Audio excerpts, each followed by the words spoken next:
There's a clown here selling rubber toy balloons.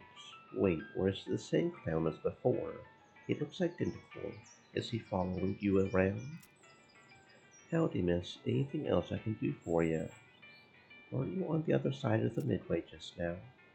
Nope, that's the other balloon guy. We just dress alike and use the same face paint. Did we fool you? He grins and gives you a big, exaggerated wink. I see. Anything else I can do for you? Can you tell me more about your circus? Really, it's more of a carnival, but let's not split hairs. What would you like to know? Okay, so he says the same stuff as the other guy, too. Cotton Candy calls the clown behind his food stand and makes a free oot sound noise with a slide whistle. Come try this just invented confectionery delight. Step right up, miss. Step up and try one of the world's newest candy sensations. What is it? Cotton candy, the finest in several senses of the word. Spun sugar, created through a revolutionary new process. It's so light and sweet, sweet and fluffy. It's like eating butterfly dreams and kitten wishes. So it isn't made of cotton. What? No, cotton isn't digestible no matter how much chocolate you cover it with. Found that out the hard way, did you? How do you make it? He pats a metal box with a wide funnel coming out of the top. This little machine right here. Can't tell you how it works, much as I would like to brag. It's a trade secret. You invented it? Not as such. Couple dentists down south were the first ones. Dentists. Go figure. After hearing about it, I managed to figure out how it works. Made a few improvements with my design too. How much does it cost? Just 300 meat. I'll take one. Alright, that'll be 300 meat. The clown puts his slide whistle down on the counter, ducks underneath, and comes back up with a paper cone, which he holds in the mouth of the metal box. He pulls down a lever and the machine makes a thin squealing sound as glittery white spun sugar collects around the paper cone in a fluffy cloud. Here you go. Enjoy! Even just plain old sugar tastes better on a stick. Cold drinks, calls the clown behind the food stand. Ice cold sarsaparilla in bottles. Howdy, ma'am. Care to treat yourself to an ice cold soft drink? You said you're selling them in bottles. That's right, got a new thing with crown cork log caps and all. What kinds do you have? I've got root beer, ginger beer, and sarsaparilla.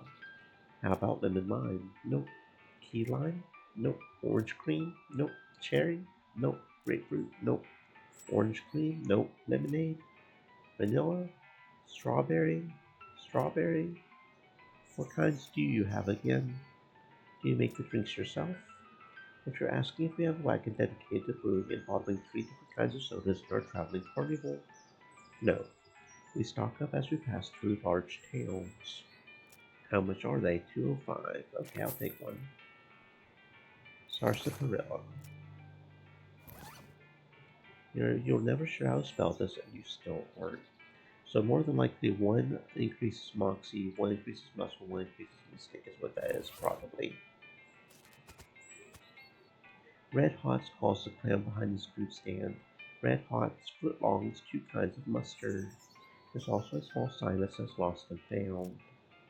The clown grins and gestures at the little charcoal grill behind him. Howdy, man. Interest you in a footlong sausage? What are they made of? What do you mean? They're pork. What else do you make a sausage out of? Regular pork or long pork. The clown gives you a long, chilly look. I'm sure I don't know what you're implying, ma'am.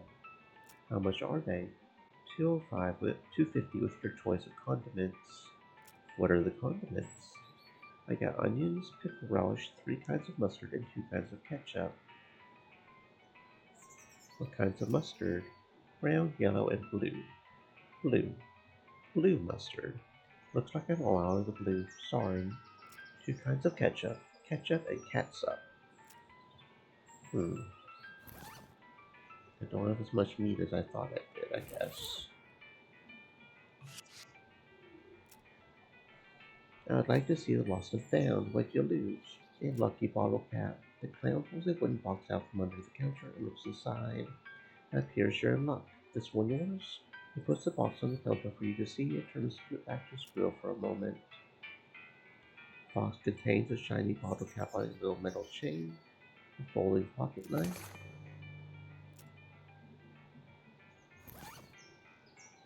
A little folding pocket knife like this one isn't going to be useful as a weapon, but you never know when it might come in handy for something else. Plus, it was screen. Hmm.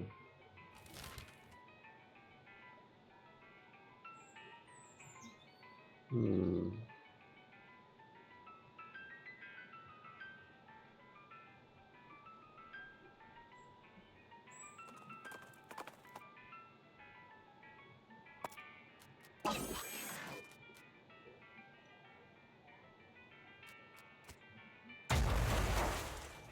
Easy done.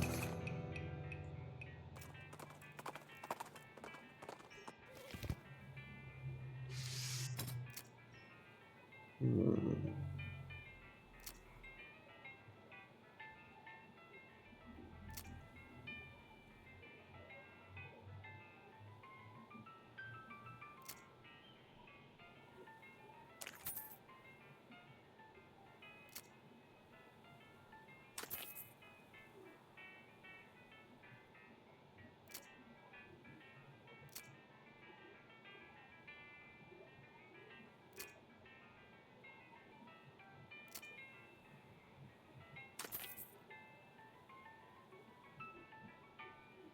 Hmm.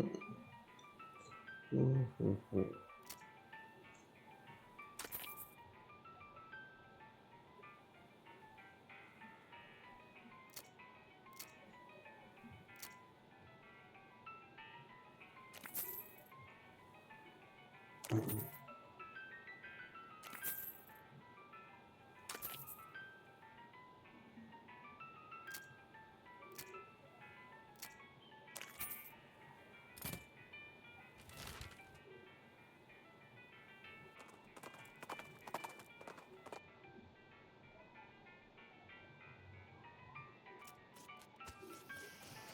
Well, a stanky snake. Okay, that's new. Now that stands a chance against us.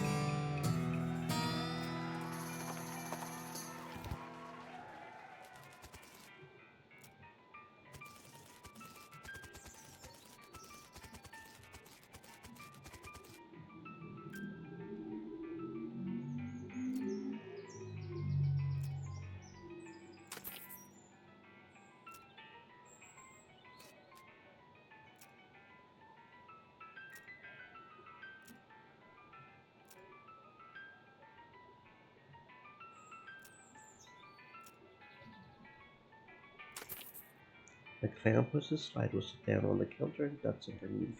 He quickly snatches the whistle and spits it into your pocket. He comes back up with a paper cone which he holds in the mouth of the metal box. He pulls down the lever and the machine makes a thin squealing sound as glittering white spun sugar collects from the paper. Where's my slide whistle? I could swear I put it down right here.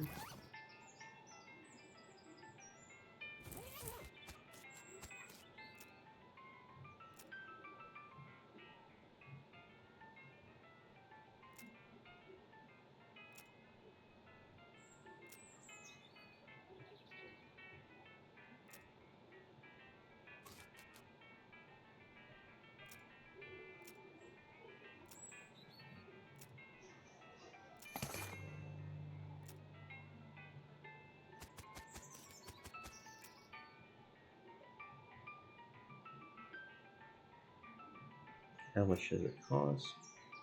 Just 300 meat or my slide whistle if you happen to find it. I really miss my slide whistle. You know, I think I saw a slide whistle in the lost and found box over at the sausage stand. What? Really? Wait here just a moment. The clown runs over to the sausage stand and you quickly duck around the counter and open the front of the metal box. What you see inside is not what you expected. You see a fat, paper white spider the size of a cantaloupe. It's lying on its back, feebly struggling against the straps that bind its legs to the floor of the box. Slowly you pull the lever. A rod moves inside the box, pressing down on the spider's abdomen. The spider emits a thin squealing sound and squirts something that sure looks like spun sugar out of its anus and up into the funnel on top of the box. You quickly shut the box and dart back to the front of the counter just before the clown returns. He gives you a momentary suspicious look, but is quickly distracted by the joy of getting his slide whistle back. You were right. Thank you so much. The clown carefully puts the slide whistle in his shirt pocket, ducks underneath the counter, and comes back up with a paper cone, which he holds in the mouth of the metal box. He pulls down a lever and the box emits a thin squealing sound as something resembling glittering white spun sugar flecks around the paper cone in a fluffy cloud. Well, that's sure not sugar.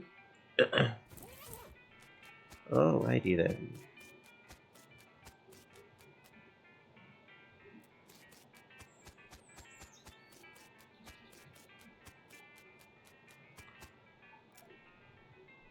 Did you find my lucky bottle cap? Is this the one? That's it. Thank you, ma'am. No problem, kid.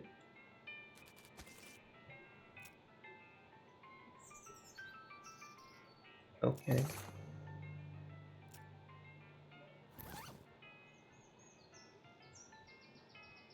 Um, okay. I'm not sure what's up with that, but okay.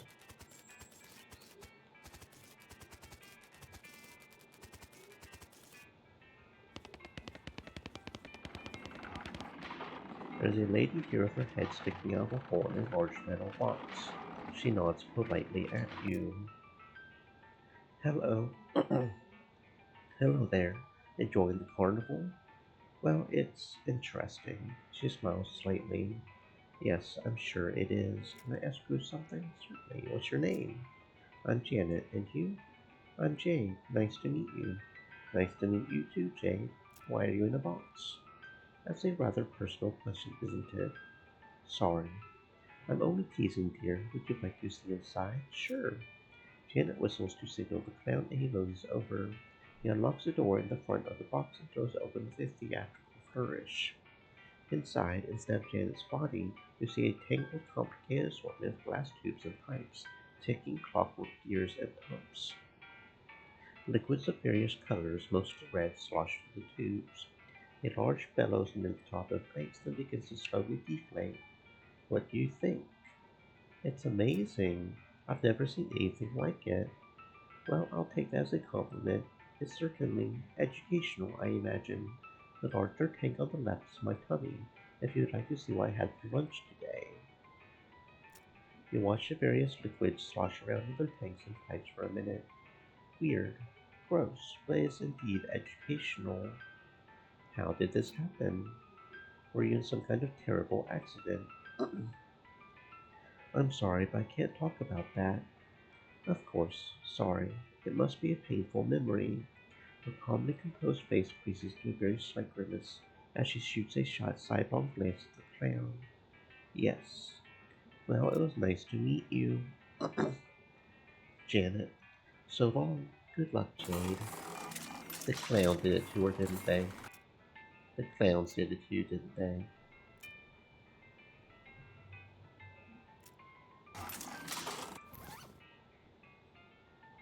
Mm. Let's see. Um,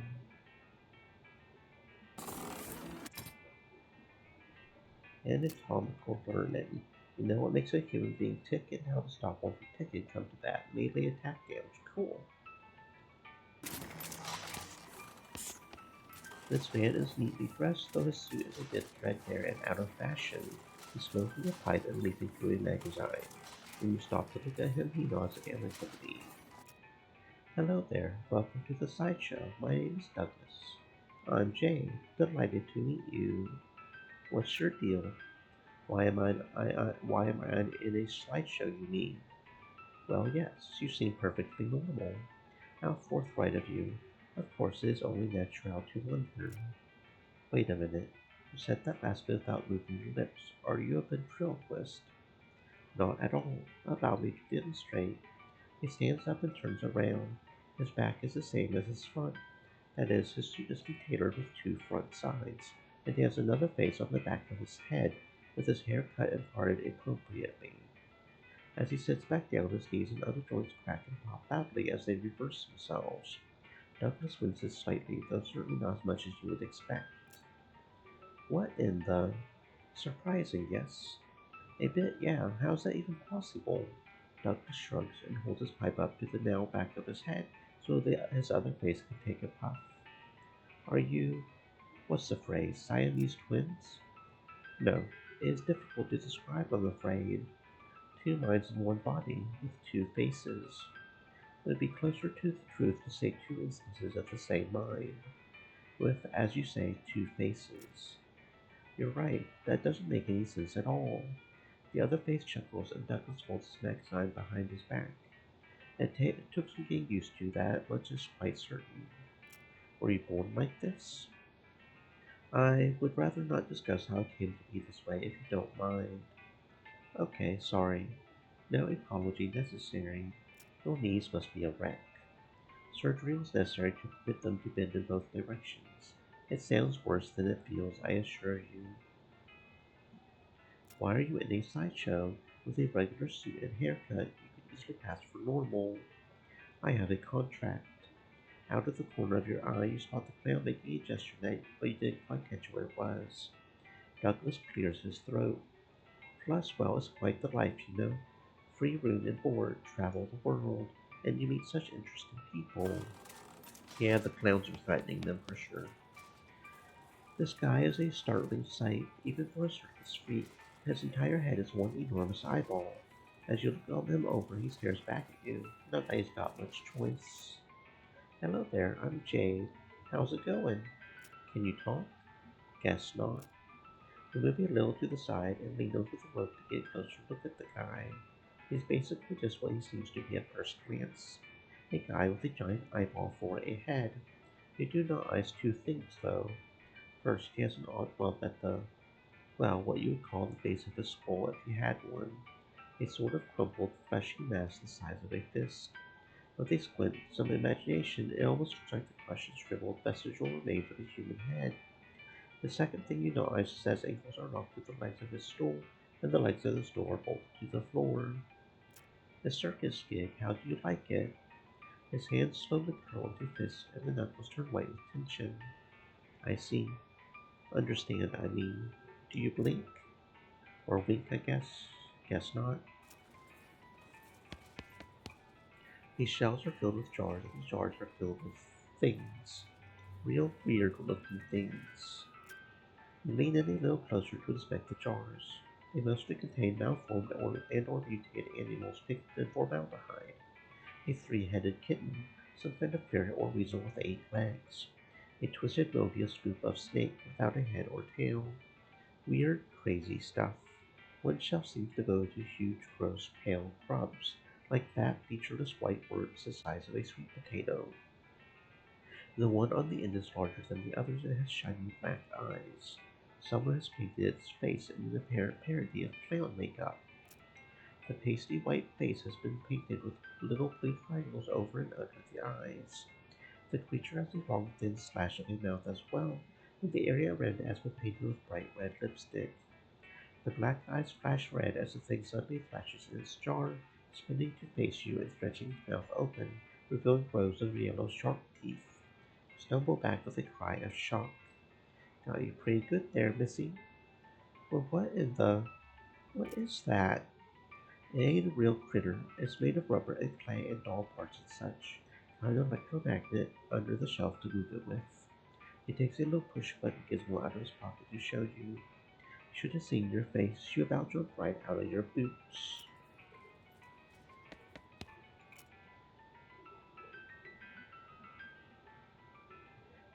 Didn't he tell you there's another guy wearing the same makeup, but pointing to the sign that seems unlikely? Step back, please. No touching.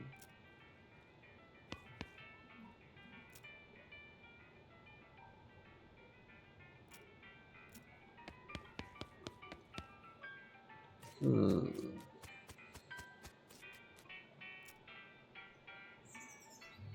And if you make them float like that, yeah.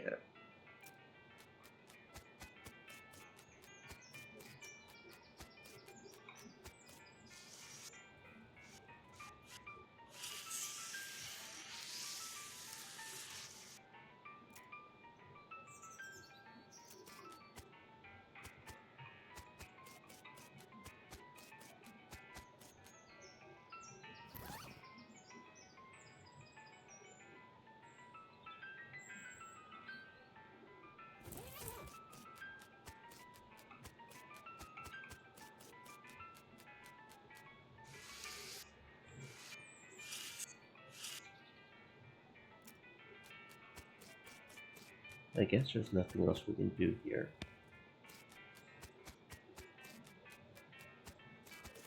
Not that I can tell. Hmm. Alright, um let's go ahead and go to the Curious Abandoned Well. We should have a rope now, right? So we can maybe go and check that out.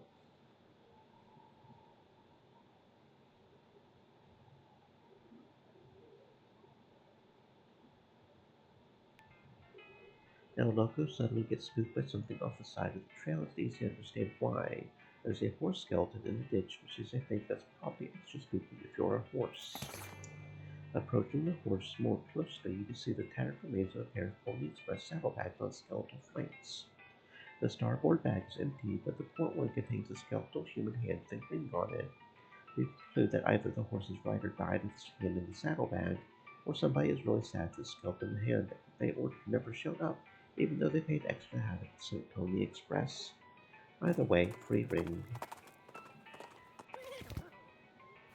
Ring again places faster. These rings were issued to Pony Express riders so they would be less tempted to screw around on the way to the places they were supposed to be delivering stuff to. Reduces the frequency of random encounters. I like my random encounters, why would I want to reduce the frequency? Oh, oh, okay. Shockweed plant. Shockweed extract, okay. You extracted this crackling, bubbling fluid from one of these weird electrified weeds that grew up in the woods up north. Increases your spell damage by 10 for the rest of the day. Looks like the only thing down here is this thing. The screen reads, and then followed by 5 buttons. I don't know what either of those buttons do. I can't read it. Oh, there are a bunch of paper cards on this table. Okay. Single button on top of the machine. You press the button, then the machine speaks. The voice says, Utada. Okay.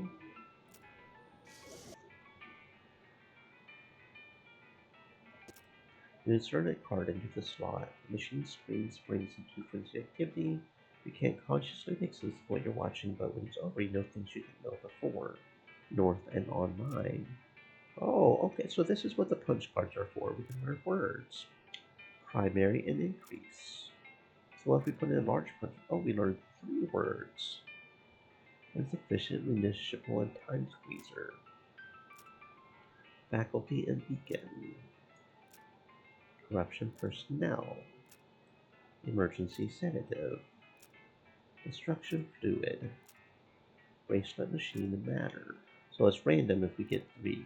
I don't know why we have a big punch card as opposed to a small one. I don't remember how many punch cards we have either. But this seems like a good use of them.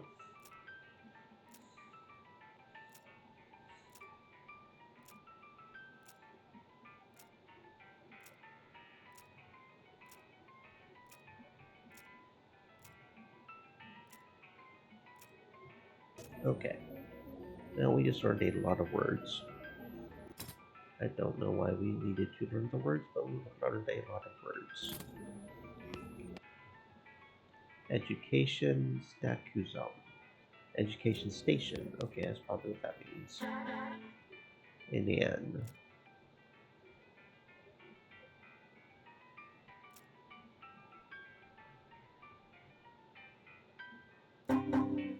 poo poo.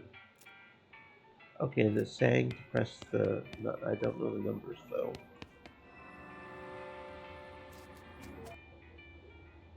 Current and Buck Road destination education packaging. Okay, so we can select the destination. It's currently going to the education faculty, but we can change it. I don't know what Gab Chacha channel is. I don't know what Chacha channel is, but there's a game and an equipment one. That's not a storage because there's a secondary storage right there. Auditory nuisance. Huh.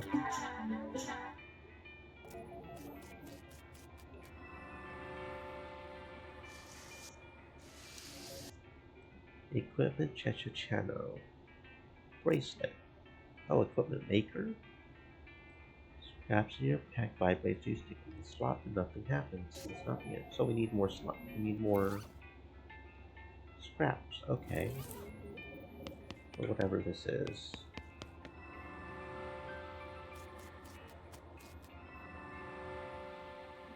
Okay, well, I guess we're going over to Boss Touch Mine, getting us some more scraps, and I guess some more stuff.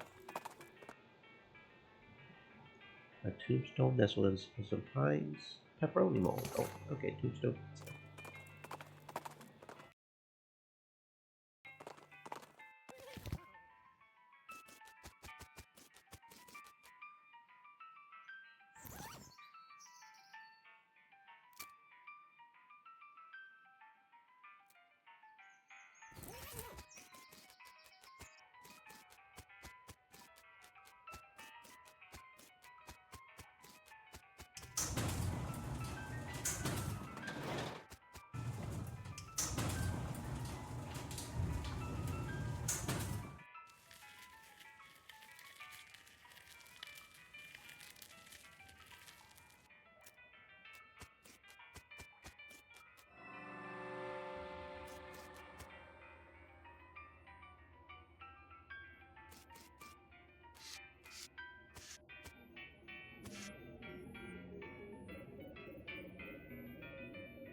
Oh, so there's a limit to what we can learn from certain punch cards. Okay.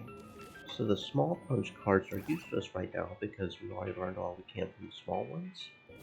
Kind of makes me want to try and make sure to get the big ones, but I don't know how hard it is to get the big ones as opposed to the small ones. Hmm. Stat stuff. First button, harsh buzz. Okay, so stats is not one at least. Hotada. Is Hotada one? No. Okay, so stats is not one.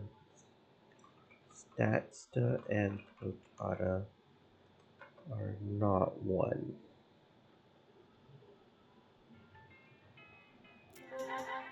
Okay, is Hotada 2? No, Hotada is not 2.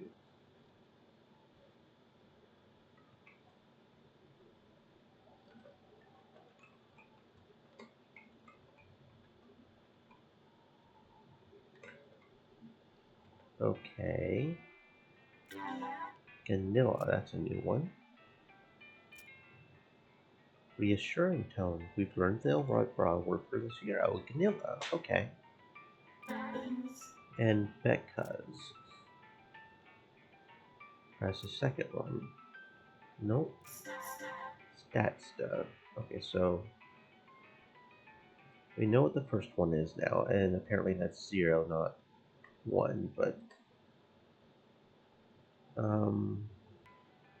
okay, so and Becca's is not 2 either. And Becca's isn't the second one. Statsta, we haven't tried the second one for that. Oh, okay, so Statsta is the word for 1. Okay, cool. We're learning our numbers, friends. Okay, so Statsta is the number for 1. We don't know what potato or N Becca's is yet, but we're getting there. The voice says 1. Okay. Press the second one because that's the... We already know that one. Poo-poo. Okay. Nope, poo-poo is not 3. Poo-poo is not 2.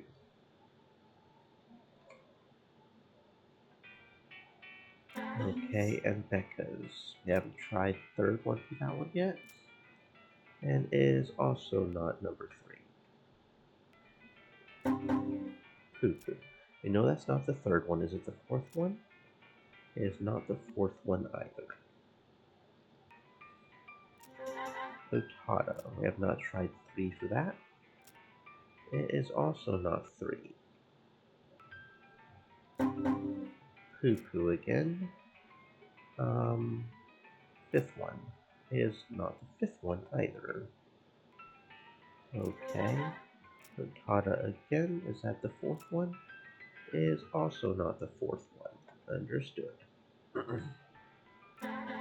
A Nan, that's a new one. Is that the third one? That's the number for 2. Okay, cool. Potada again.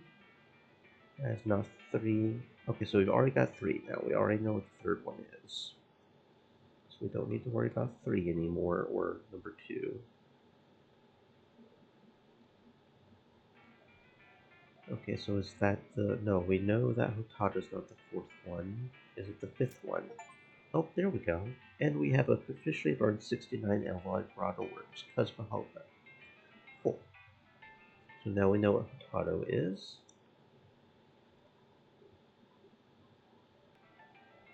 Okay, Nichabu.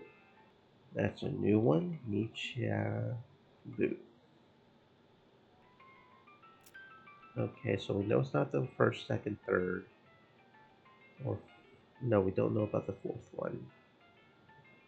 Right? So fourth one? Well, now we know the fourth one. Okay. And Becca's.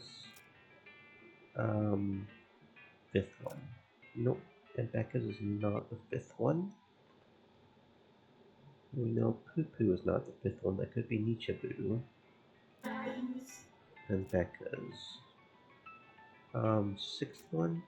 Okay, that's the sixth one, so Nichibu must be the fifth one, and Poo Poo must be the seventh.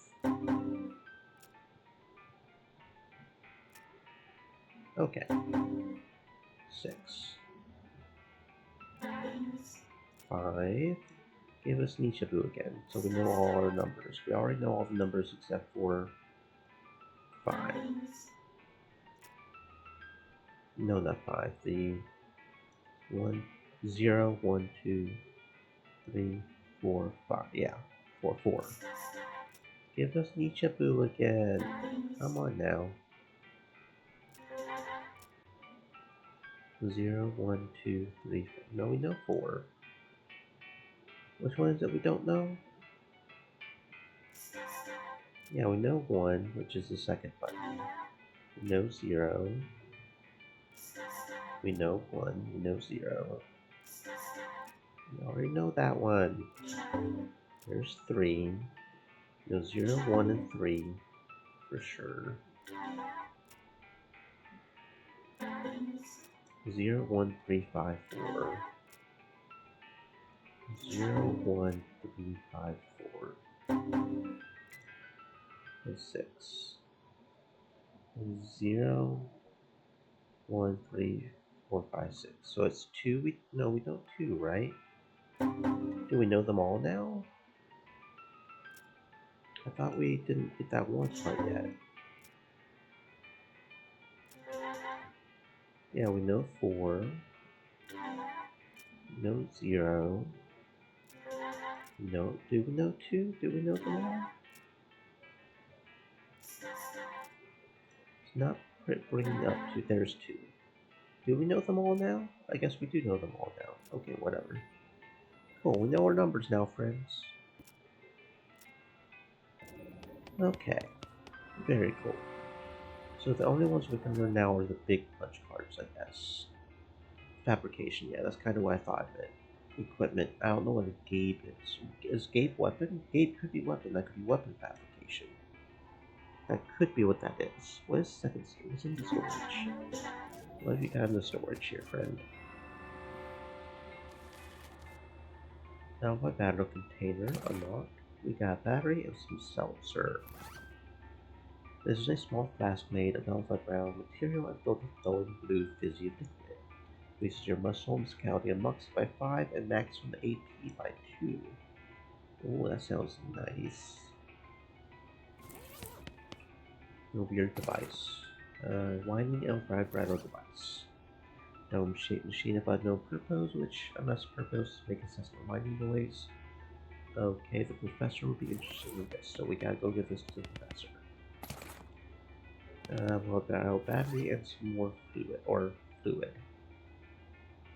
Slosh it around. Slosh the fluid around inside the okay. No idea. Oh, we got some scraps. Very good. Okay, weapon fabrication probably is what that gade means.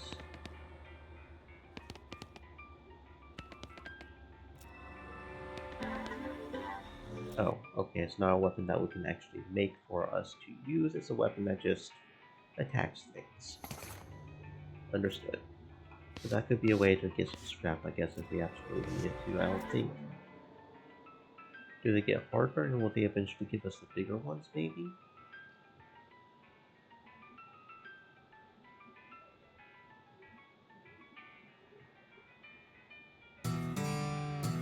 Oh, look at that, we got a complicated punch card. Okay, so this could be a way to get the complicated punch cards, I guess. We kind of would like to know all the words we can learn. That would be kind of fun. I don't know how many more we need, but... It's not like these guys can literally hurt us. They're way too weak. Well, we didn't get as complicated part that time. Hmm.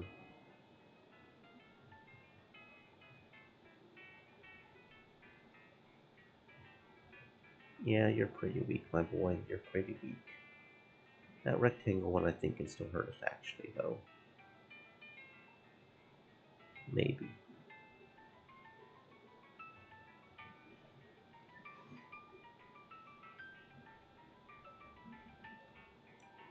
There we go. We just got scraps again, so I don't know how hard it is to get those complicated ones.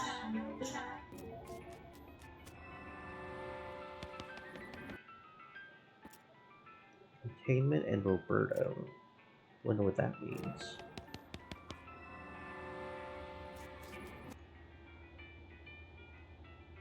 Auditory nuisance containment. Uh-huh. We still don't know the word for weapon yet, so there's gotta be at least one, right?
Holy shit, that's a lot of armor.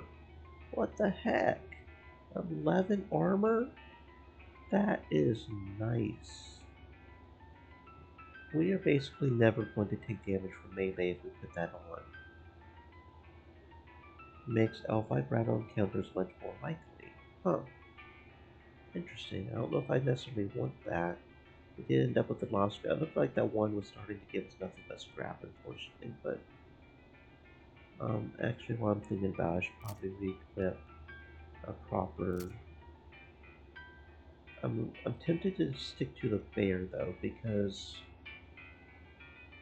Oh, that's not even... Oh, it goes on the lapel. That's the revolting brooch. 2 muscle. That I only get 2 muscle. Damage from melee attacks do when you get hit at the bandit.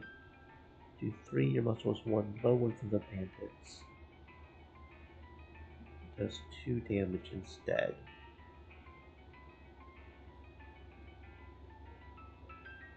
So yeah, it's like muscle does damage and not just protection, but that's 11 protection.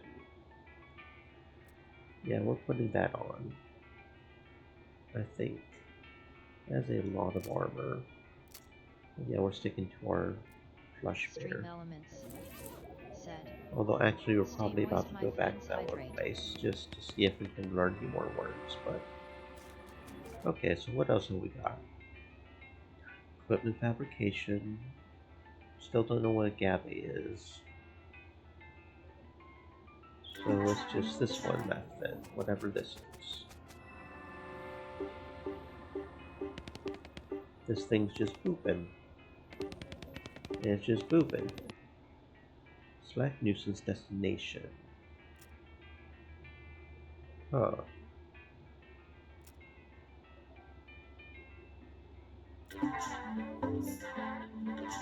Destination corruption detected. The terminal reset. Okay, so we probably shouldn't mess with that too much until we know what's going on there. But that thing is just booping, I guess. Okay.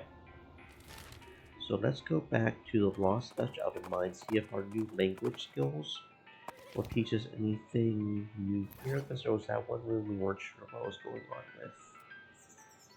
Maybe we'll learn something new. Yeah, as annoying as it is to go all the way down here.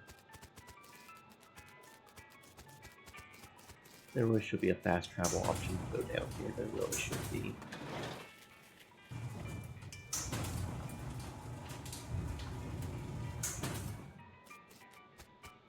There really should be.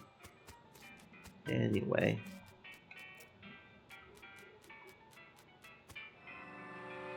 At least we can fast travel out, right? North Central Positronic Reactor, Cholacho Factory, whatever a Cholacho is. Cholacho Online, Josebe Cholacho. Cholacho Offline, Cholacho Online. So that must mean portal. That must mean portal. Reactor portal faculty. That must mean portal.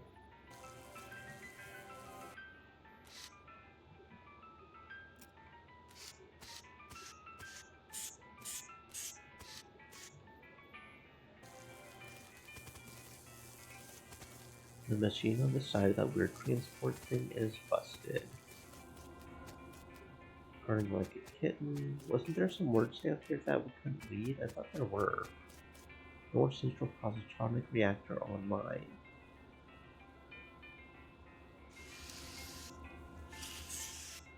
Okay, so I almost wonder if we didn't put this in whether or not we would be able to even do the portals in the well. Is that what this did? Is it turned on the reactor and it allowed us to do the portals? Hmm, maybe, maybe. Okay, let's go to the professor's house. We got something he maybe wants to see. Did we ever get fortune? No, we still don't have fortune level 3. Okay. There's still one item fortune level 3 could do, but I got this whining object, bruh. I found an annoying whining dome. Wow, that is annoying, isn't it? I hope that goes away when I fix it. What is it? Well, unless I miss my guess, you'll find this very handy. How's that? Well, I believe it's for manufacturing a variety of fighting tools, and presumably they're helpful ones. Otherwise, why bother, right? Okay. This machine turns L5 bridle scrap into single-use combat items. That's what the professor said, and I'm confirming it for you. There's a little note on the side where he describes the different things you can make. It can make a grenade, which you can assume blows things up. It can make something called a maintenance teleporter, which the professor says will banish any hostile L5 bridle construct. It can make an autonomous construct that will help you win fights by hurting your enemies, or that can help you win fights by healing you and your allies. Huh. Make a medical drone and a grenade.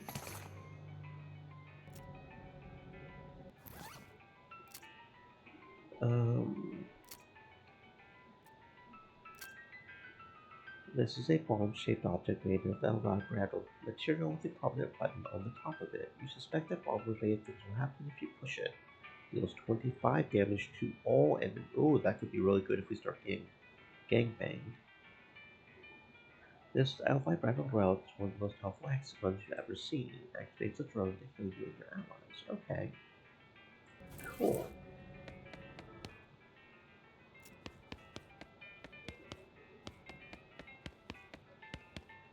Okie dokie. Well, I guess that's that for right now, since we don't know what the annoying music thingy is for. I'm sure there's more places to go around here, so let's go to Jumble Neck Mine.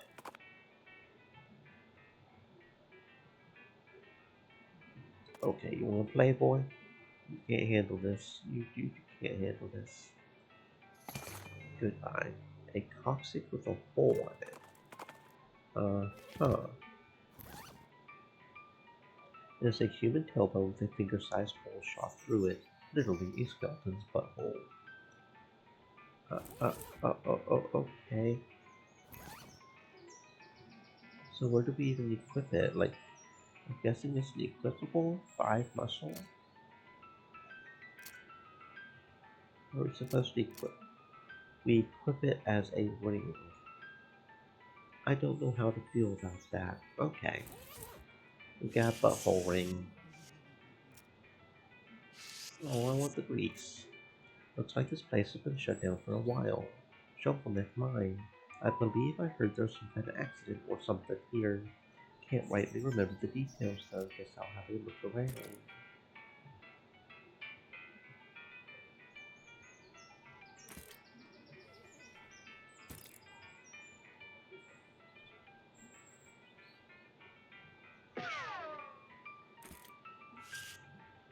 Except for the dust all over everything, and the fact that the guy at the desk is a ghost. This looks like a regular mine foreman's office. Hat rack with the standard issue miner's helmet hanging on it. Miner's helmet. A miner's helmet. The little band on the front is busted, but it'll still protect you from a bonk to the noggin. I prefer my 4 muscle, thank you. An old counter. Looks like work stopped here a bunch of months ago. The safe is dirty but solid, but get away from that ghost figure behind the desk growls. You stoop down to take a closer look at the safe. It's a pretty standard heavy-duty safe with a dial-type combination lock. Something wrong with your ears. I told you to get away from there. Why, you little, come here.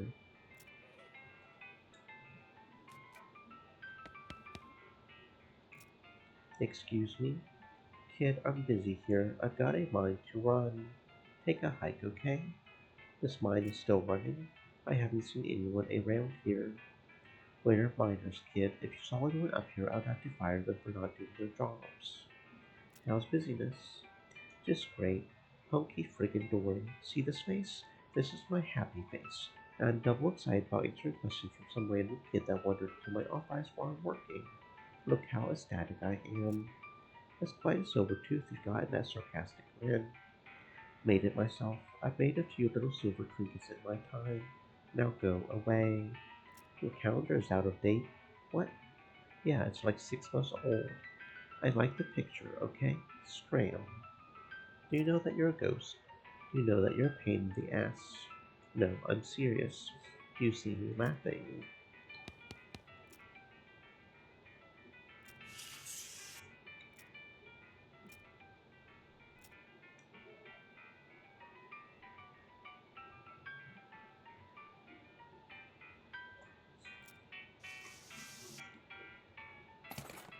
Jumble neck mine elevator create key and extra gristly jerky. This is dried meat, sort of. It's mostly dried connective tissue with little pockets of meat in it here and there. This is mainly damaged by fire. We don't have safe Kraken 3, okay. Where are we at? We're at the Jumble Neck Mine. Jumble Neck Mine. I don't know if we'll ever get safe Kraken, but if we do, we'll come back to that safe.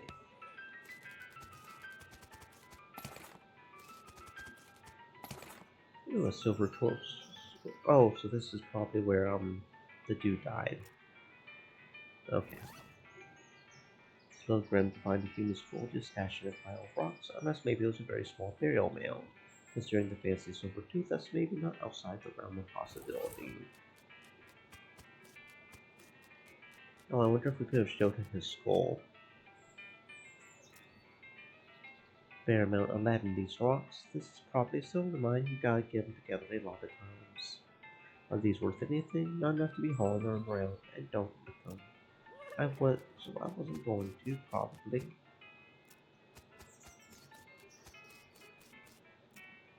This elevator is pretty dusty inside. It doesn't appear to have been maintained for quite a while. It does still seem functional, but the control lever is chained and padlocked.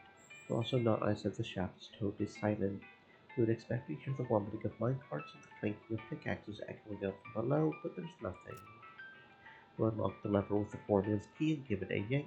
The elevator shudders as it begins to descend, accompanied by the sound of clinking chains and grinding toys. Very quickly it becomes too dark to see, and you pull out your lantern.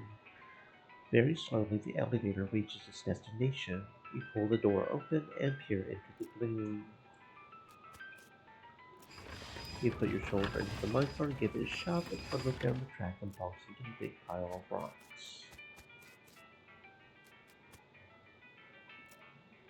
What do you think, Pete? I think this weren't no natural cave-in. How do you mean? I mean someone blew up this tunnel deep at great light. You can tell by the stress fractures in the rock you see, here and here. No, but I'll take your word for it.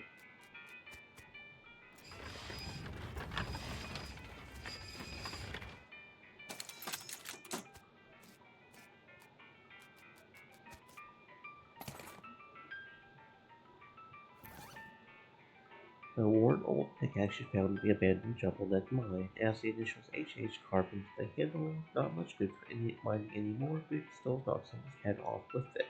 Hmm. Hmm.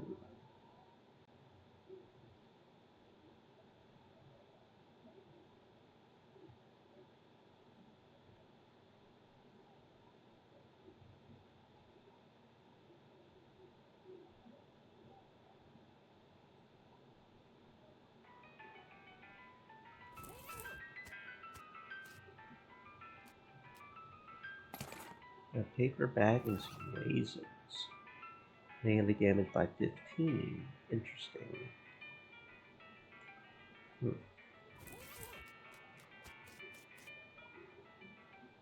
Dynamite gets very dangerous when it ages by no better than try to stop you from taking a stick if you decide you want one. An unstable stick of dynamite. That sounds nice.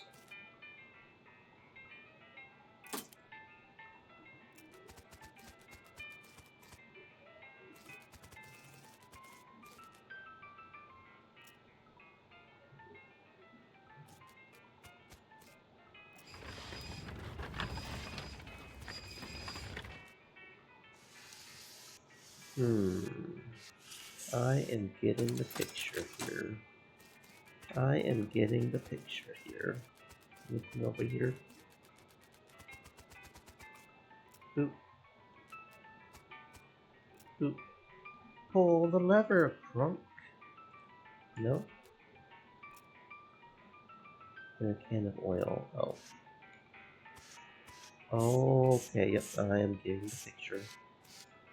Yep, I am getting the picture.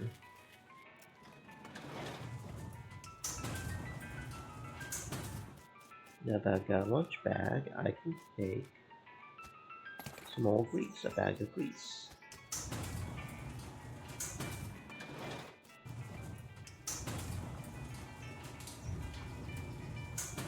There we go. Just give it a good old greasing. Grease up that lever. You dump a bunch of grease into the mechanism and use a sandwich bag to sort of goosh it up in there without getting too much of it on your hands. Pull the lever, pump. You yank hard on the lever and it releases the mechanism's wound up springs, launching the minecart down the track with a terrific wang noise. Off in the distance you hear a kaboom. Yay! There we go. It's hard to tell at a glance, but on closer inspection, this guy seems to have died in a face down the basement or prayer pose. Praying to the pit, maybe. It's difficult to say. I have just been weird napping. The skeleton seems to be reaching out to that weird statuette, or reaching out with the statuette. But the hands having fallen off is impossible to tell. Some sort of weird statuette. You pick up the statuette, it's made of silver, and the tarnish of darkness make it hard to tell what's meant to depict. Oh, what's that you got there? Dunno, some kind of weird little statue thing. It's beautiful. I love it. It's okay, I guess. Are you okay? You don't look well. My tummy don't feel right, and my head feels about fit to burst. I'm with you on the tummy part. I do feel a bit queasy all of a sudden. Maybe I better ditch this thing. No, don't. It's great. We need it. Man, it's not that cool. Some sort of weird silver idol. It's a tarnished and black and silver statuette in the shape of some sort of creature. You can't tell what it is specifically, or even if it has 2 or 4 legs, or wings, or what, but it's depicted with reference. Looking at makes your tummy feel weird, like you're starving, but also full to the point of nausea at the same time. This item goes in your offhand. 6 mysticality, though we lose muscle and moxie. Interesting. This pit seems pretty deep. You kick a rock into it, but never fear to hit the bottom. You look through your pack for something that might be good to throw into the bottomless pit. You hold up a silver-toothed scroll. You put the scroll back in your bag. 2 heads are better than 1, right? You dig deeper into your pack looking for something else you might want to toss into the bottomless pit. You take the idol out of your bag. You don't like the way it looks in this dim light. You don't like the way it looks at you in this dim light. What are you doing there, boss? You throw the idol into the pit. The weird feeling in your tummy fades away, although you get a sense of, well, it's like if you heard someone chuckle behind you, except you didn't hear anything and there isn't anyone behind you. Now, what did you have to go and do a full thing like that for? We're better off without it, Pete. Well, if you're sure. Yeah, I'm sure. You don't want to go around playing with,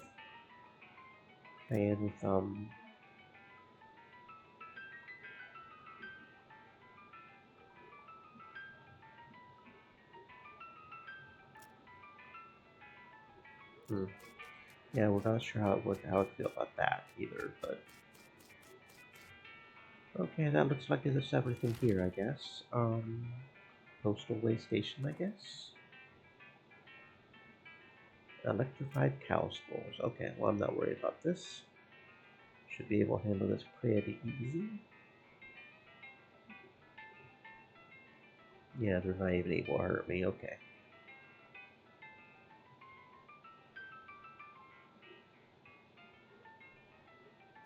Easy fight. While you're in there, see if they got my knitting catalogs. I signed up ages ago and I ain't seen nary one of them. Knitting catalogs. You knit, Pete? Yep. Keeps the hands busy and the feet warm. Yeah, fair enough. Maybe the neck too if you make a scarf. No trespassing, trespass. Letter to Boy B. Huh. Cabin is full of maps, but you have no idea what any of them mean. Maybe you could ask about it at the post office in Dirtwater? Maybe. Big map of the whole region with lots of confusing no annotations on it.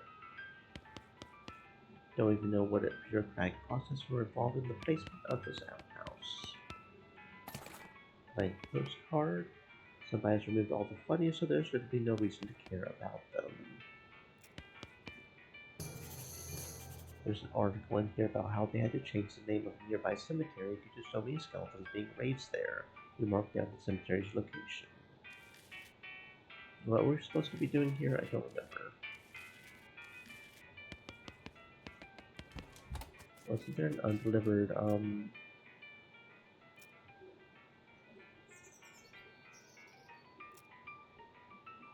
okay.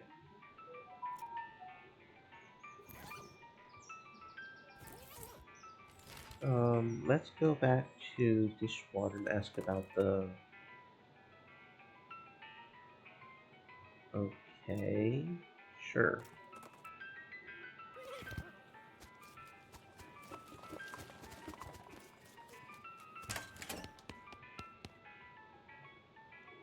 I need some help tracking down some missing mail.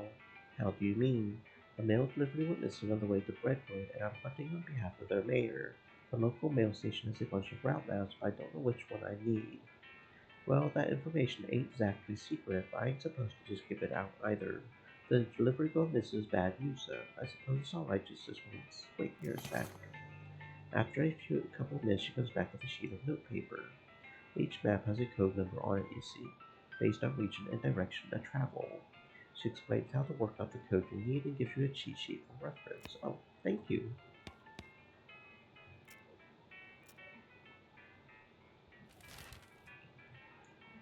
Okay, back to Postal Way Station. Oh, military cemetery. Yep, we'll go there real quick. Why not? Well, you look at all of the graves over yonder, lined up in rows like bricks on a wall. All nice and neat. Must be a military cemetery. Military cemetery. That's right, fun to say. It's a caretaker's shanty. There's a shovel here. You poke around in the shed. The caretaker appears to have been shirking his duties for quite a while, judging by the dust and cobwebs. Well, tool singular. There's a shovel here. Since you already have a shovel, you leave it alone. It's not like you would be able to dig twice as fast. Like all chairs owned by one guy, has years of worth of loot and food crumbs underneath it. It's covered with old paint-splattered newspapers and features a large collection of tiny jars of paint, as well as a jar of fine-tipped brushes, a can of thinner, and a stack of history books. You find a flyer for a military reenactment enthusiast society. Apparently they meet regularly at Fort Maimonian. Maybe that's where the caretaker went. Maybe. Eternal Flame. Do not touch the Eternal Flame. The goblin is roasting the meat over the Eternal Flame. I'm pretty sure you're not supposed to do that. No, it's good fire, not to wasting it. Well, you're not supposed to do that. Goblin Bratwurst. This is a bratwurst you got from the goblin in the military cemetery. It's kept warm by our gratitude for the boys in uniform who made the ultimate sacrifice so that we might be free to have barbecues. Increases muscle by 10, reduces moxie by 5.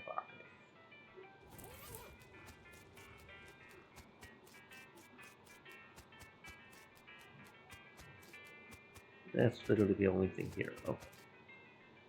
Beyond this gate stand countless rows and columns of tombstones. Well, they're not countless. I've counted them, and there are 999 of them. You can visit an individual plot, not by number if you'd like.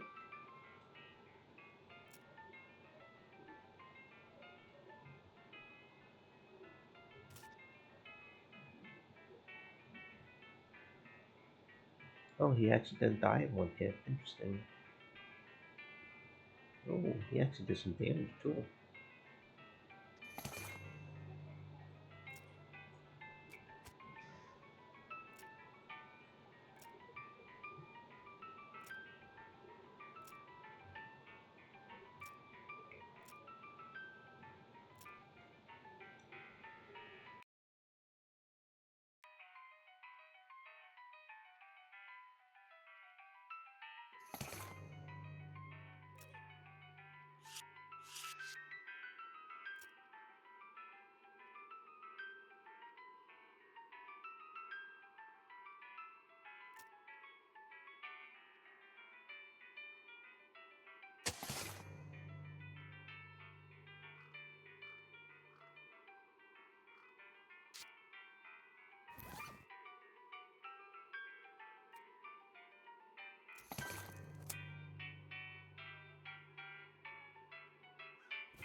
Oh, died of a broken heart. I wonder what that Morse code says.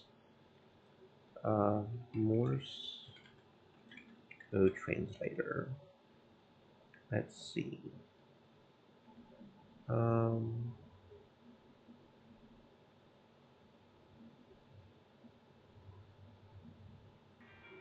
okay, so we got three dots.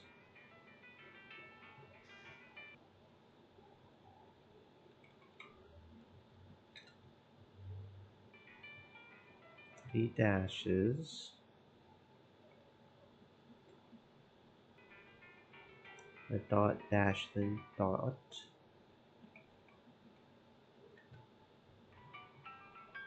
A dot dash then dot. Three dashes.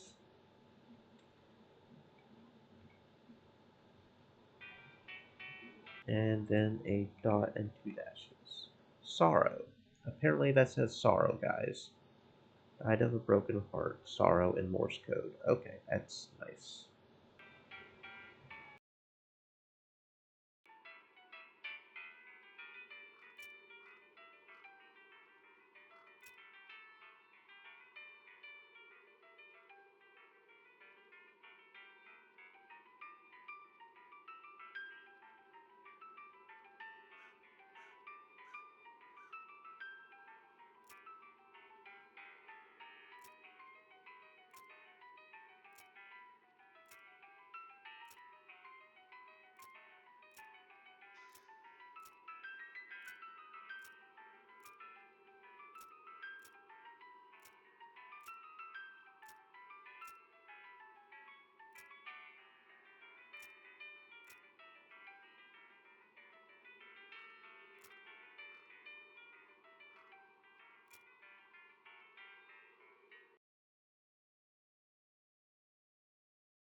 Those rifle dudes are doing some damage, man.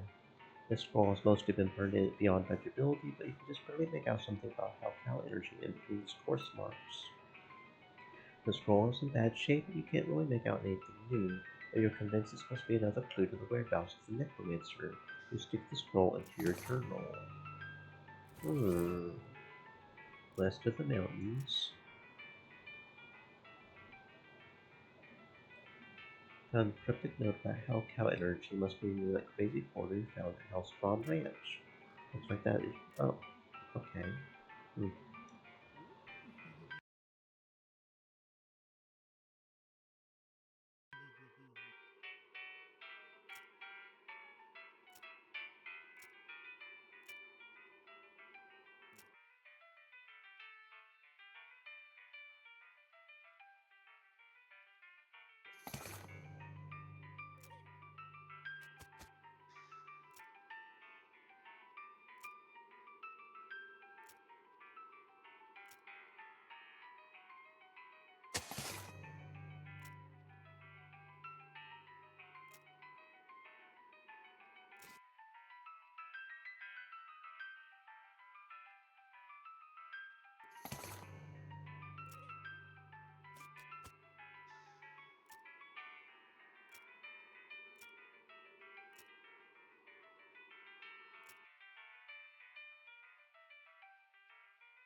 Okay, I'm thinking maybe we shouldn't fight anybody with Sergeant Major.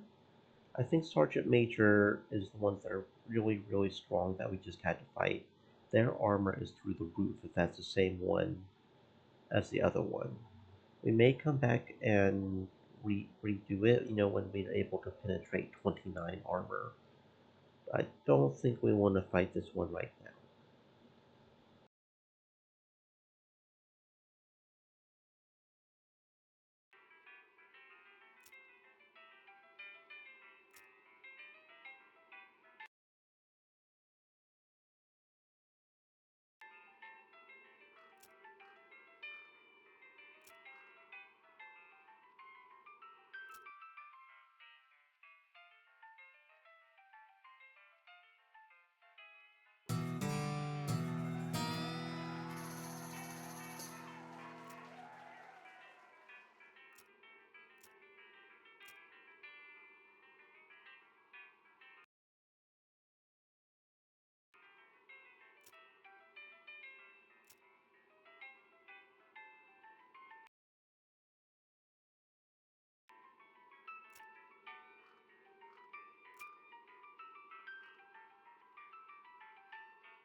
Oh, well, this one's different. Mathematics division seems more ornate than most, though it's partially worn away. There's an epithet described as well. I believe these numbers held the secret to immortality. 8, 21, 2, 18, 9, 19. Hmm.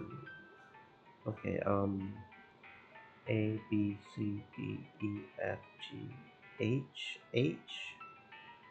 Is it related to the which number is in the alphabet? Alphabet related to number and order. Maybe I can find some so I don't have to. Okay, here we go. So I don't have to try count every time. Here we go. Um, 8 is H,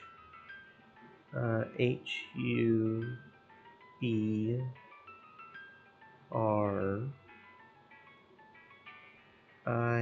hubris. Hubris. Okay, yeah, that's what it is. Hubris. Hubris. After a moment, you notice you can just barely make out the division number that worn away over the years. 111. I don't know what's up with these division numbers either. I almost feel like we should be noting those down as well. I'm not completely sure it's the lieutenant generals that we fought either. I almost kind of want, because one of those was a little bit different. It wasn't a lieutenant general, it was a major, right? I don't know. Hmm.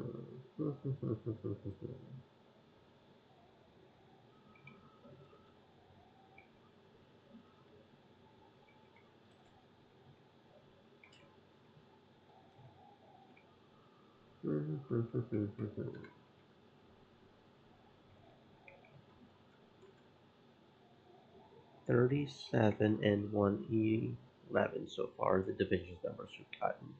And yes, we're going to fucking dig up every single one of these. 999. Dare me. Dare me to. I have no, yeah.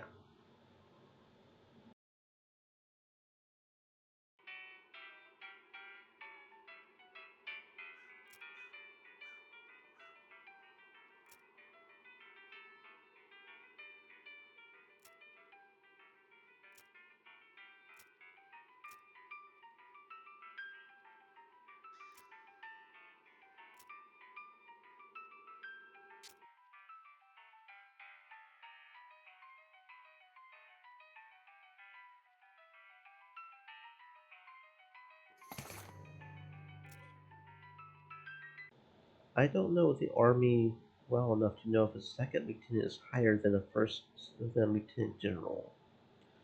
I honestly don't. Is a second lieutenant higher than a lieutenant general? Major?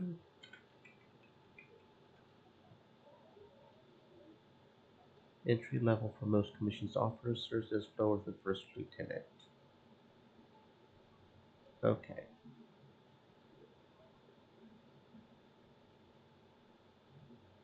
So no, so it's the entry level. Oh, so does it start as the lower one and then it goes up? Is that how it works? I'm not a military person, so I don't know. Sergeant major. So yeah, see that's a sergeant major. That's a sergeant major as well. Sergeant major. I'm assuming how hard they are is based.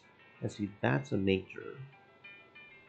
That one's a major, so that one's got to be pretty fucking strong, right? I don't know if it's sergeant major or if the other one's a major. I'm almost tempted to try and fight one of the sergeant majors. I have almost no doubt the major would pop. But then again, that's a beanslinger division. That's not a physical. That's not an infantry, right? So he would probably have a lot of um, defense against magic, maybe, but not necessarily physical. You know what? Let's just check this out. Yeah, we can almost kill him in one hit. The major, at least as far as a beanslinger goes. Okay, so no, the major wasn't that hard. Because beanslingers are beanslingers, those are easy. Okay, so maybe I'm overthinking things. Maybe we can indeed fight the sergeant majors. Hopefully I won't regret this. Okay, so no, they're... So then what the heck was up with that one?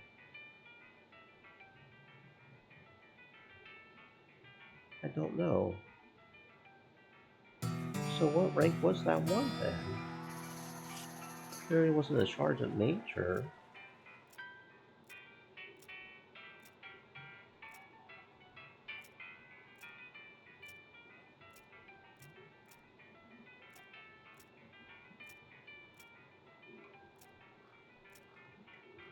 I don't know. It's interesting.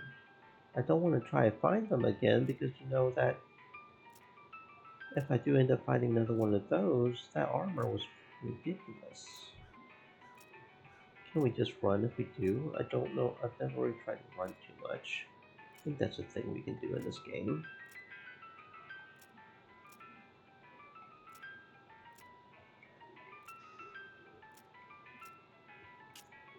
Oop, no, I'm just do. Okay.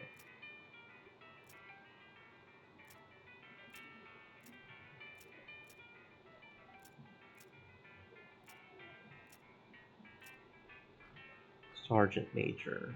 Yeah, I think the Sergeant Majors. I guess Sergeant Majors aren't as strong as I thought they would be. Well, I mean, they're strong, but we can take them. They're definitely something we have to keep an eye on, because if we didn't hurry up and get them out with our all 1, 2, 3, they would probably start doing some damage. But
wait, what happened to my shovel? Something. What? Wait, what? What happened to my shovel? I don't know. Did I break it on the thing or something? I didn't realize that was a possibility, but I guess we'll have to be careful. Or not. I'm sure we can get another shovel if we need to. Old engagement ring.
You know, this spot looks a mite familiar.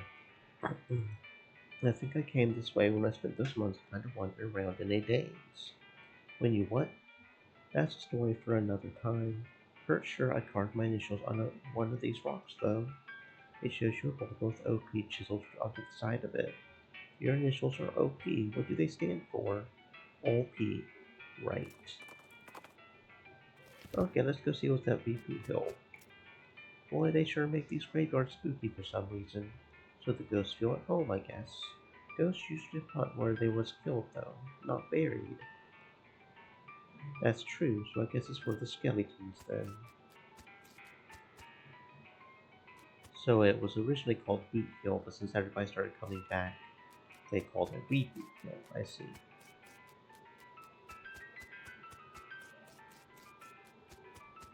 Anything way over here? Okay, why would you let me walk all this way if there's not going to be anything over here? That's so weird. Reboot Hill. You see the ghost of an elderly woman holding flowers. She seems lost and depressed above and beyond what's expected for a ghost.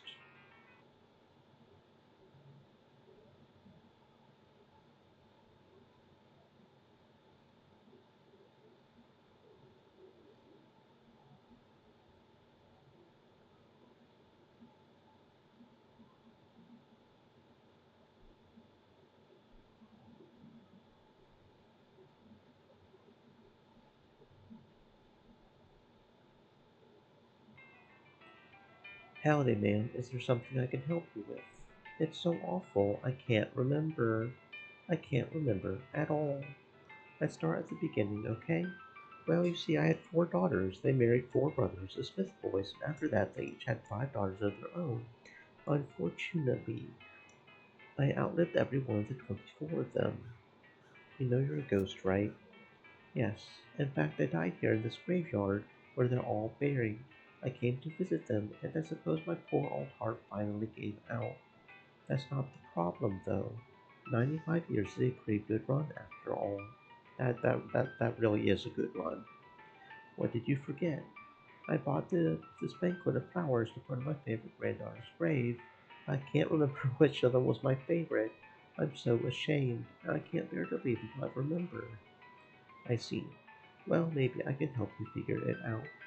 Thank you. I would appreciate that ever so much. No problem, ma'am. Can you remember anything about your granddaughter? I'm quite certain her first name ended in a vowel. Anything else? I remember I was 40 when she was born. 37? Was it 42? It must have been somewhere in that range at least. Anything else? Her first name was longer than her last, just like mine. Anything else? She wasn't buried next to any of my daughters. Has it the same age as poor Becky, always in ill health? Favorite hobby was knitting. She knit me a lovely sweater for Primbo to see her before she died. I'll be back in a minute. Pamela Smith. So it's definitely not Pearl Smith, right? Penelope Smith. Penultimate Becky Smith. Okay, so she was 24.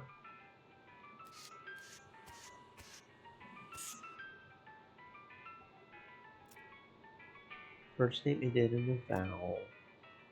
I was 40 when she was born. But when were you born? First name was longer than her last. Wasn't buried next to any of my daughters. Age is poor Becky. Okay, so where's Becky? Where's Becky? Real Becky Smith. Okay, so she was the same age as Becky when she died. So that's 16. Okay, so that's 16. So she was 16 when she died. That's pretty fucking young. That's just kind of sad. So definitely not you. Not you, because you're 19.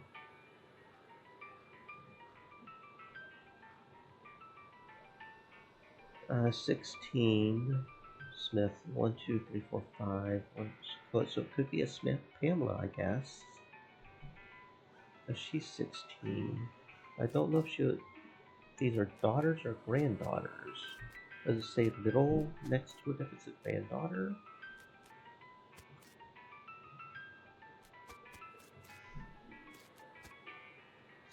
$16 pearls, definitely not it. Yeah, that was definitely not it. Penelope, she was 50. Okay. So can I sort of infer how old she is? She says she's 90, right?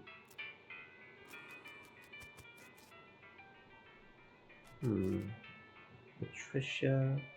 Yeah, definitely not her. That's so 38. That's getting on up there.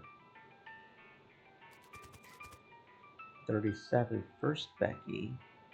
Wait, which Becky is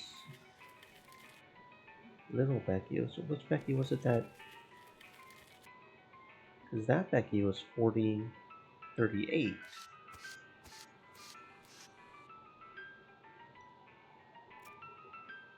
And then Val. Okay. First name was longer than her last. Wasn't very much to the daughters.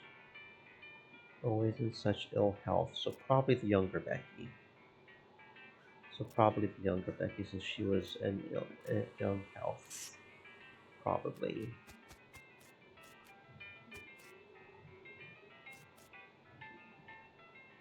Yeah, living to 38 doesn't sound like a 39.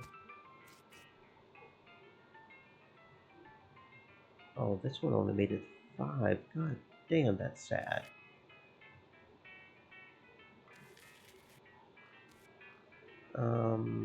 This one's 16. 2, 3, 4, 5, 6. 1, 2, 3, 4, 5. Leonore could work. Maybe. Leonore could work. I don't know how knitting is supposed to be a hint.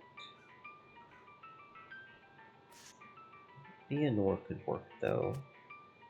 Don't know how we're supposed to tell if they're a daughter or not either. Stream elements. Set. Stay moist, my friends, hydrate. 1841, 1839. I don't know what the youngest born is. 37 seems like maybe the young 36.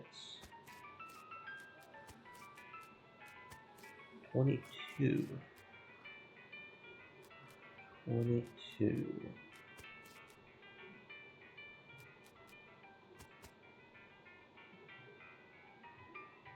So assuming she's at least like 20 when she starts giving birth, she could be 40 when she gives birth to this one, Leonore. 47. Yeah, 22 seems to be the youngest so far. Yeah. That's 15, not 16, so definitely not you. Assuming the first Becky is indeed the Becky we're looking for. It's 15. That's quite a lot more, no. Okay, here's an older one, 19, 18, 19. That one got quite old. Madeline? No. Faith doesn't end in a vowel. Fidelity, I don't know if Y counts as a vowel, but she's way too old. 1816, that's even older. Again, assuming that the youngest, like she had it when she was 20 maybe.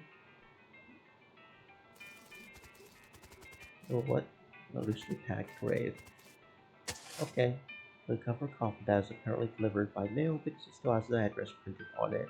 Either that or this was a joke about somebody going to Hellstorm Ranch after they died. Okay, not sure what's up with that. Okay, so Meredith doesn't end in a vowel. Madeline. Meso Becky, she lived to be 50. Magdalene, no, too old. Okay, so yeah, I am leaning to Lenore Smith. That seems the right answer. Are there more over here? Oh, there are more over here. Oh lord. No, these aren't related to her though. These are different names. These are different names, and no. Those are probably not related to. Is her name Smith?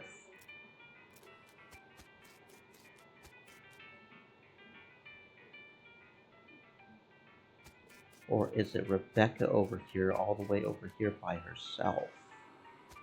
That's 16, not 15 though. And that's even older. That's 1800. So no, not her. Are there some Smiths over here that aren't with the other daughters? Are those the daughters or something? What's up, y'all? There's a whole gang there here, huh? That's 15. Weems, Almada, Turkinson, Tom, Beeks, Friends, Jangle. Yeah, hmm. Hmm. Support Faceca. Okay, so yeah, I'm not seeing it, so I'm kind of leaning toward to Leonore. She was relatively. Rebecca is longer, so I'm leaning kind of to Rebecca. It's a year difference, but. Or maybe not. Oh, Lay. Laynor? Okay, no, not Laynor. Unless I misspelled it. Laynor. She seemed to like the idea of it being. What? Oh. Well, apparently I can't try again today. I could die and try it. Oh, I don't know. Billy Spider McKinley turned out to be more than one. Okay, whatever that means. Wise old Jed Marmot? This time the bar ate him. The ground some policeman sauce. Pick it up. A marmot skin hat. 7 pistol attack damage. This hat's original owner was a crack shot, but he lost his gun in a card game and got eaten by a bear almost immediately after. Wow.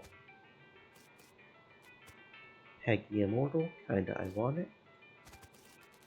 Biff Bit Bunkerston was a real fuckface. Big Bob Hurlingham gone to big pie eating contest in the sky. We got a tripe pie. Tripe, for those who don't know, is intestines. This is a pie crust filled with intestines. Okay, it says it in the description. Very good. It just goes to show 1 minute's nightmare garbage is another man's dinner. Increases muscle by 5. He was sort of like a Benjamin Button kind of face. Not a big candle. Clean Willie Beats really wanna hate this burial thing. And that Cynthia Bomb tried to eat her way out of a bear. Buck Gene Swing, nobody ever saw a man die that way before. It's a whole gang, we're not scared. Well, maybe the rifle do, though rifles can do some damage sometimes, but.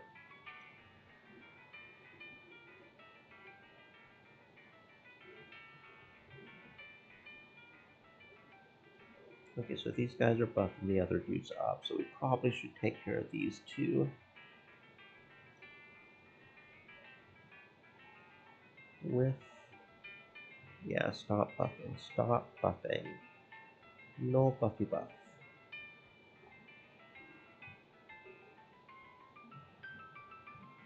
Bam. Can almost one shot these dudes.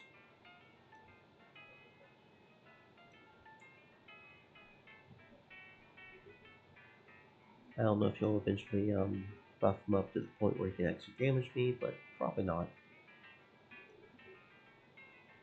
There we go. Victory. We defeated that whole gang of sweet skeletons. Here lie the sweet gang. May they never wake up. We got a sweet sword. Now I'm royalty. The sword used to adorn the grave of the sweet gang. Now it adorns the faces of your enemies. Briefly. 12 to 15. Not as good as my, yeah. 15. It would pretty much have to do 20 damage to beat that. My Colt Dagger is very nice. I very much like my Colt Dagger. Okay, Shank Weems, we're reasonably sure he's dead. Adam L. Omada, the god of coming and going. Okay. Think Scotch Turkinson found in a whiskey barrel is what he would have wanted. We got some decent whiskey. Is a bottle of perfectly adequate whiskey which is perfectly capable of showing up any perceived inadequacies in its drinker. Old Dad Tom took us kind of a long time to get around to this. Fred Deeks couldn't remember the rhyme about which snakes are poisonous. Patent emetic. The substance cures poisoning by making you vomit, but luckily medical science has confirmed that vomiting is a cure to basically every type of poisoning. Okay, I'm not sure about that, but okay. Gerald Flint's died as he lived, screaming. Annette Jangle, first lady bicyclist to ride off a cliff. Riding boots. These boots are made for riding, but not the kind of riding you're probably thinking of. 1 max AP and 3 speed. I like ours, but soak boost too much. That's Bowker Clinks inventor of external combustion. Okay. Jellied arsenal. Oh, that sounds good. Gothic cameo. It's an ornately carved brooch with a jet black gem in the center, which, come to think of it, might be a jet black because it is in fact a jet. This item goes on your lapel, 20% spooky resistance. These are little gun-shaped candies made with real gunpowder. Don't know about that. This is a can of garden variety garden snails preserved and suspended in gelatinous ooze. Yum! Don't know about that either.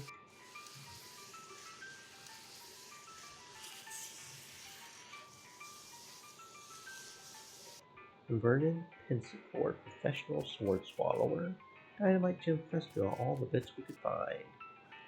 Open the door. Inside there's a document and a weird little metal object. The document describes a Tontine, Vera wishes of Chet Buster Sly, and a weird sequence of letters, BTLITR. Pick up the object, it looks like a piece of a broken key. BTLITR. Don't know if that's important, but it sounds important.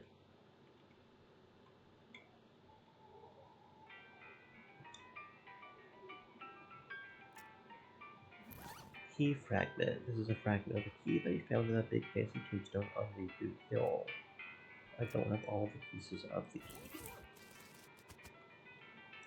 And we don't have lockpicking 2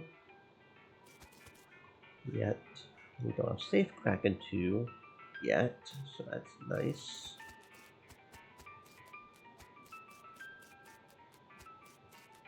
Alright, plot number 3. Xavier J. Hornhog ran for mayor right off a cliff.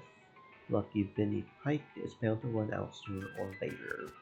Jenna Slapradish ate too many wasps. Hazel Batchley embroidered herself to death. That one guy, you know the one. Yeah, him. Brad Haggins, most strikingly rat-faced man any of us has ever seen. Stan Rieta Nicholson tried to eat a live eagle on a dare. Looks like the eagle knocked out all of her teeth on the way down.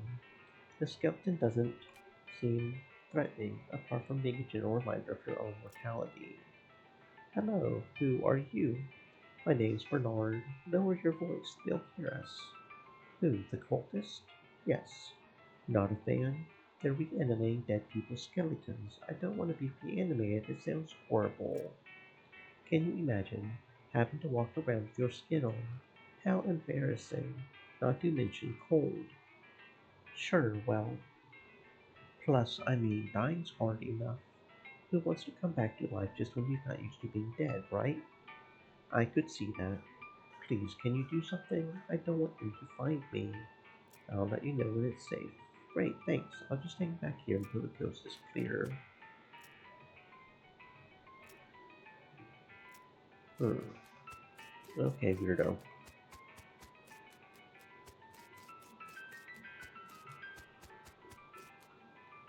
call that Tewksbury died of a disease we don't have a name yet for yet. Based on the contents of the coffin, you'd have to call it Exploding Skull Syndrome. Per Retta Fate, Territorial Scoffing Champion. We're not going to get past this barrier of whirling bones without, well, making it so there's no barrier of whirling bones here anymore. These bones attach to nothing or no match for the ones attached to your muscles. Susan Bowingstraw, buried with her treasured collection of dog ears.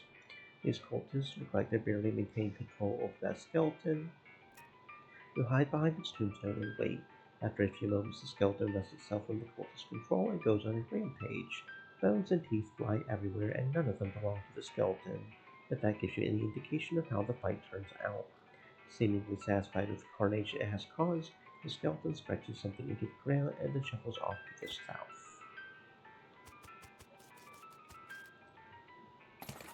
Fundamentals of Nex Mex.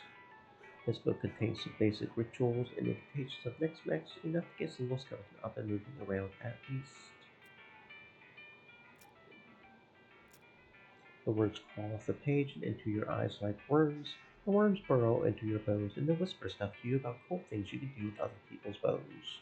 As you turn over the last page, the book vanishes in a puff of black smoke. And we got white hair now. Your hair has gone prematurely white due to your meddling in the affairs of the netherworld. You lose 3 moxie. Okay. This is what the skeleton wrote. Must be its name. Nothing in here but 3 bedrolls and a single stale smell. Bad room, nothing left of boots and teeth. Peninsula Whacker Screen. Nice lady, no unfortunate name. Requires stint is a hastily constructed, very shallow privy. Well, you know that we've got to go digging. We've got some sweet smelling flowers to do so. Open the door and dig around in the detritus. There's still a pink of paper in here. Discipline shift. Looks more like one of the necromancer's cultists got written up. 2 more of these, and they'll be ritually eviscerated. Nothing personal, it's just corporate policy. You read over the infraction list around the slip. Looks like one of the cultists was gathering dangerous mushrooms. Curious.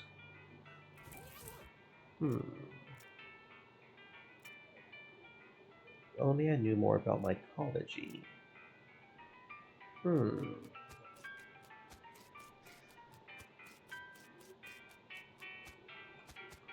where did that big skeleton go? I thought we would be able to fight him after he killed off the cultist, but I guess not.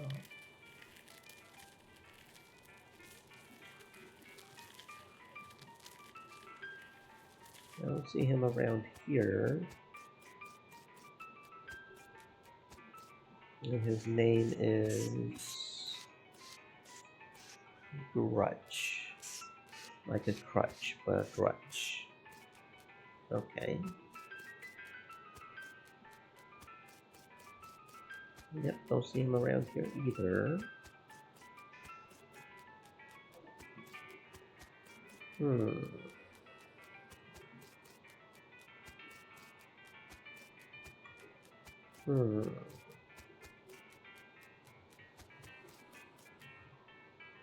He's not like over here or something, is he?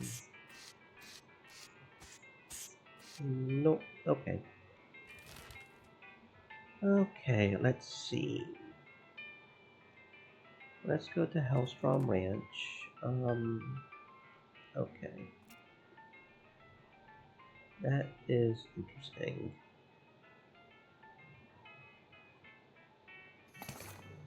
Buffalo skin pants. Buffalo pants, please don't come off tonight. It's cold. 6 muscle and 3 armor. Ooh, those seem kind of nice. That is better than our current thick leather pants. By a single muscle, but it's still a single muscle.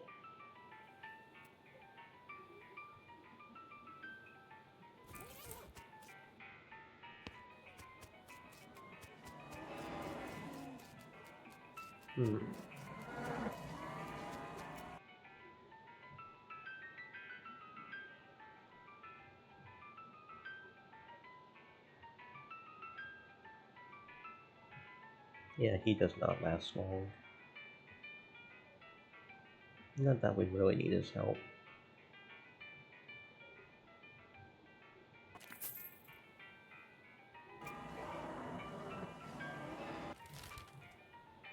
Okay, let's go to Boybean. Let's just go ahead and go to Boybean's house. You're a tanner, huh? Discover Goblin with a strange hinge board covered with shiny foil, which usually reflects sunlight onto a pair of leather boots. You are tanning boots.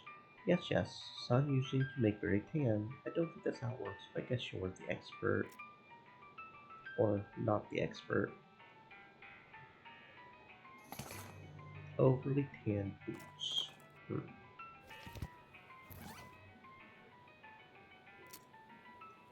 One maximum AP, 7 months. These boots have been so comprehensively tanned that they're more tanned than boot at this point.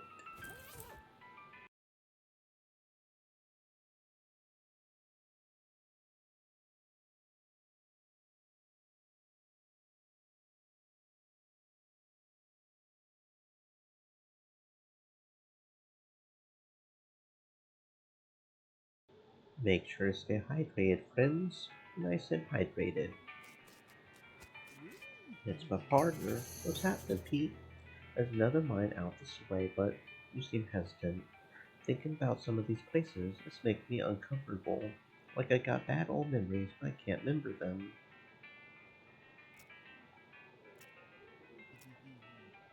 And I just remembered we never did go to the postal way, did we? You spot a guy riding down the road on a brown horse, wearing a brown fur hat and carrying a brown shopping bag with a brown loaf of stolen bread sticking out the top. You can tell it's stolen because the bag has a little picture of a loaf of bread on it. He rides up and brandishes a great big loaf of bread at you. Hand over all your bread or I'll bludgeon you to death. You sure like bread. Hey, good bread is good, man. I like good bread.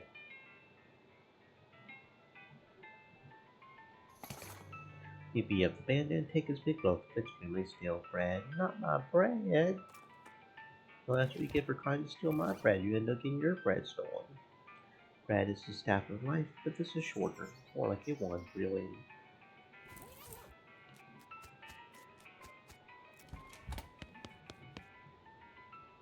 You use the cheat sheet to find the route map that leads to Redwood. You follow the map and along the route to Redwood you find a suspicious looking house. Something about this house makes you suspicious. You can't quite put your finger on it. The place looks perfectly normal after all. But you can't shake the feeling that there's something very wrong going on here. Maybe you're just being paranoid. I ain't mind telling you, this place gives me the jibbles or something fierce. It is pretty creepy, like it's too quiet or something. If that mailman came through here, I got dollars to donuts he didn't walk out again. A cellar door. Man, I bet it's all kinds of horror down there, like some kind of medieval torture dungeon. It's locked, but is it locked to keep you out or to keep something in? That's a plot code lock. These things are unpickable. Unmarked, no name on it or anything. You approach the door hesitantly. You could be getting yourself into a real bad situation.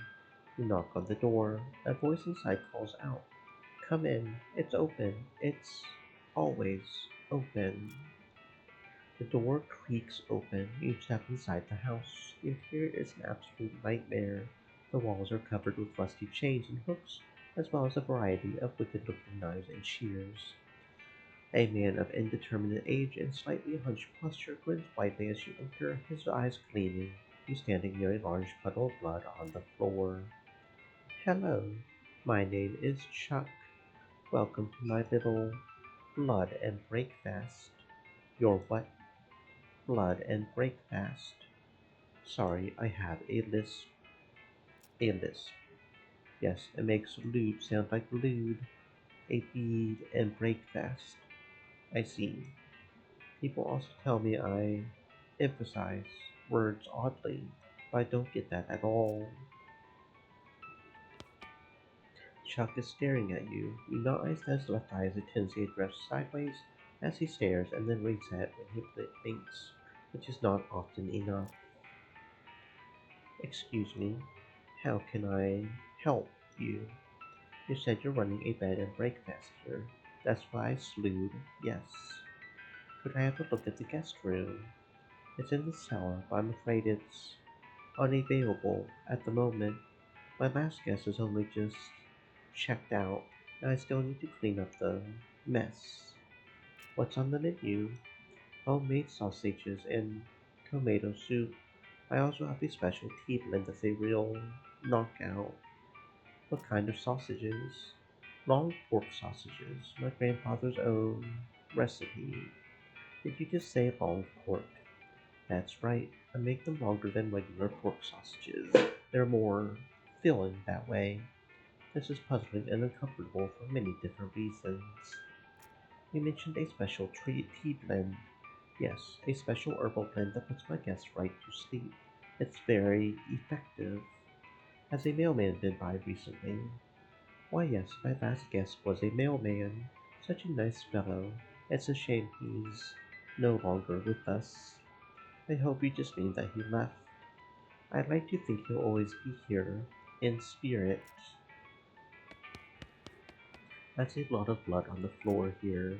I can't help but notice you have a giant pool of blood on your floor. Blood?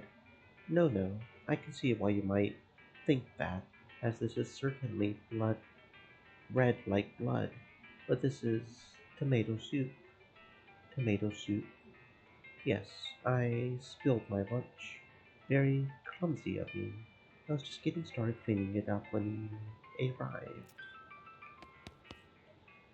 The little pantry shelf with various tins and jars on it. There's nothing very unusual, but you do not ice 2 jars of tea leaves labeled Sleeping Time and Earl Grey.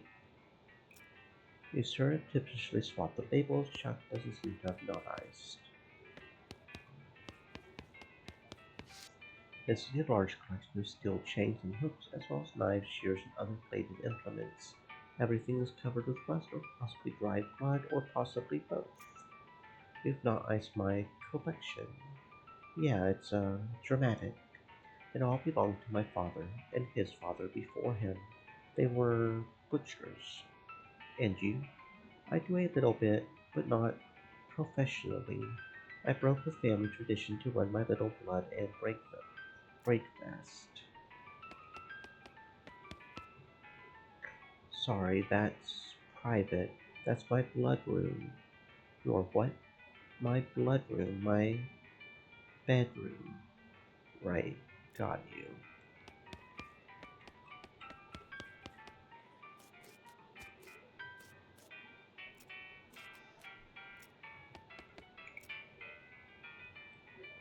What's on the menu?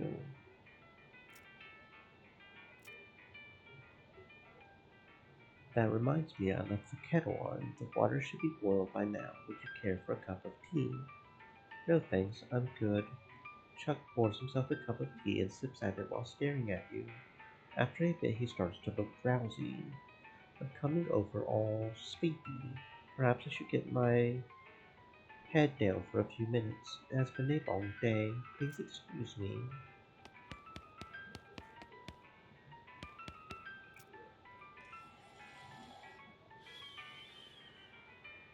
Chuck's sleeping pretty sound, but you should be careful not to wake him anyway.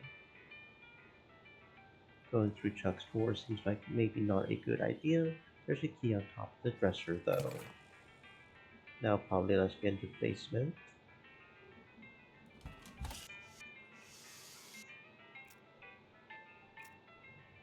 It doesn't look nearly as horrific down here as you'd expected, unless you're particularly horrified by an unmade bed.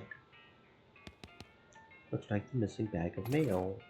You sling the sack of mail over your shoulder. Neither rain nor sleep nor super creepy D&D proprietors. You got an item read with missing mail. Books left by previous guests. Advanced cow punch-in locks now to ooh, lock picking number two. Lock picking number two. This mid-tier next textbook teaches you how to replenish your blood supply by stealing blood from the living.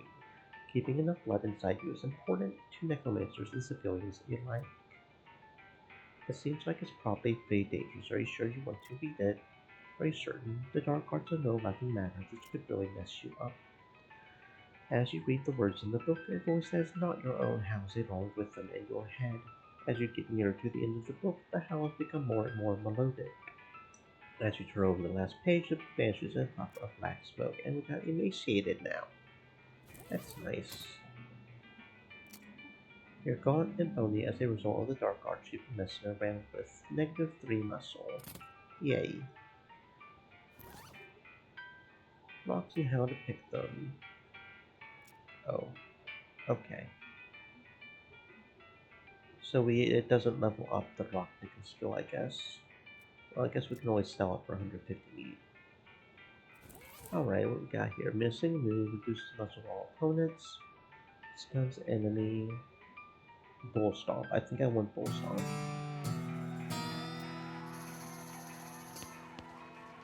Yay!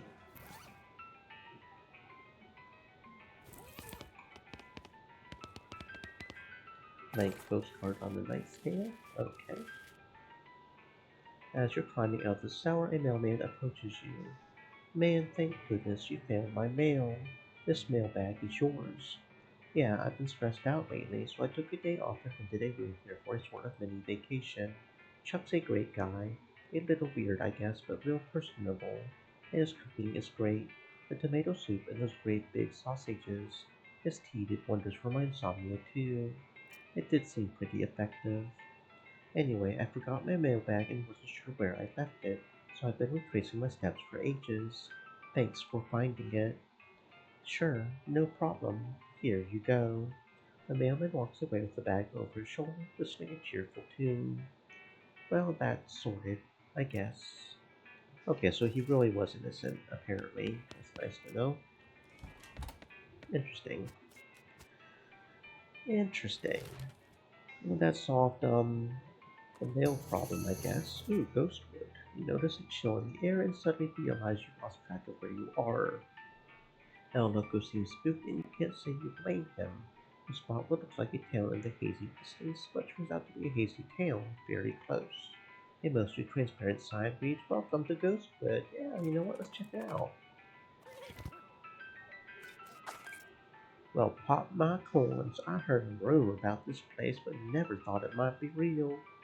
Like the fella said, sometimes truth is stranger than fiction. Yup. You know, I heard a ghost story once. What was it about? Dunno. It were all whispery like, and I couldn't make out the words. All the buildings in this little town are weirdly hazy and translucent like ghosts. It's a literal ghost town. Alright, fair enough. You might expect to be able to just walk straight through the door of a ghost building, but some kind of force is preventing that. I guess you could knock on the force. Your fist makes a distant, echoey clap sound on the barroom door, and a ghostly voice comes out of nowhere. Howdy there, gal. New in town? Yeah, I was wondering if, sorry, I can't do business with you until you have a visitor identification card. I ain't supposed to even talk to you, really. Okay, where do I get one? Try the town hall down the end of the street, okay? Even the rocks and the... Not sure you could lead a ghost horse to this even if you wanted to.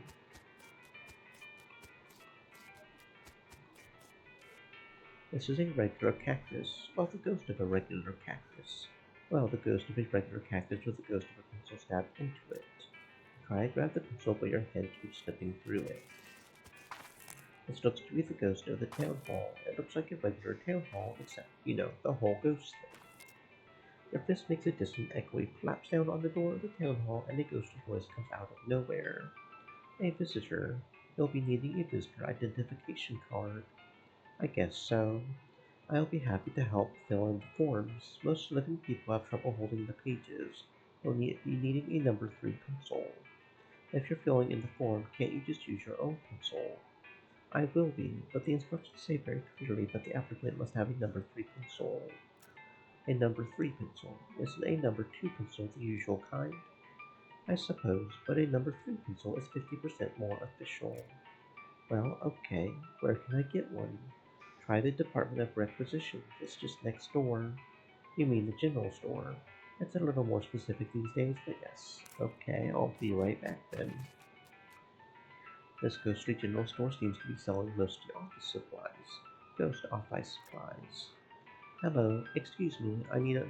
Sorry, can't help you unless you have a visitor ID. I need a pencil for... No visitor ID, no supplies.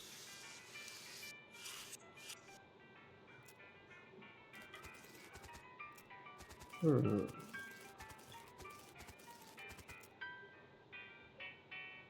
The general store won't give me a pencil without a visitor ID.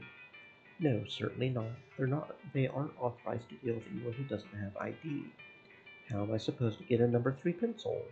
I suppose I could issue a temporary visitor permit. You don't need a pencil for that one. Okay, great. What was your last name? Johnson. Jade. Just us. A little farm outside Boring Springs. Never heard of it. Was boring, just like it says on the label. That's nice. How many bars are in the window of the adjunct department of report? What? It's a quiz to make sure you've actually been paying attention to and care about our little town, instead of just breezing through to show you that, 7? Okay. 1, 2, 3, 4, 5, 6.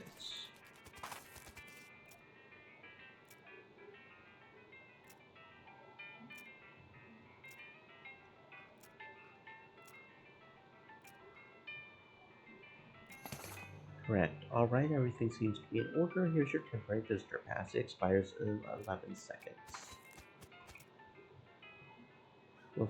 Just fill out a requisition form. Last name, Johnson. Sorry, looks like your visitor. What?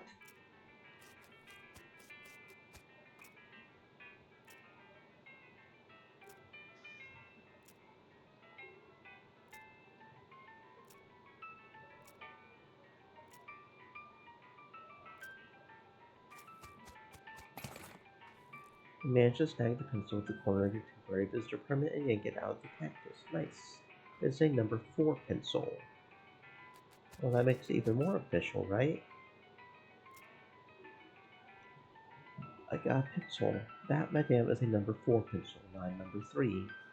I was hoping you wouldn't not eyes hook. A number 4 is like 33% more official, right? Nice try, but it obviously doesn't work like that. Dude, what the heck?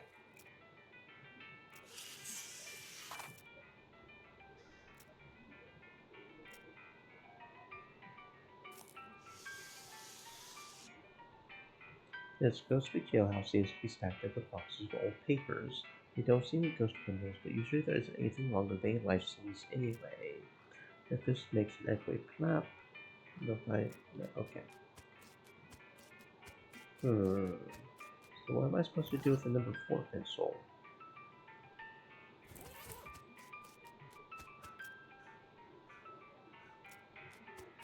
But they won't issue any more visitor permits, looks like. Since I've got a number 4 pencil.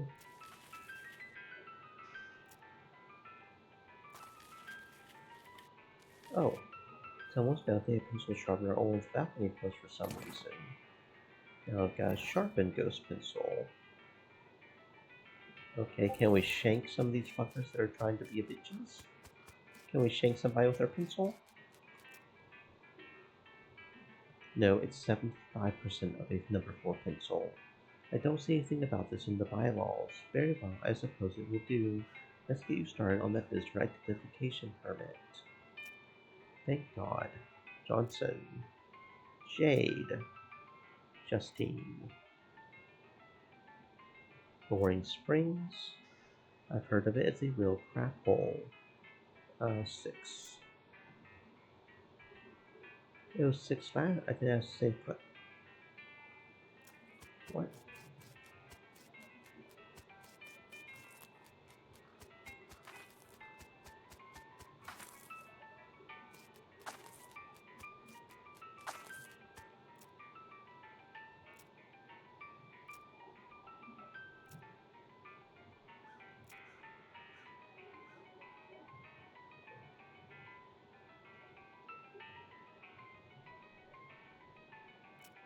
What? There's 2 what I put on. What?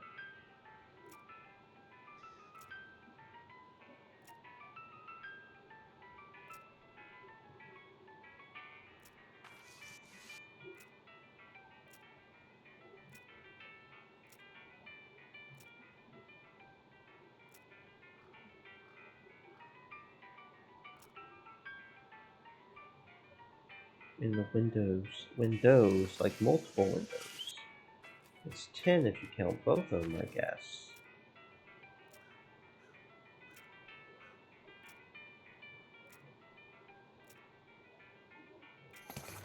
Correct. Alright, everything seems to be in order. Allow me to officially welcome you to the town of Ghostwood. Here's your visitor ID. Thank you. Say, was it always called Ghostwood or? Yes, total coincidence. Yeah, you can. I can't think of anything. Since we stacked up with boxes of old papers, we don't see any ghost criminals, but usually, yeah. Okay, what was the purpose of the game thing? I have no idea. I need a drink immediately, no problem. Beer or whiskey? Beer. Gotta take your name down for the requisition slip.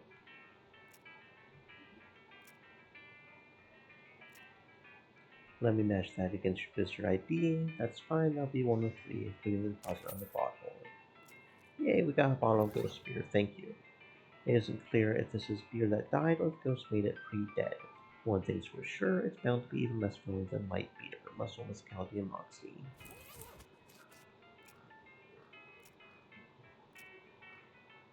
I'm out of whiskey requisition forms. Mind going down to admin and picking one up for me? Great, thanks.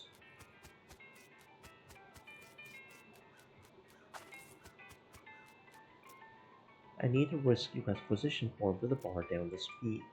Bar? You mean the Department of Libations? Sure, I can give you a whiskey requisition form. Great.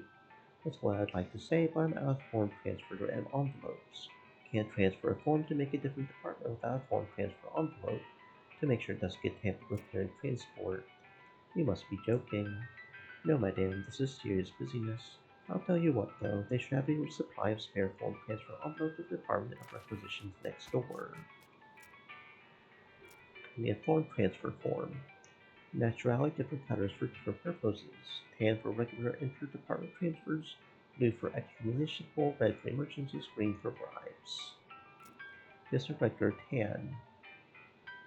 Green? Looking to shortcut the system, that'll be 3,000. What for? If you're going to go around bribing people, I might as well get my cut. The more I have to deal with this bureaucracy, the more of an emergency this becomes. Give me a red one. Sounds reasonable to me. Here you go. I'm back for that whiskey requisition form. Here's a transfer envelope.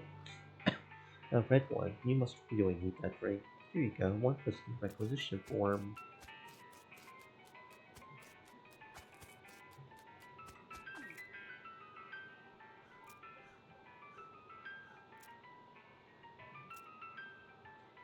That looks all good. Can I get whiskey now? We're fresh out of whiskey. I hereby vow to destroy this place. I will raise the buildings and salt the earth. Now, don't get all bent out of shape. If you go tell the Department of Requisitions, they'll set us up with a fresh case.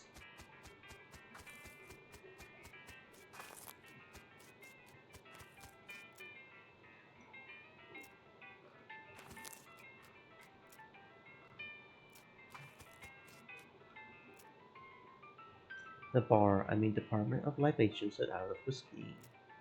Thanks for letting us know. We'll get a case sent over. I don't have to fill anything out.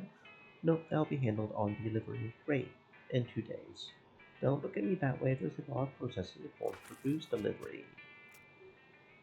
Okay. Not sure what the hell's up with y'all. Y'all just weird. Try again tomorrow. Okay, so I guess they'll come here tomorrow. I don't know if that's worth it. I don't know if we'll even pass a day, but if we do end up passing a day by dying or something, I don't know. We'll have to come back to Ghostwood and reboot Hill to help the granny. Anyway, off to Breadwood since we solved that thingy. You randomly think about how sometimes one cowpoke will shoot at another cowpoke's feet and yell dance, and now it's usually a situation where the first cowpoke is being mean or threatening. But then you idly wonder if the gal could do something comparable except shooting at her own feet, and if she were a good enough shot and or a good enough dancer. You fire at your feet for a while and dance up a storm, with a good combination of dancing crack dice and shooting crack dice. Okay, I guess that's a way of ghost boxing almost, I guess. Yep, found the missing mailman too. He's on his way to deliver it. I hope there's a new issue of Mayor's Monthly. Sounds informative. The mayor glances at the list of problems posted on the wall and paces around nervously. Okay, what's next? The overdue book. He glanced at the problems board. Our library's only got 4 books, so it's serious business when someone doesn't return one. Our report sales no doubt to a lady named of Alexandria. That was a couple of years ago, so I don't know her, but we've got an address. Okay, I'll go check that out.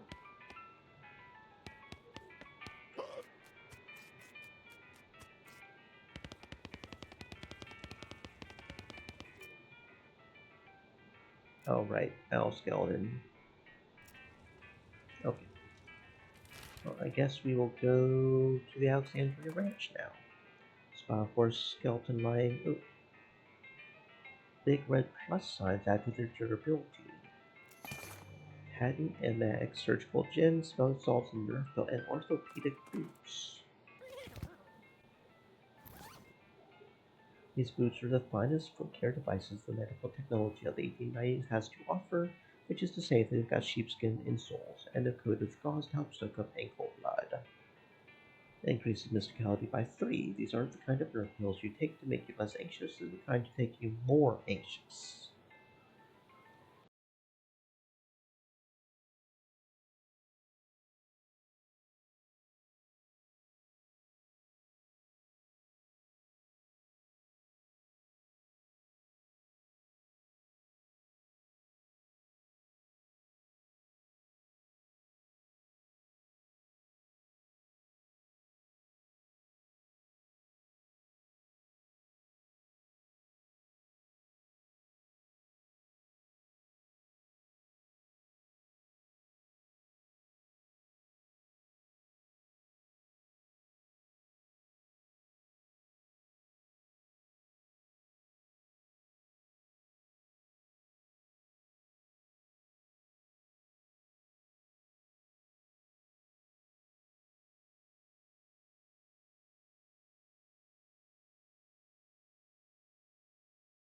Okay. Okay. Cows. Tell you what, boss, how about we talk somewhere there ain't a bunch of cows standing around? Let's go take care of them. Cows. 6. Oh, that's not a lot of damage at all. Okay. I guess the bull stomping is as good as I was hoping it would be.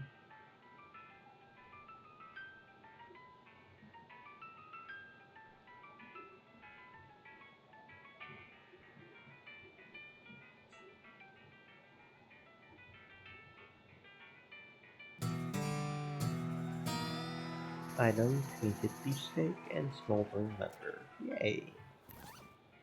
This leather still smolders with some of the unholy fire that animated the abomination you sliced it from. Great winter blanket to build it. So as if I level up for leather working, can I do that? Like work with that? Enchanted leather goes out of the. Okay, so leather working area is maxed now. I see. Oh, fortune's at level 3, so we can go. I think I remember where that was. Almost got all our miscellaneous skills maxed out, so that's pretty cool. Deals 9 damage, so it doesn't really do that much more.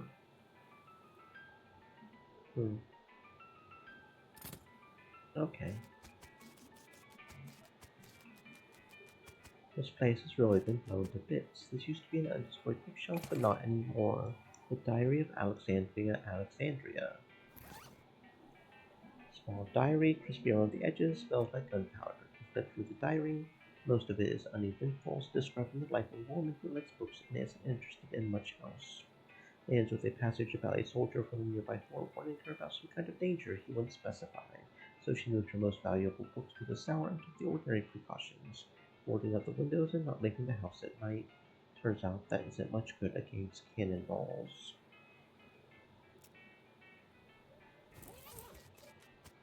Heap smoldering books, overdue Brentwood book.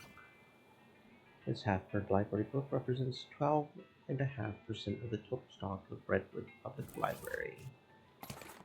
Cow Punchin'! Yeah, so we've almost learned all the cow punching skills. There's two more. I guess we'll learn Haymaker, but there's only one more we can even learn. The direct volumes can put.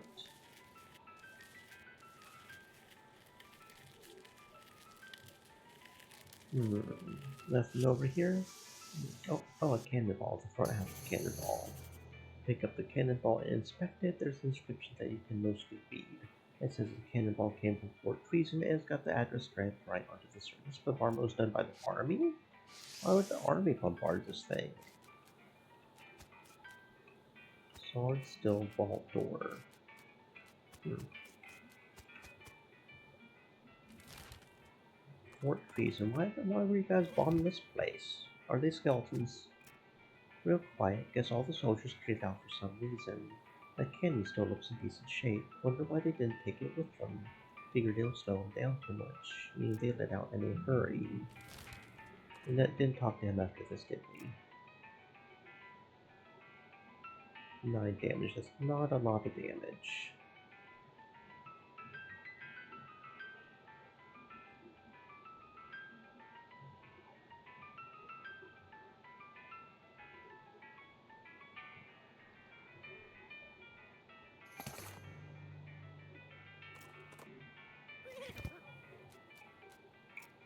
Someone had a real bone to pick with this place. Was this a library? Some of these burned up shelves still have books on them. Maybe someone didn't want to pay their late fees. Hold it right there. A bandit steps out of bushes at the side of the road. He's pretty raggedy, but also extremely burly, like a scarecrow stuffed with footballs. He has a pistol that could be described as a hand cannon without getting metaphorical. Give me your dough or else. I ain't scared you, boy. You're gonna die in one shot. Intimidating 6-gun. A lot of the parts of this gun are way bigger than they need to be. 10 to 13, huh? That's actually better than my current one. So yeah, sure, we'll do that. Intimidating 6-gun.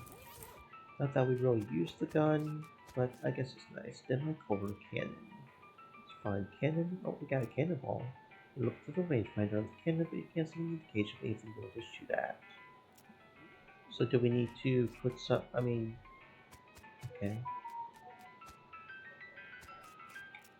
Places emptier and a shed snakeskin. I wonder why. Ain't no telling unless you want to poke around first. Yep, I think I do. Don't have any more binoculars. Vienna blood sausages, cat-sized candy, that's new.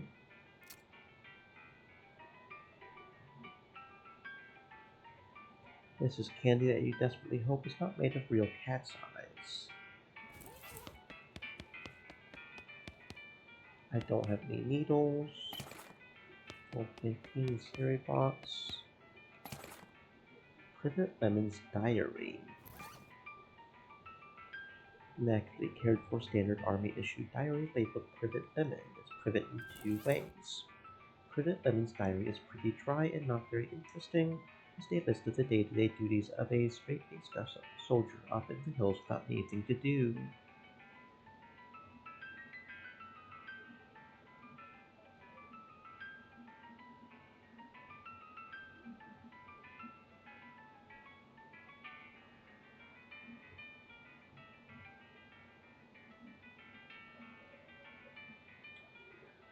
Um, To the end, though, it starts to mention the commanding officer, Captain Simon, became increasingly agitated and convinced that a nearby range was being used as a spy outpost. Lemon doesn't sound convinced, but as one, annoyingly vague, and she puts it, orders are orders. The last few entries have to do with dissent in the ranks and the possibility of mutiny, the thought of which Lemon abhors. The rest of the pages are blank.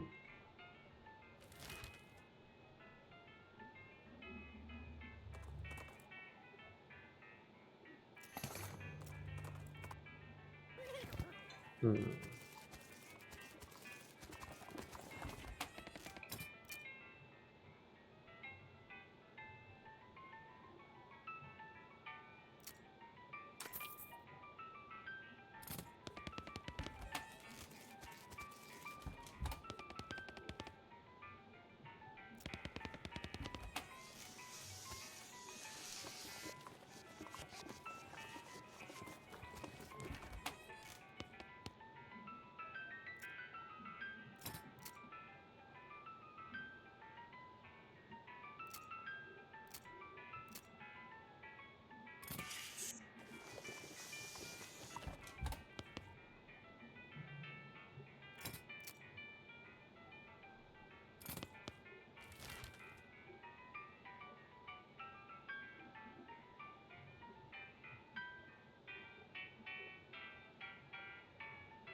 Okay, back to Reboot Hill for now. Oh, Wandering Sally, how you doing, dude? What you got? Oh, binoculars, I do want those. Ooh, modern safes, yes, we want that. We absolutely want that. Okay, now the question is, how do I get enough money?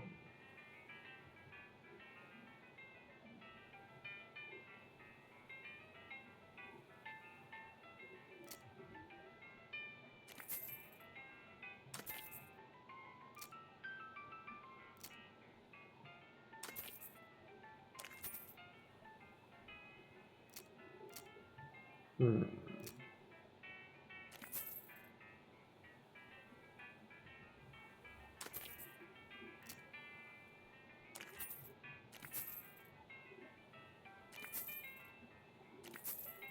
We need 1,200. That is a lot of money.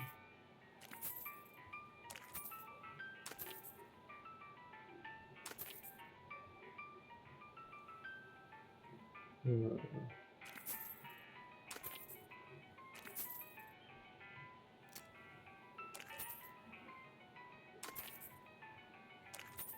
Hmm. Okay, we're getting there though. We should be able to do it.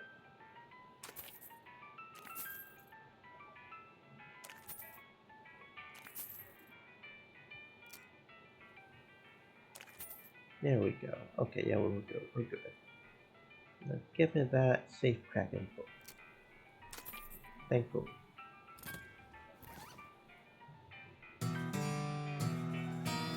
Time to get cracking. There we go. Okay, now we can start doing safe. I was hoping to find the book somewhere. Okay.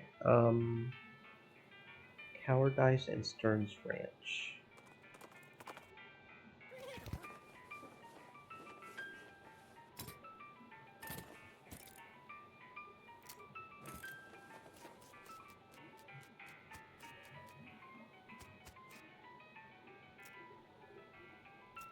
Okay, so yeah, that's that.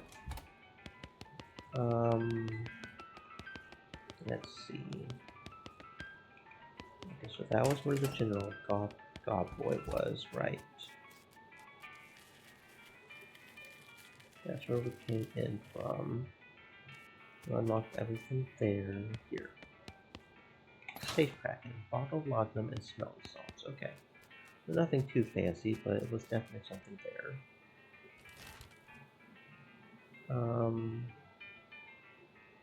Stern's Ranch.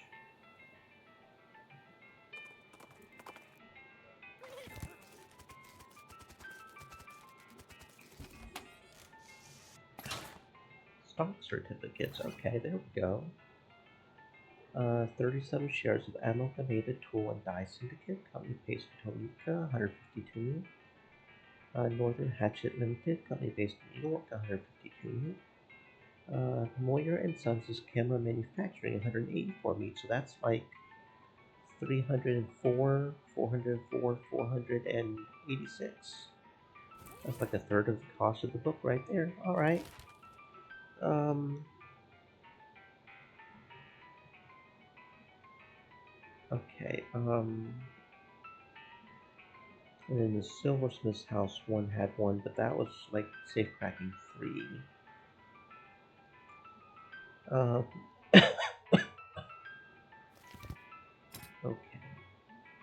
What I really want is to up the safe cracking and lock picking. Oh, we can actually go ahead and up the safe cracking. Oh, now we've got safe cracking too. Okay. 100 experience to get it up to 3. Okay, let's see. Where was the safe cracking 2? That was the millinery. That's where safe cracking 2 was. Okay. And also the one place, yeah. Okay. Da, da, da. Okay, after to the millinery. Let's safe crack this thing over here. A prototype Stetson, huh? This hat never really made it to market. The public just wasn't ready for such a wide brim. Not as good as my strange head sack. Okay. Okay. And the forts are the ones that have clown wart on. What the heck is that? As they build a pile of shimmering pollen from the northern clownwort tower, which some scientists claim is the source of all clown power. Resistance to elemental damage. Okay. And it looks like Fort Coward Dice didn't have any more. Okay, so yeah, we've already looked at all the things, so that must be how we find things as opposed to wandering around. We can either wander around or we can look off the top of forts. Okay, I'm tracking. Cool.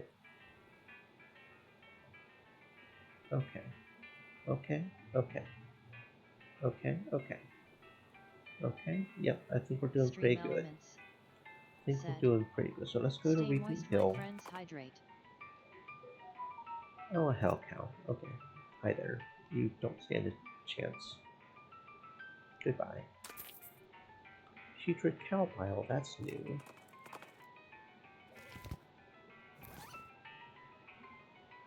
This is a little vial of rancid cow bile that you catch for some reason. Increases Nox by 3, max AP by 1.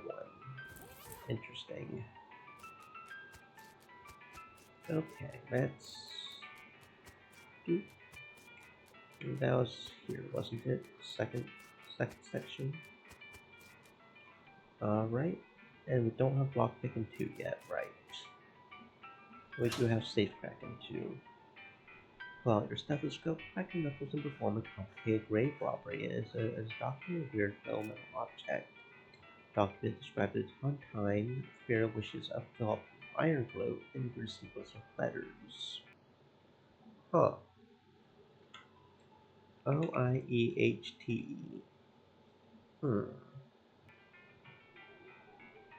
A Tontine. What is a Tontine? Is that an actual word? Is it something they made up? It's a financial arrangement where participants contribute to a common pool, receiving an annuity for as long as they live. Oh, okay. I see.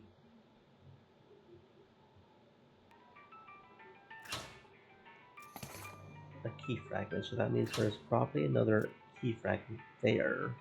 We need lock picking 2. I need 400 experience for that. So I'm tempted to go ahead and just wander around a little bit until we get 400 experience, honestly. Where do we see how unspent 117? I don't know how long that would take. Guess we could keep exploring. It almost feels like the cannon should maybe be fired at the safe. Is that how I get it, the vault door open, maybe? I don't know.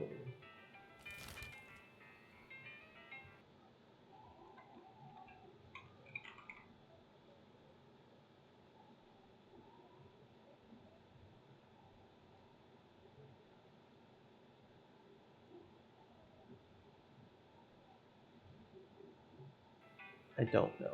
Okay, so I don't know what to do there. I don't know where to get it. If I had another shovel, I would go dig up some more stuff over there. We only have one shovel, I think. I have multiple pickaxes, but where's the shovel at?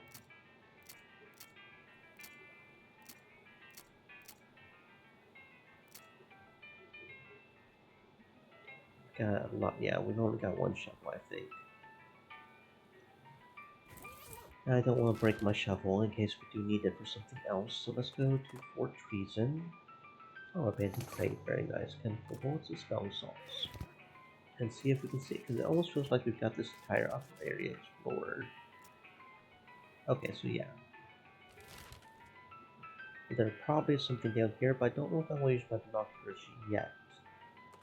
Now let's explore the area. Oh, West Pole. Okay, what's this? This place feels really weird. Funny old place, the West Pole. Got some strange magnetic properties, you see. What kind of properties? You know, strange ones. I ain't no scientist or nothing. I think I can taste the feelings in my teeth. These rocks are strange. They don't seem to weigh as much as they should, and they're sort of drawn to each other. You can probably make an interesting card out of them. An impregnable tower. Heart of stone. Oh, oh, okay. Your circulatory system is now partly stone, which makes your blood even more thicker. Okay, that sounds safe. Oh,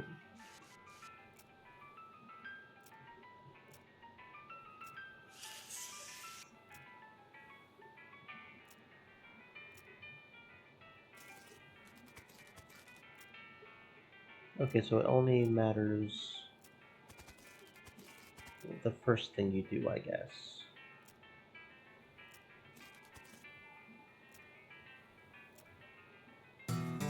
Or, okay, I see. Song of the Spheres. Okay, that's certainly something. Um,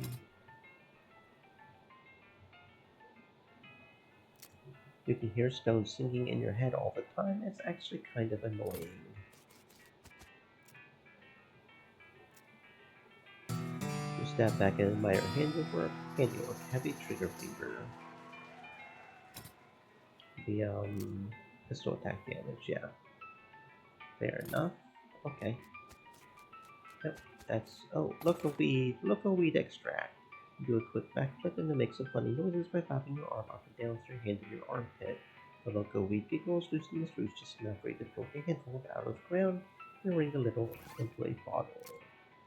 You're just crazy about this stuff. No wait, I meant not because of, not about.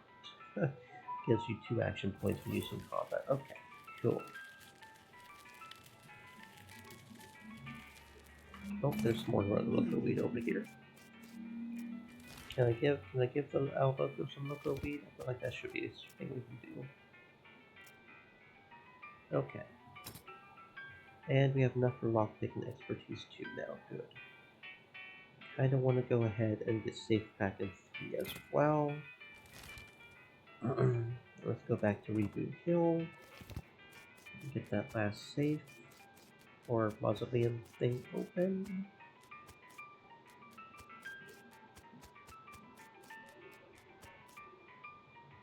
Pick the lock. Read the document. Tontine OHLGHE. OHLGHE. Okay, so 1, 2, 3, 4, 5, 6, 1, 2, 3, 4. So each of them has 6 letters. Hmm.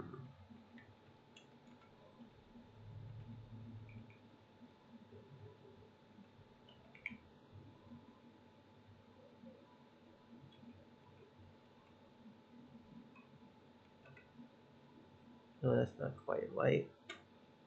Oh, I didn't mean to do that. Ooh.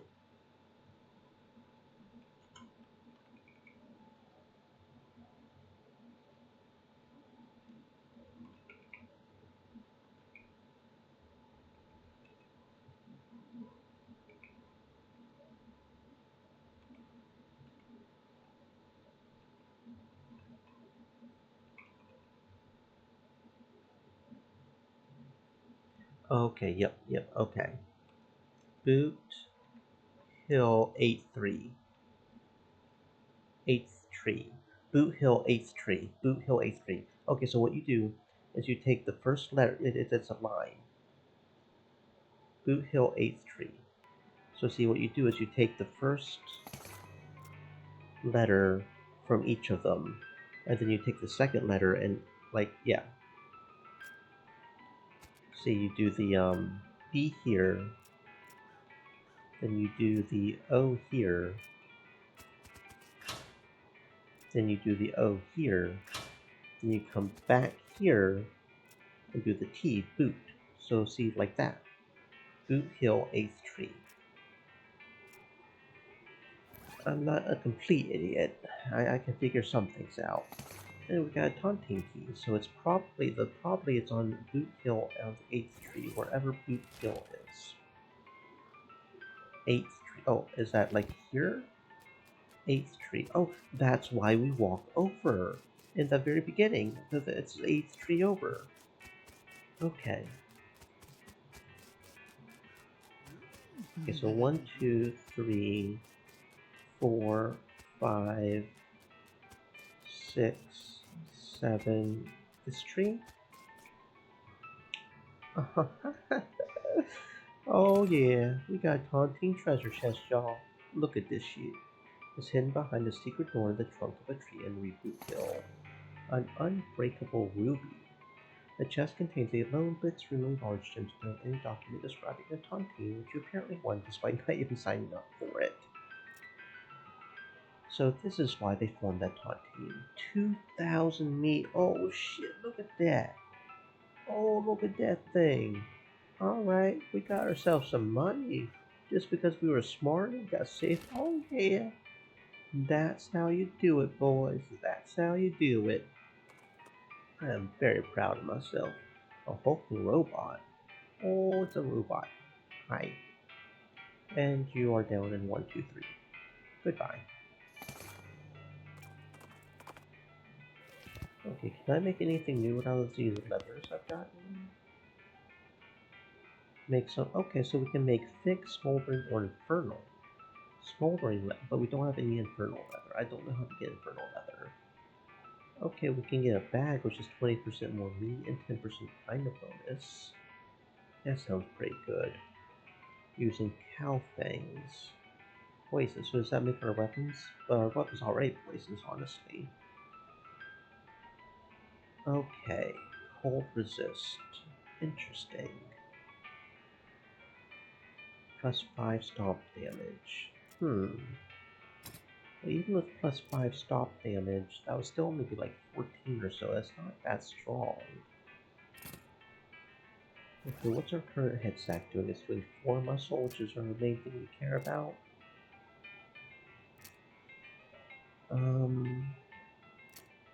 6 muscle and 3 armor. 6 muscle and 3 armor. So those pants would be better. That would be 1 more muscle and 1 more armor plus cold resist. And the hat would give us almost double muscle. We would lose the moxie because of the headband, but the hat sounds pretty good too. I don't know where the bag goes, but is it our offhand? Because if it's our... Well, I may want to. Plus 10%.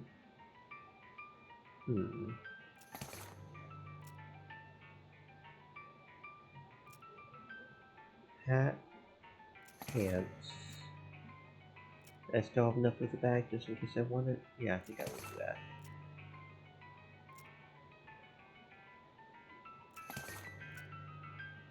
Okay, so we don't have any infernal leather. That's fine. Okay. Okay, so that's a weapon is what it is. Knuckles of the Buzzer can venomous cow fangs, but 13 to 17 isn't as good as our repurposed cold daggers, so... Yeah, so that goes in our offhand, so that would replace our large plush. Do I want meat gain and item finding bonus at the cost of that? Our muscle is already pretty fucking up there, so I think I may want to go ahead and do that. I think I will. Okay, and then the pants are definitely better, because that's, yeah, that's 1 more plus the cold resistance, so smoking leather pants. The hat is, almost double muscle, and we get more cold resistance that way too. Okay. There we go. Very nice. Would be kind of interested to see what the infernal stuff does. It's probably even better, but okay. Okay. Let's go to Royden's house. Picks up a rock and polishes it on his sleeve. Finds something. Nothing real special, but it's a nice piece of frigate. Do they call it that because it's blue like the ocean, or something else to do with big warships? No, they call it because it's worthless, so forget. Okay, fair enough. Roy must prefer to perform his morning ablutions outdoors. 5 experience. Let's even hooked up to much in secret. Hey, 6 experience. We need 1,000 to get lockpicking up. We need 100 to get safe cracking. We'll focus on safe cracking first. There's a single yellow jelly bean in this case with a sign that says Paraguayan Murder Bee Honey Jelly Bean. Very rare. What kind of bean would pay 6,008 for a single jelly bean? Ain't a jelly bean flower myself. I'm more partial to peppermints. I had not iced your breath is much better than I had expected from a bad old prospector. Ain't just being afraid of plane jumpers what keeps us from socializing amongst the fraternity. Some of them fellers, all they know about hygiene is how they greet their meal in the morning. Another spittoon. As soon as you get near the spittoon, you can smell the overpoweringly sweet stench it exudes. Nauseatingly sweet like the rotting corpse of a dead gummy bear. Garish rainbow colors swirl together in conjoined psychedelic madness. Is Roy using jelly beans as chewing tobacco? Yes, yes, of course he is. We're talking about a bowl of jelly beans that have been sucked on, half chewed, and spat into a brass bucket. You seriously want to put your hand in that swirl of artificial coloring and thickened saliva? You'll probably never be clean again. Look, I'm serious. You are about to permanently dye your hand with a swirling mishmash of all the worst colors in the spectrum. No one will ever have a tattoo that looks as gross or as stupid. Well, I tried. Don't ever say I didn't warn you. You plunge your hand into the spittoon and fish around for a while. Eventually pull out a really disgusting pistol and a really disgusting can to shoot it with. That actually stained our hand too. Okay. Deal stench damage instead of physical. Let's probably make a 2 sound when you shoot it. 13 to 17. That's a pretty nice pistol actually. Yep, we're equipping that. We got a stank pistol. Stank pistol. Spittoon hand. Oh, hey, see, that was worth it. We got hot, cold, and squeeze resistance now. Your hand has been permanently stained by the rainbow-colored contents of a nasty spittoon. On the bright side, the hand will never suffer anything worse than that ever again.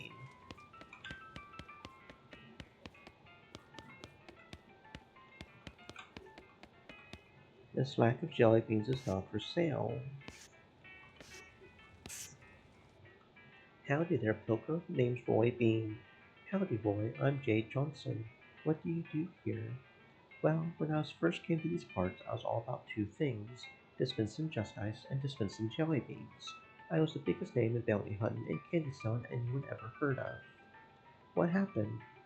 Nothing particularly tragic. Got old Saul, hung up my pistol for good. He points at the wall.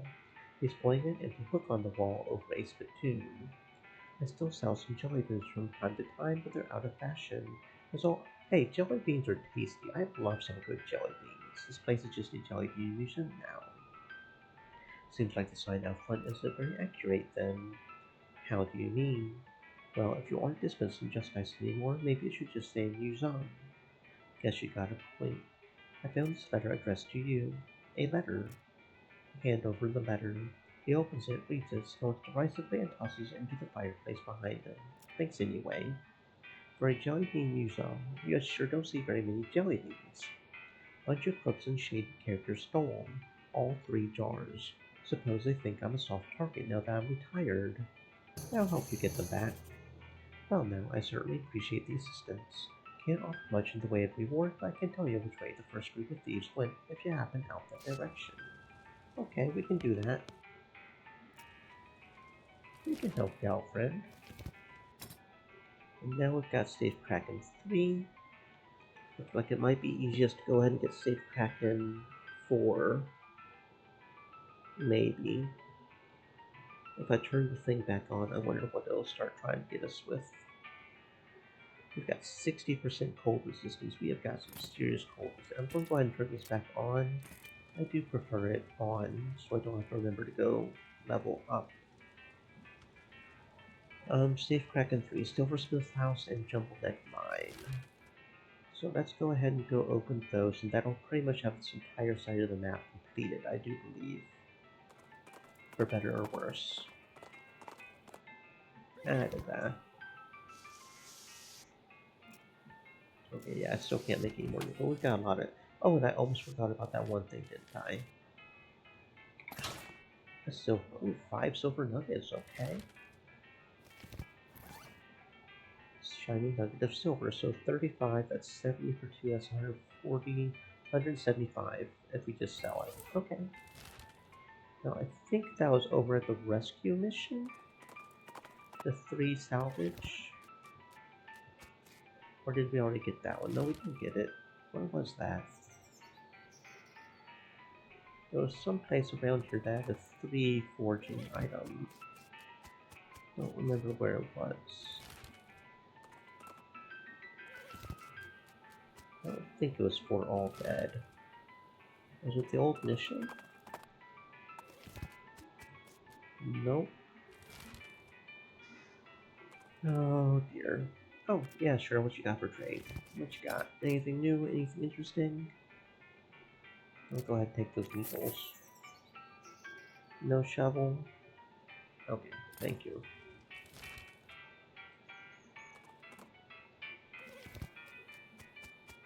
No, it wasn't here either. This is, hmm.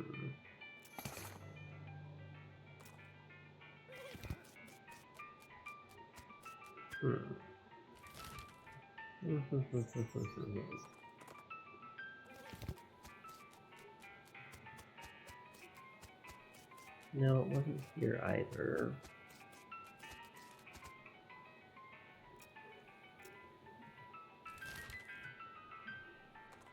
There was some place that had a 3 forging item. I cannot figure out for the life of me where it was. Hmm.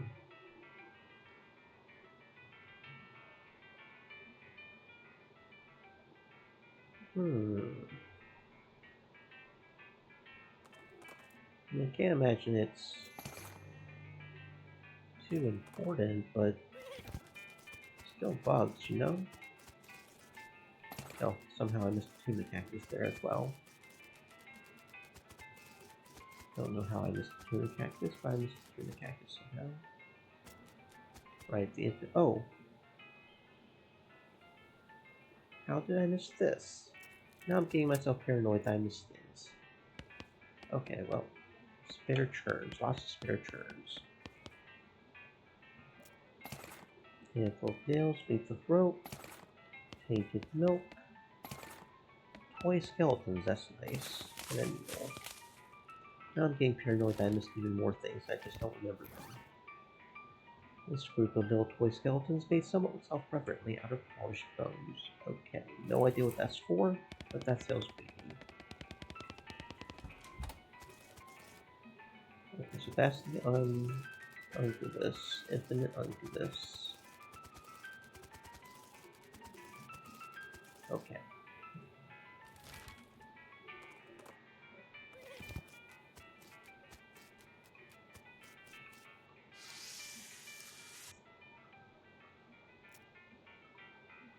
And see, I forgot about this one too, so yeah.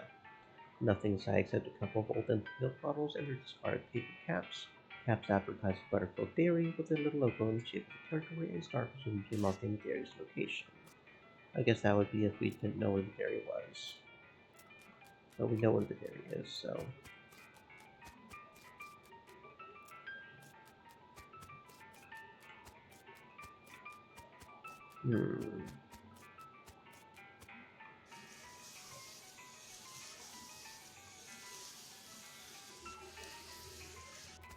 Okay, so yeah, nothing else here.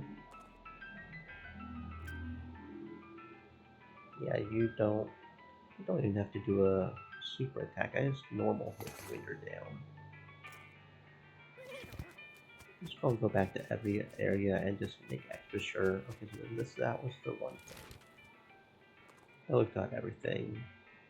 We don't seem to have a gun. Punch her really hard. Okay, I mean punching things is kind of my whole stick. Go ahead, give me a good one. You wind up and launch your best haymaker. You do in fact feel some resistance as your fist nears her head, but you power through it and knock her sprawling. Looks like it's back to the drawing board. You can keep this stupid defective thing. She dusts herself off, tosses you the ring, and slashes away, rubbing her doll. Looks like she dropped her wallet when she fell down to 61. Very nice. +2 armor. Okay, that's not really that impressive. Dynamite Dan, how you doing, my man? So nothing else here. But my paranoia's now got me thinking I'm missing stuff, so we're going to literally every location exploring, re-exploring. Not every location. There are, of course, lists to keep. I know for a fact we did get like that one completely completed. I know we got the old mansion completed because all that was down there was that.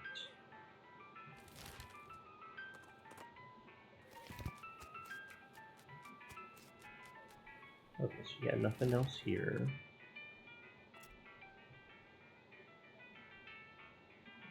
Yeah, I didn't even stand a chance. Okay, well, Haymaker's up to level 2, so that's cool. Okay, so no, nothing else here. Check there, we already checked all of those. Yeah. Yeah. Pretty sure there wasn't anything else at the factory. I'm going to go up there just to double check, just to make extra sure. That just fed to different rooms with different things, right? Yeah, no, okay. Gustavin Gulch. Let's go ahead and go back here. Make extra. Okay, so yeah, that was the one when, and we did do all those because we came back for the lockpick doors and we lockpicked all the doors. So there's nothing else here, I don't think. Yeah, there was a lockpick there, but we lockpicked it. And then Thunder Willow store is just a store, so there's nothing there either. Yeah. No, okay. In Dave's Yard, we did get everything, because that was just the ritual. No, there was nothing else here. I'm pretty sure there's nothing in Snake Pit Mine. We already went back to Stearns' ranch, right? We got that. Yeah, because that was where that one thing was. We still don't know what's up with that doll, but, still don't know what's up with the doll, but yeah.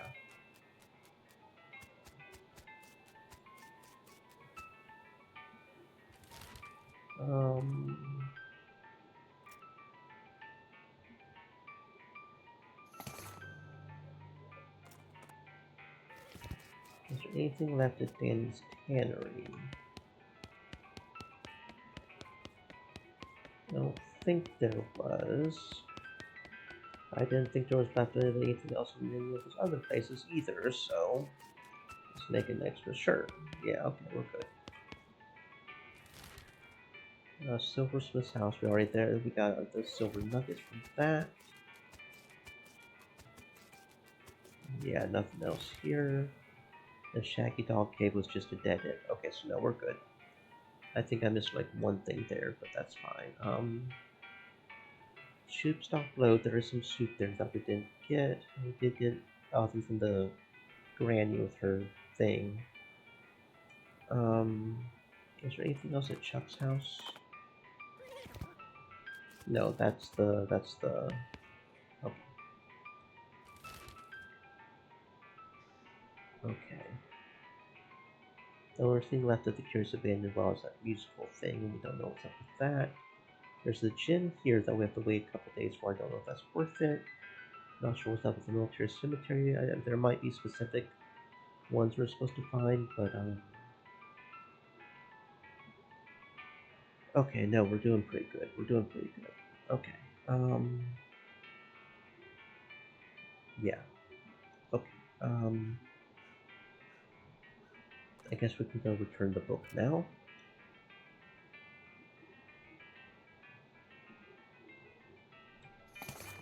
Antique rangefinder. Okay, that's new. Do you want to know how far away you are from your home? Well, on the range, look no further. I mean, this will literally help you look not further. Not look further. Okay. 5 pistol damage, I guess. Well, I got half of it. That's a real bagel biter. Everyone mostly skipped the words and just looked at the pictures anyway, and mostly just the bottom half of the pictures, so that's alright. At least the captions are still there, I guess.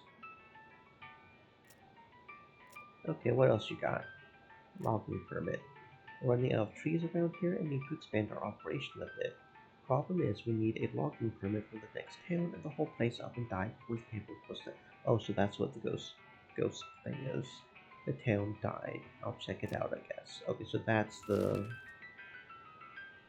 Ghostwood, isn't it? That's another reason why we had to get all the paperwork signed up, I guess.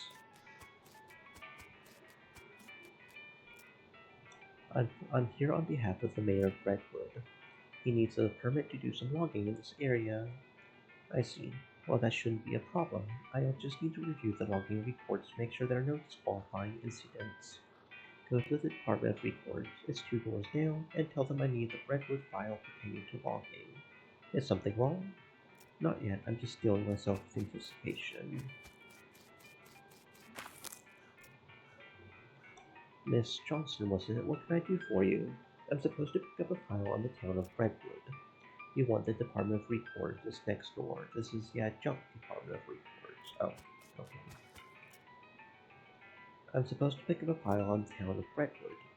One moment, please. Redwood. Applewood, Antiwood, Badwood. Did you mean Maplewood? No, it's Redwood. Must be a suburb. Beaverwood, Bestwood, Bitterwood, Bloodwood. Here we are. Redwood. Which section did you need? Local gossip. This is pretty juicy. I'm afraid you need full residency stats before I can share it with you, though. Anything else? Obituaries. You mean ghost birth announcements. Here you go. I can't read this. It's just different sizes of O's. You don't read ghost? What I need is logging reports. That section has been downgraded from disuse. You'll need to pick it up from the adjunct Department of Records next door. Bring it back here when you've got it, and I'll put it on the official inter-department document transfer folder for you. Is that really necessary? Absolutely. You can't transfer documents between departments without an interdepartment document transfer folder. It's unthinkable. The Department of Records sent me over here to pick up a file.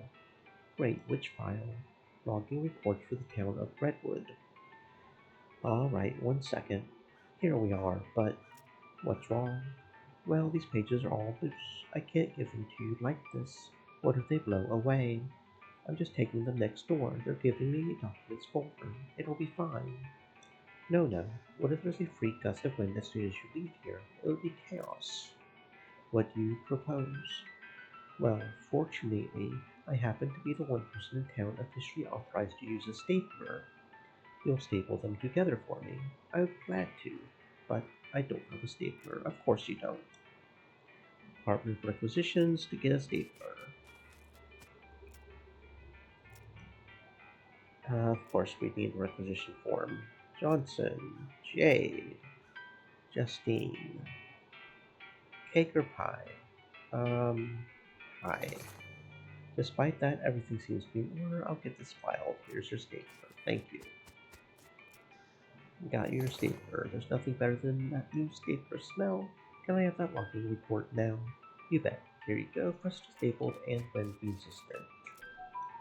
I'm back with those papers. Let me just put those in the official interdepartment document transfer folder for you, and there we go. Thank you. This town needs to burn.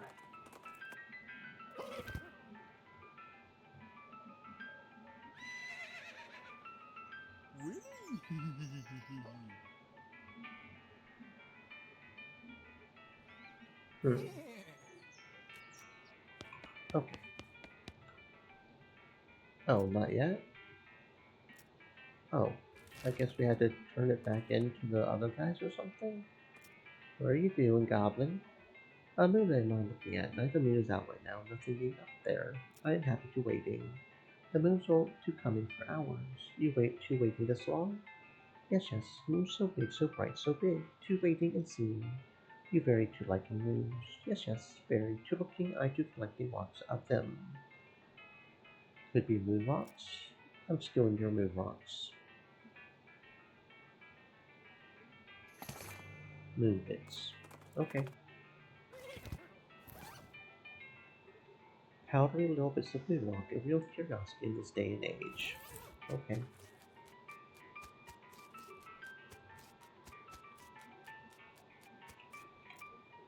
I got that file for you. The Brentwood logging reports. Fine, let's have it. For the love of. What's wrong? That idiot stapled the pages together right in the middle. This is why we took his damn stapler away in the first place. The file is unreadable. We're going to have to take it back and tell him to unstaple it.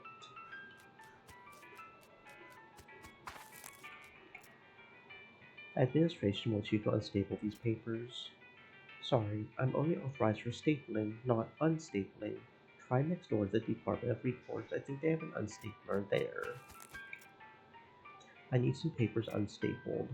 I'm a fully authorized unstapler, so that's no problem. Spoke too soon, did you? Well, it's just that I don't see the staple remover anywhere. That's right, the Department of Libations borrowed it to open beer bottles. Do you have the Department of Reports staple remover? Sure do. That thing pops the tops off beer bottles like you wouldn't believe. So long as it removes staples, I'll be happy. I imagine it does, but I'm afraid I'm not authorized for unstapling. You'll have to take it back over to Reports. Here's your staple remover back.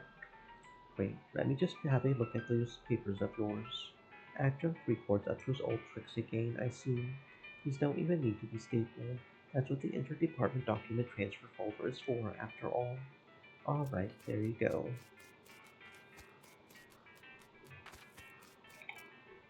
Alright, I'm back with an unstapled Redwood logging file. Alright, let's have a look. Okay, I can't see any problems with this. I'm frankly amazed. Let's get started on the paperwork for that logging permit. I am no longer amazed.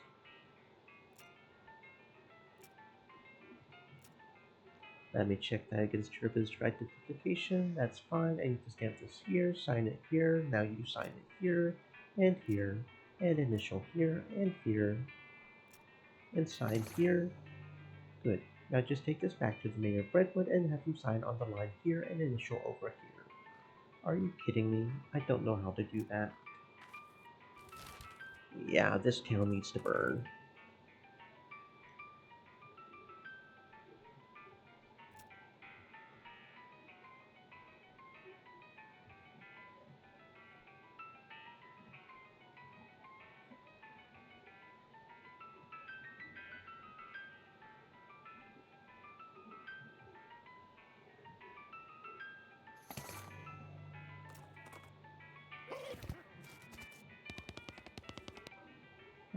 Excuse me, Mayor. I have some papers you need to sign for that logging permit. Alright. Ghost paper. This stuff is weird. Yeah, I think I need a ghost pencil for this. Here, you can borrow mine. Sign down here and initial over here. After some fumbling with the ghostly pencil, the mayor eventually manages to sign and initial the form. Alright, Mayor, I'll be back soon with a permit, God willing. Good luck. Curious coat, ooh, something new. Something ain't right. I got a powerful headache coming on. Maybe you're allergic to pine trees, or spruce, or whatever these are. Of course I ain't. Don't be a ding. Maybe you should rest for a bit, Pete. I'll scout ahead.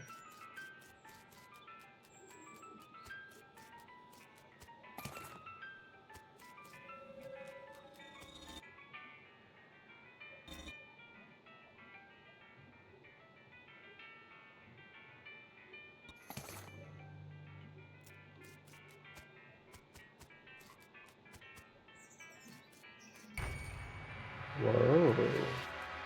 What we got here?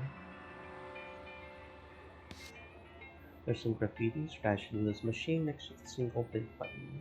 Refreshment 5 Coachella Sub A. Hmm.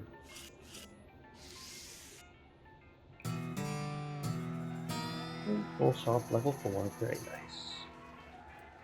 Our energize is up to 4 now too, so that's pretty cool. Your central construction faculty online. Corruption detected. Primary select secondary. Hmm.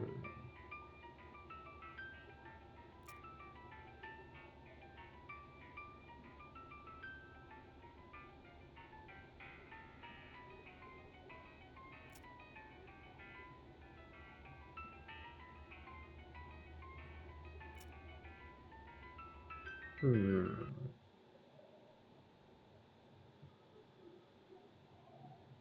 Hmm. Hmm. Hmm. Hmm. Hmm.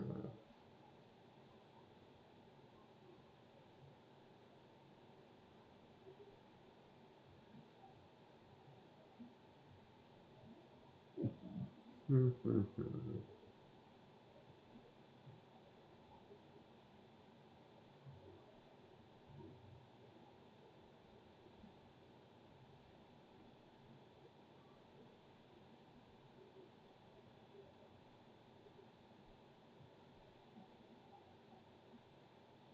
Hmm. Hmm. Hmm. Hmm. Hmm. Hmm.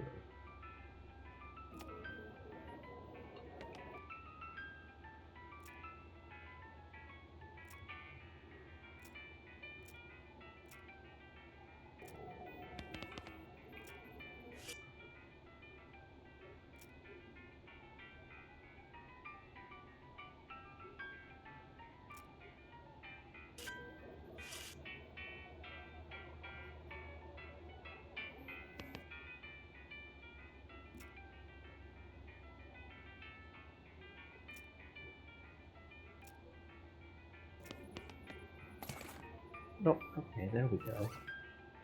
If you've never seen or smelled a better cup of coffee than this, it's a real once-in-a-lifetime beverage. Increases speed and maximum AP by 3. Well, that's a lot.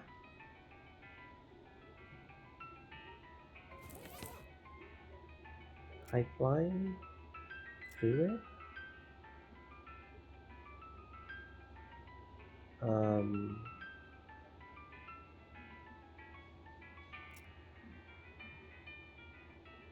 hmm.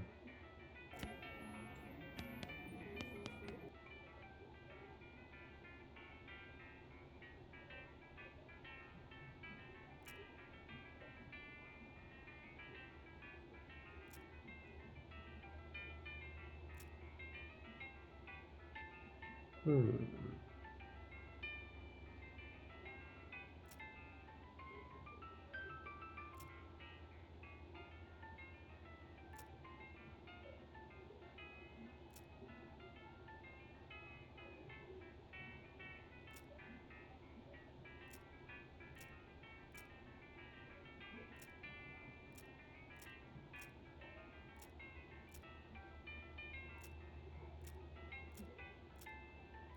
Oh, that's going down again.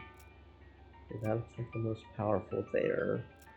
So we gotta get up, right? Get the power up.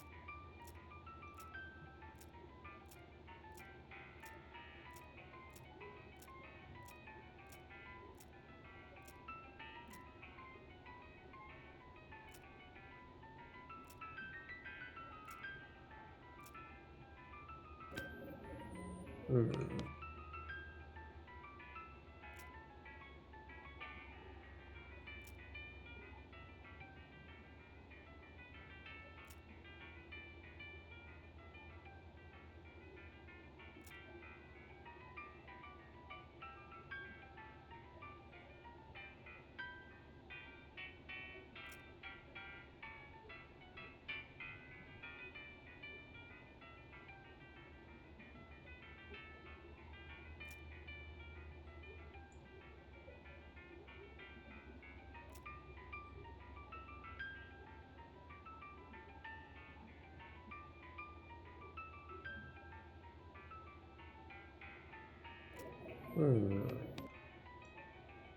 Hmm. Hmm.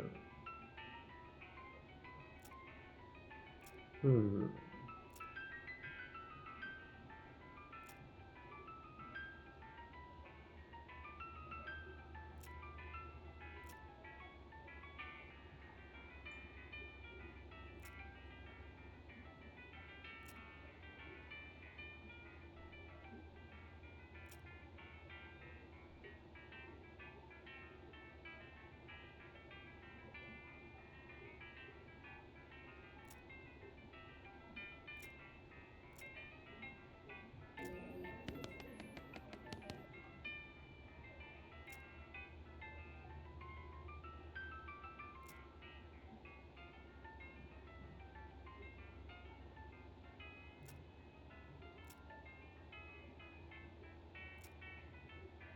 Hmm.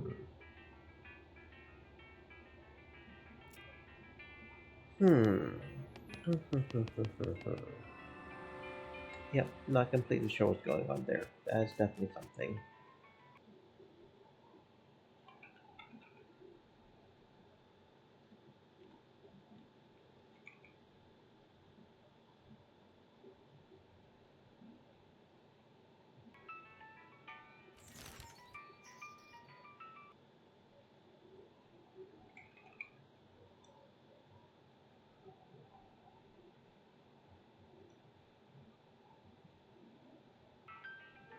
Okay.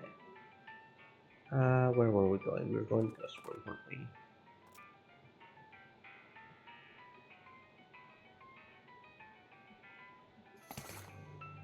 Vibrating scapula. That's new. Spell damage. These days you see a lot of bones moving of their own accord, but even in that context, the way this one moves is pretty weird. It's vibrating.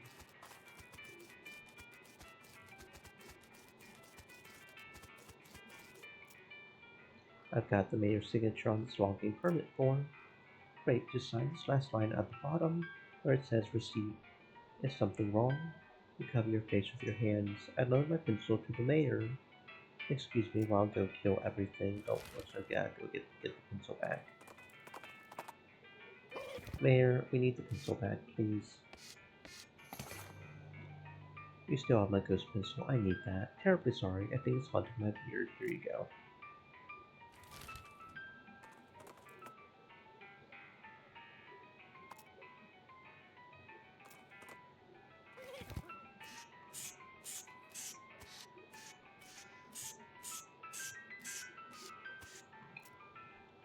Okay, I've got the mayor's signature, signed bomb his receipt. That's everything taken care of. Redwood's logging permit is hereby approved. Finally. Wonderful. Processing will take about 48 hours. What? Well, everything has to be filed, and the actual permit has to be printed, and so on. You can pick it up in 2 days. Seriously? Seriously? So can I not even complete this quest without doing that first? Oh, we got a medical gun. That's new. If you don't think about it too much, a pistol is just a more effective syringe. 30 maximum health. That sounds pretty useful, even if, because we are not really using it for damage, right? So it's more about the stats. And honestly, that's a lot of health. We're equipping that. So oh, I literally have to wait for a couple of days for this to, wow. That's nice. That's nice. We literally have to wait a couple of days for that. I guess we'll go take a nap in our room.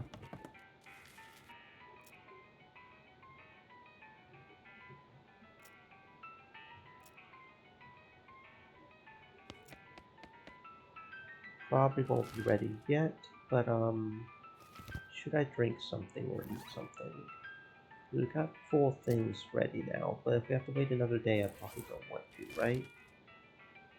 So let's go to Reboot Hill, see if we can figure out the Reboot Hill thing.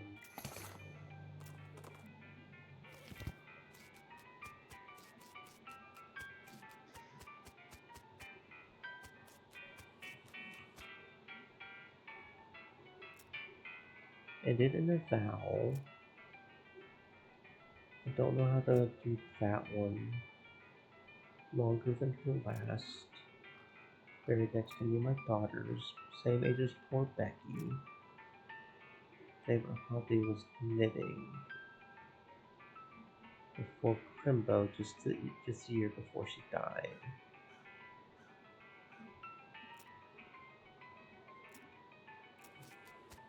Hmm. It's not Rebecca. We know it's not Rebecca. Because they won't get let us try. Hmm. Hmm. Hmm. Hmm. Hmm. Hmm.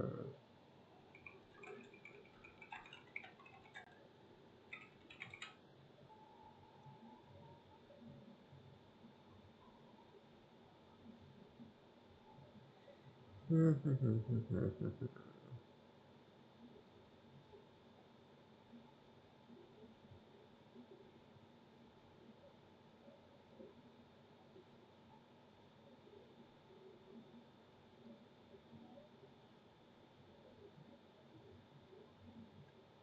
Okay, first tombstone is to the right of the gate of plot 2. I didn't see it. To the right of plot number 2. No. No. What? I don't see her. It's right to the gate of. Oh, are you saying that's you? Is that Rebecca? Oh, that's okay. That's the grandmother. I wasn't clicking that that was the grandmother. That, okay, she's not even, okay. So it would have to be someone born like in 1840 or something, is what it is. It's between 1837 and 1847. Okay.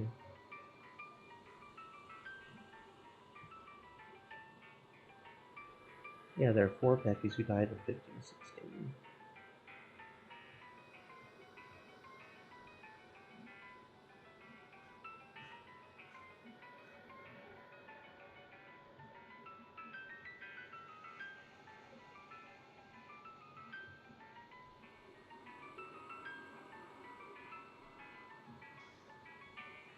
Ah, stop. Ah, come on. Gosh darn it. Being weird.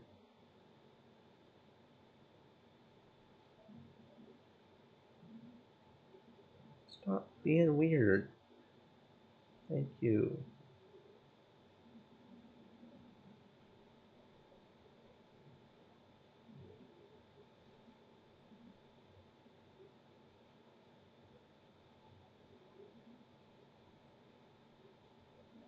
Patricia. Patricia is the answer, apparently. Okay. Yes, I googled that because I couldn't figure out the clues. I'm not ashamed. I figured out the 14 puzzle, so I'm happy. Um,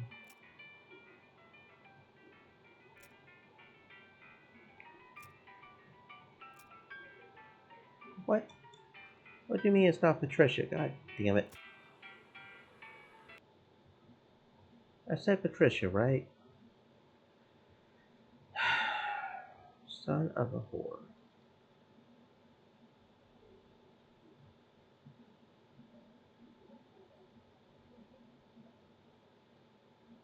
Stop being weird. Why the hell is this webpage being so weird? I said Patricia.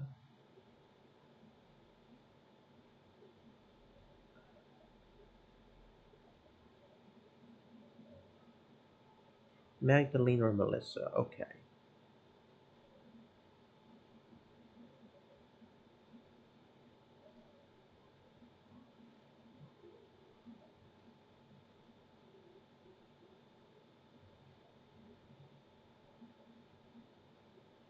Fewer than 8 letters implies Melissa, longer than 7 implies Magdalene. Whichever clue was given randomly in the diary. Okay, I guess there's a diary somewhere, and that could be what we're missing as well. Kellogg Ranch. Nah.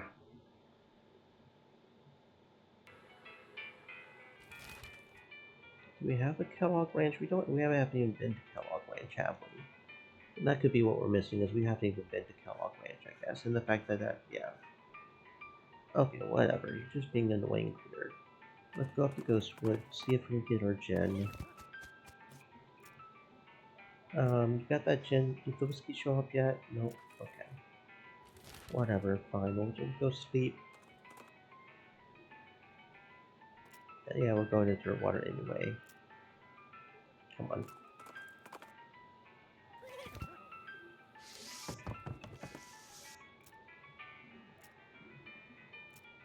Okay.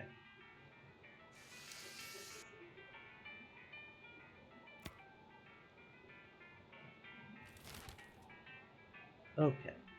Back to Ghostwood. You got that? Got that drink yet? Did that whiskey show up yet? Sure did. I think you'll be glad to hear that I saved that whiskey requisition form you already filled out. Here's saying, you want a shot or just a whole damn bottle? 1,000 neat. Okay, that's a lot of neat, actually.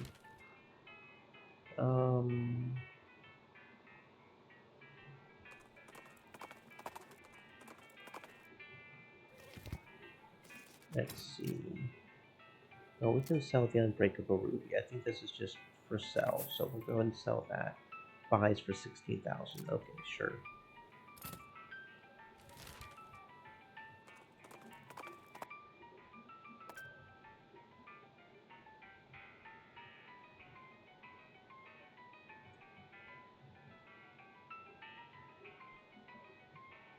And now, because we don't have our food things, we're actually starting to get hurt.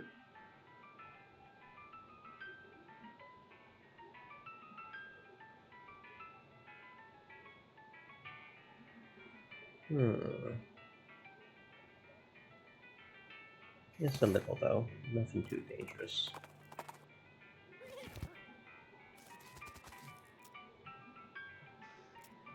Whiskey, hold and bottle. Don't drink it all in one place. Make me. Watch me. I'll drink it all in one place. There's a bottle of ghost bottle filled with ghost whiskey, which is too unsubstantial for you to get proper. Oh, so we don't actually drink. So then, what the heck is it for? Okay, no idea. We're going to go ahead and actually, we should make sure the form's actually ready. If the form's ready, we'll go ahead and. Is that Redwood logging permit ready yet? Let me look. Yes, here it is, and there you are. I don't have to sign anything to collect it. Nope. Are you sure? Nope. That's it. Okay. Thank you. We'll go ahead and get some drinks and food stuff in. Not sure what we should do. Armor by 5. That could be a good one. Muscle by 3. Muscle by 6. Muscle by 10 reduces Moxie by 5. Melee damage. Muscle by 5. Not anything that reduces. Increases from nothing by 0. Honestly, Ghost Pickle. Okay, we're Ghost Pickled. Hmm. 5 seems to be like a highest number. Muscle, Muscality, Moxie, now do all of them. I'm thinking can of tuna. We do have quite a few cans of tuna. So yeah, let's do can of tuna because that seems to be the highest. More or less. Tainted Beefsteak does do one more, but yeah. Let's do can of tuna. Okay. Potions. Well, we've got armor by 9, muscle musicality by 5, melee damage 10, ghost fear muscle, so that's another one that is all by 5, muscle by 5, muscle musicality moxie by 1, maximum health by 25 could be nice, red with bourbon, moxie by 7, max health by 10, hmm.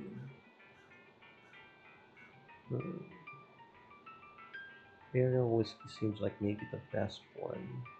Redwood bourbon seems pretty nice too, though. Redwood bourbon.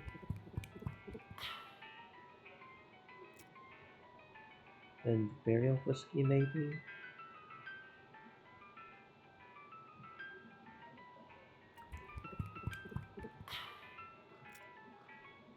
Okay, now this one, we got Miss County 3, Speed 9. Thinking the perfect cup of coffee.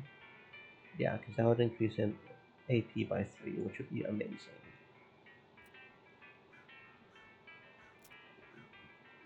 Okay, max health by 10, spell damage by 10, muscle by 11, max health by 25. I'm thinking that one.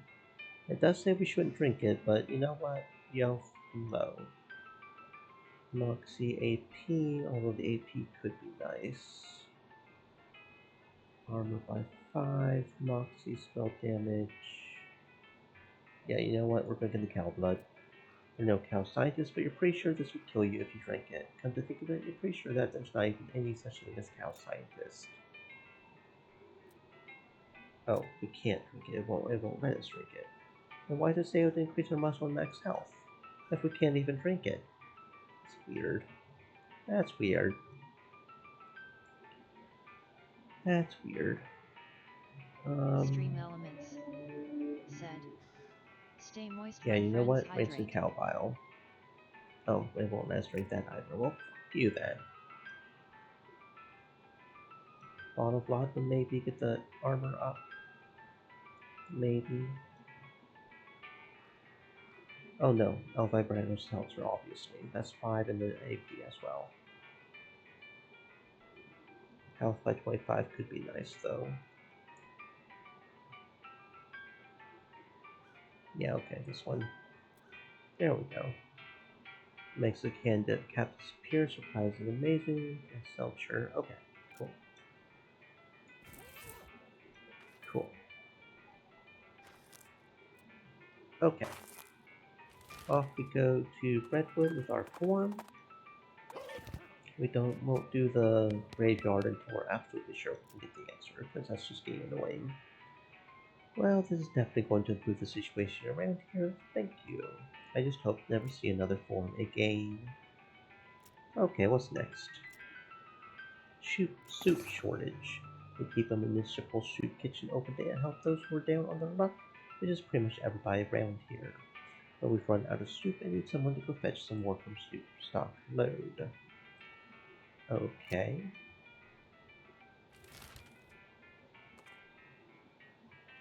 Over at the side of the road, you spy a lone and gloomy grey marker with a lone and gloomy man in a black robe digging up the grave with a shovel. What are you doing? The hooded figure looks at you, looks at the shovel, looks at the grave, and looks back at you. Do I really need to explain? I mean, why are you doing it? Well, it's for necromancy practice, right? I mean, you gotta get the bodies from somewhere. That's despicable. This is the necromancer's territory now. Your moral outrage isn't really my concern. Did you just say shrug?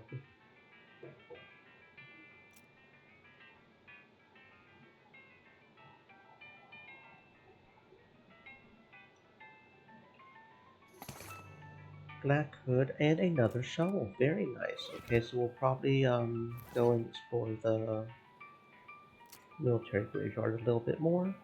This is kind of hood that minions of the necromancer might wear, or you could wear it, I guess, now that you've got it. Nope, I'm good.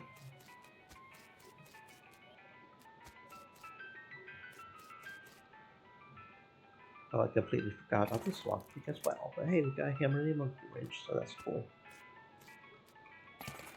Using a bread bowl, you scoop up some soup. Okay.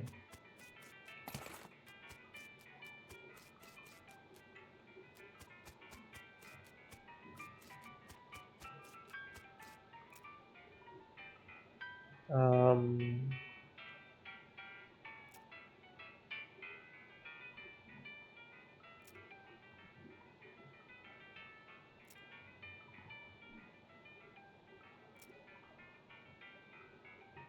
hmm. So that 822. That's almost 300. 5 short of 300. So that's 295, I guess. And how much do we need? 3200. 161.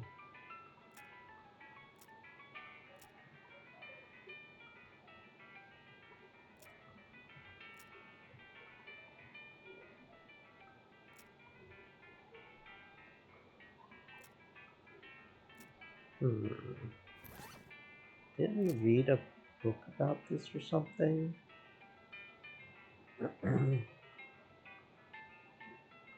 I feel like we had a book about this or something.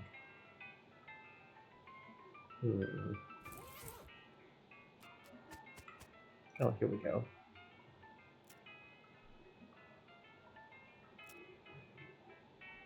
Also, found replacement. Passion Springs. 137.59.23. Is that what they're doing?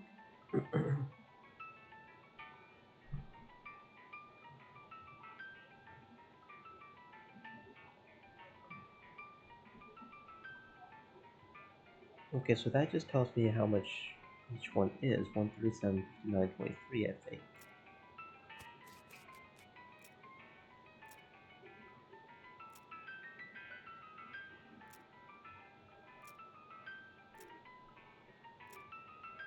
I don't know.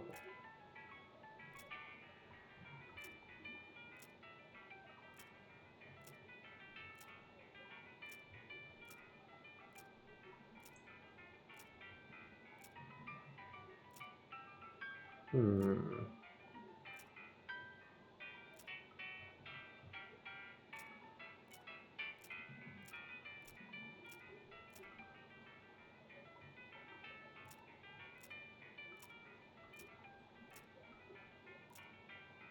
Nope, that didn't work.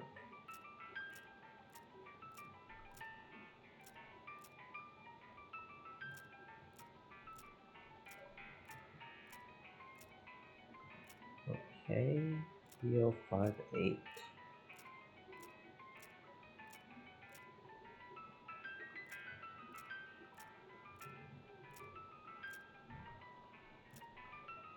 Nope, that was too much apparently.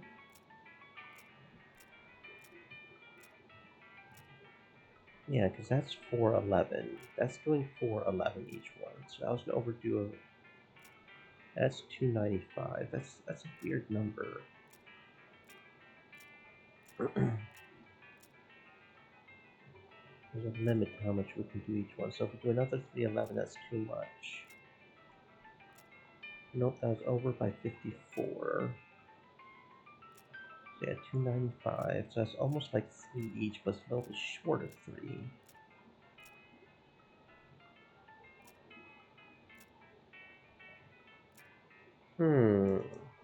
Okay, so that does 29. So that's just 411.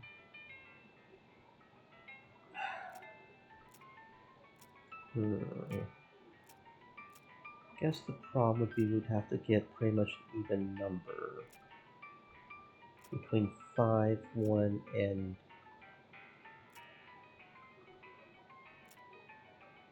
because that'll always have it between those two. 3, 4, 5. So there's a limit to how many we can turn these.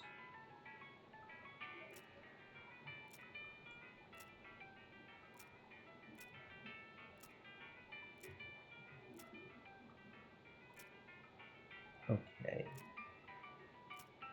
295.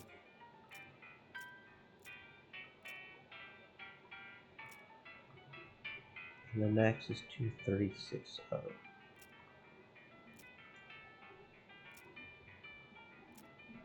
Yes, that's 54 too much.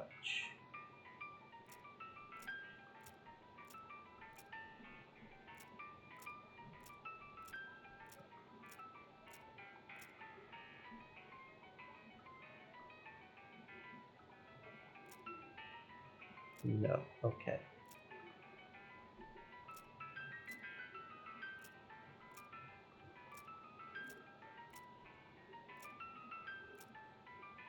Nope, that wasn't right either.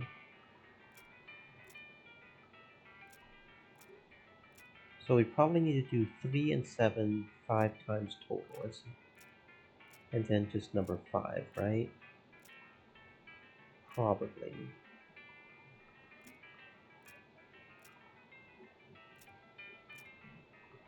Because that's the only way to get to a 5 number, unless we have to do it 10 times. 1, 2, 3, 4, 5. In order to get to it. But we can't turn any of them 10 times, I don't think. One, because that's just a simple matter of getting to, I know, if we do that too much, it just goes straight up. So we can't ever get any of the ones with a single digit up to, okay, we can if we do it like that actually, but that's about the only way.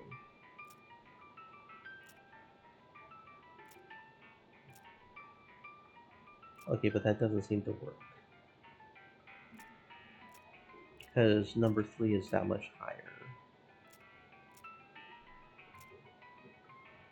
Yeah, so the max we can do that one is 8. So 1, 2, and then that does that, but then that doesn't do any good. Look at that. Okay, so if we do this one 7, 6,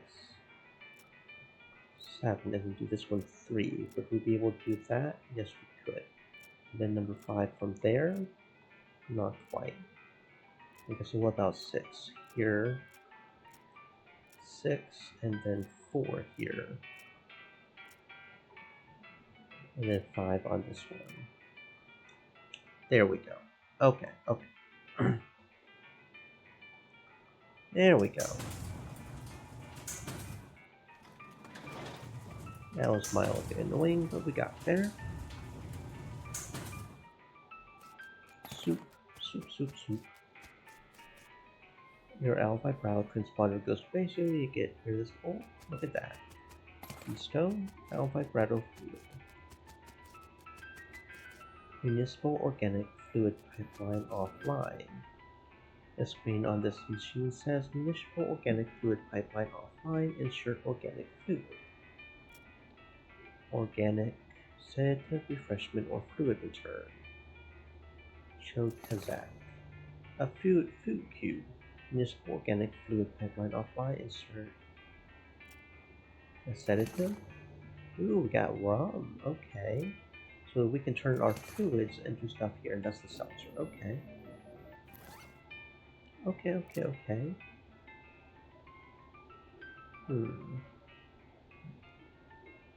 This is a cube of substance the L vibrato machine reassured you is Chotazak. Increases muscle, musicality, and moxie, and max health. That seems pretty nice. As a crystalline ore full of electric liquid that smells like rum, you reckon it's probably either rum or rum-scented turpentine. Item and new drop bonus by 30%. Ooh. Okay. So this is where we can turn our fluids into items. I see. Hundreds of snakes managing around in this hot soup. Get out of the soup, silly. That's for eating, not bathing in.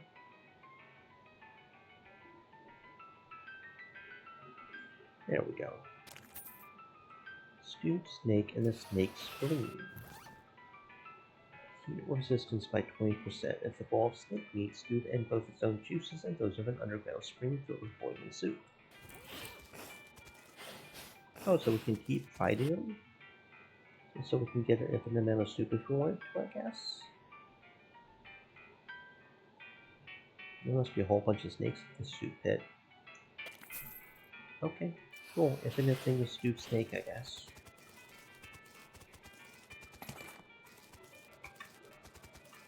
Okay. Is that all of those soup bowls? Yeah, that's all the soup bowls. Probably all we can do here. I bet we wouldn't be able to cross the thing if we didn't have our heat resistance either. Okay, that's probably all we can do here. Let's go back to Bradley and give them their soup. Another horse skeleton. Okie dokie. I have the soup. Got them all right here. You're a real lifesaver. I was about to gnaw my own beard off. Okay, what else we got? Skeleton raids. There's a military cemetery not far from here, and I figure something must have happened to the caretaker, because military skeletons keep wandering out this way and causing a ruckus. Okay, well, we do know where that is. Okay. BRB, though, I'm gonna go get some more water.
Okay, water has been obtained. Make sure you guys stay hydrated as well.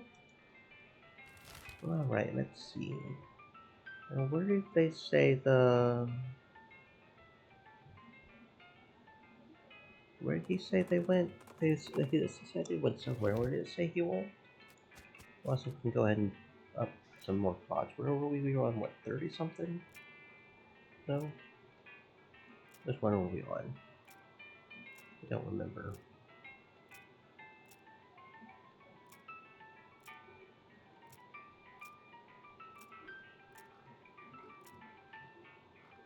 Okay. I just want to keep going with this.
Okay, that was it. It was a general.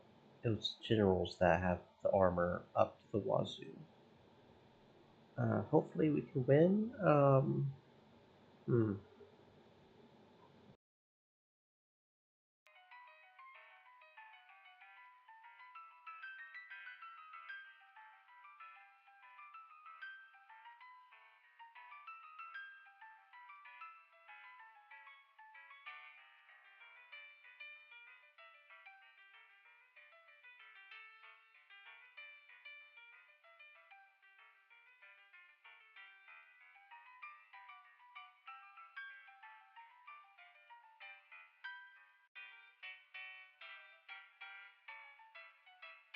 Okay, so it looks like Haymaker goes through the armor. So yeah, no, we're good. We've got more than enough action points to keep haymaking them.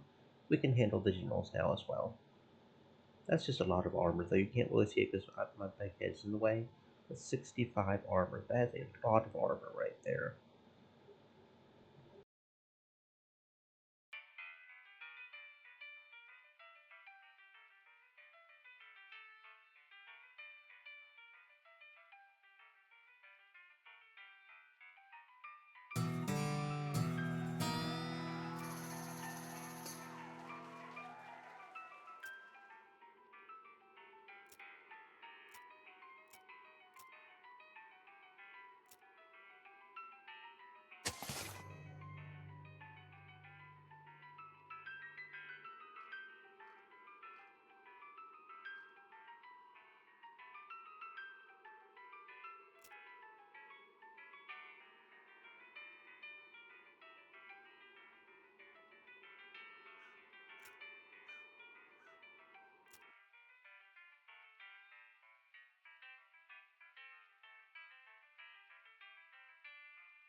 There's a goblin marching down the trail in a soldier's uniform, the pants of which have been seriously pinned up to account for the goblin's stubby little legs.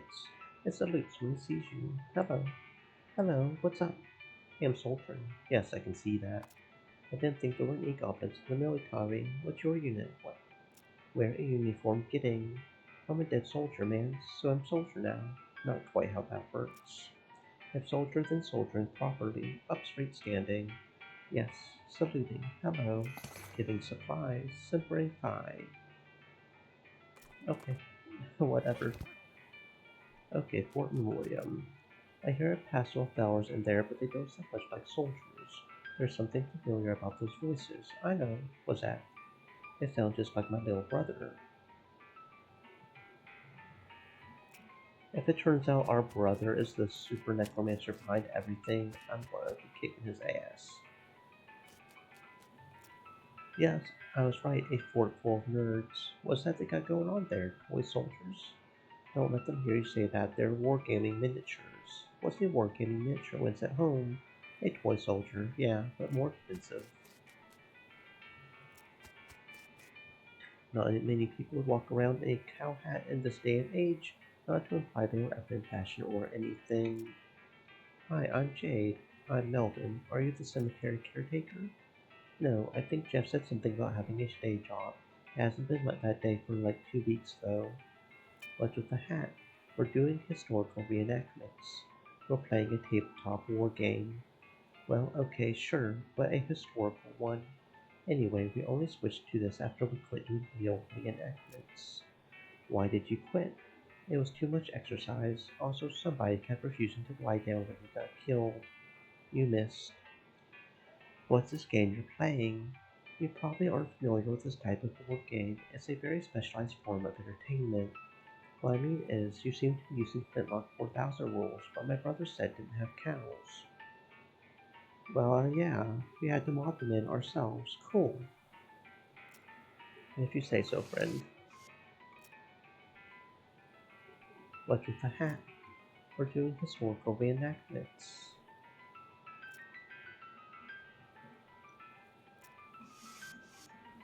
This guy keeps peering intently at the figures on the table and muttering about line of sight. Hi, I'm Jade. I'm Mike. Are you the cemetery caretaker? No, that's Jeff. I'm a paralegal.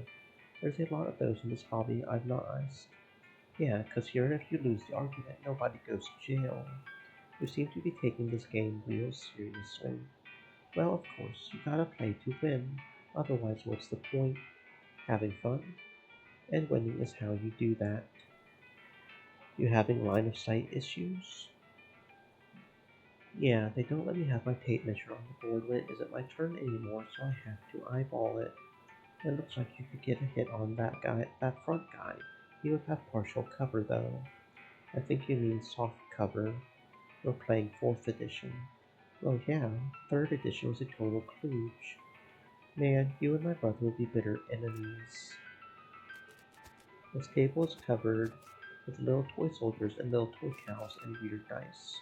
Massive pile of candy wrappers and empty snack bags. The shelf is laden with candy. Help yourself if you want some candy. Sugar guns, cat's eye candy, and peppermint drops. That's a new one. Item drop bonus by 10%. Okay, interesting. This guy is eating chips like they're going out of style. Wait, he's a nerd. Nerds don't care about what's in style. I'm Jade. I'm Jeff. Are you the cemetery caretaker? Yeah, that's me. Did one of the other guys tell you? I try to keep it hush because people assume you're a weirdo if you work in a graveyard. I'm here to tell you to get back to work because skeletons are wandering out of place and causing trouble for the neighbors. Nuts. Alright, well, look. I'm on a real winning streak here. I'll go back once it's over, okay? No. Look, dude, this is your job we're talking about. Take some responsibility and go do your job if you want to keep it. Come on. Sorry to hassle you, but this is important. You gotta keep those soldiers in their holes. Alright, fine. Sorry guys, but my mom says I have to go. He leaves with a dramatic eye roll and the other nerds snicker. This guy is excitedly and repeatedly describing his favorite kinetoscope reel. What's this kinetoscope reel you're talking about? Man, you haven't seen the Dixon experimental sound film yet? It's amazing. What's it about? Well, there's two guys dancing while a third guy plays a violin into a huge cone. You can hear the violin. It's so great. And then a fourth guy walks in. What does he do? Nothing. Then that's when it ends. Sounds pretty avant-garde. How's the game going? Pretty good. We're on a real winning streak. If we had been in charge of the army when the real war happened, things might have gone a lot differently.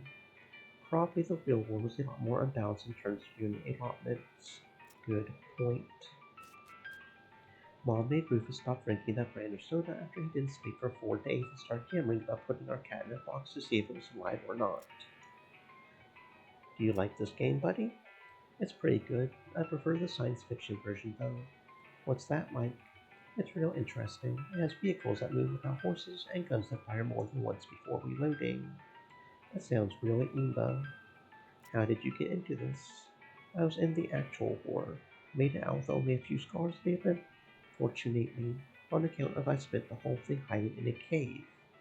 When I heard about reenactments, I signed up to find out what I missed. This is probably not a whole lot like what you missed. Yeah, better specs for one. This guy doesn't seem interested in the game, he's just goofing around on his guitar.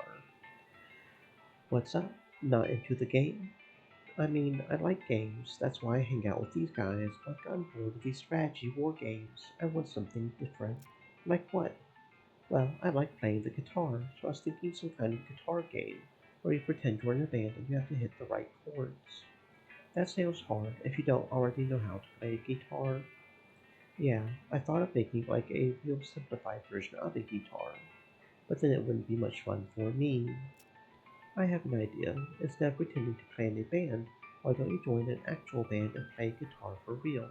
I know a place that's looking for talent. Put my guitar skills to actual use. That's not a bad idea. Okay, cool.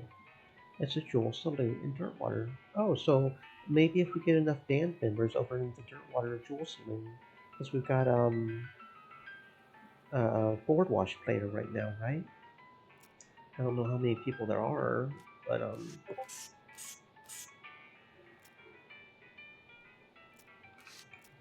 can I play? Well, the rules are pretty complex. I don't think the others will want to stop to play a teaching game. I already know it. My brother used to bug me to play him all the time so he could test his strategies. Then great, yeah. We're short a player on the cow side. Step up to the table and grab some dice. Alright.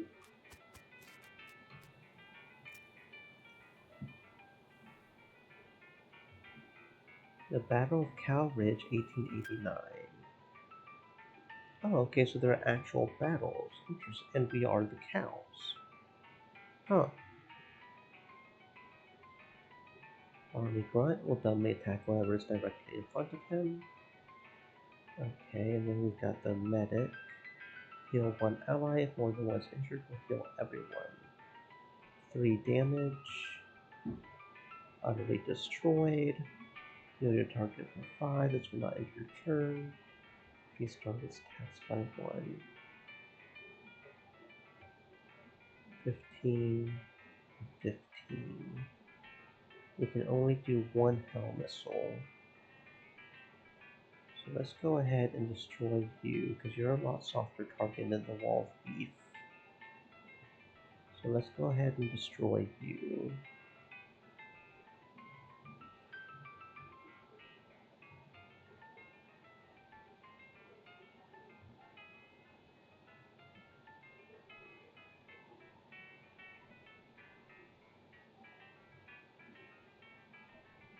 Okay.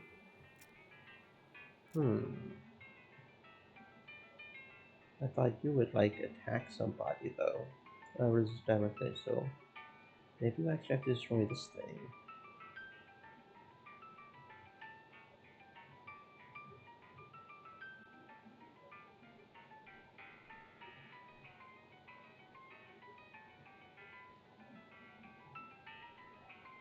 Okay, I see. Awesome. Battle of Medley, 1887. And it gets more and more complicated, I see. To the clover mine every round. Whatever's directly in front of them does not attack. Attacks the nearest column with any enemies in it. Grenade dealing 2 damage to every unit. Enemy with the highest mysticality. Attack whoever is in front of him. Will heal everyone. The highest health. So he sounds really dangerous. So let's get rid of. Does anybody have really high health? Not really. People kind of.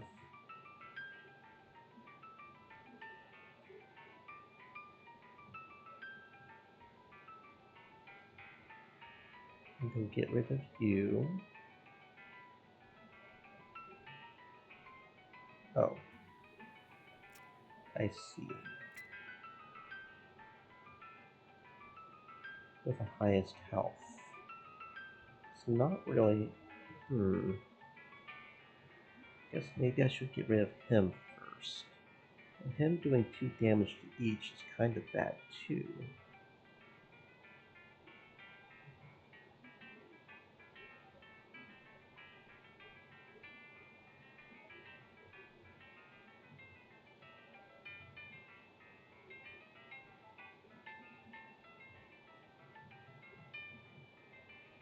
Okay, yeah, there we go. Because if we can smite everybody, then healer just goes down eventually anyways. Okay, Lover's Battle. Everybody's a grenader. Okay. Store 1 AP to the bow blind every round. Attack whoever is in front of them. I can't really see how it would matter unless we need to make sure not to do the one in front of him.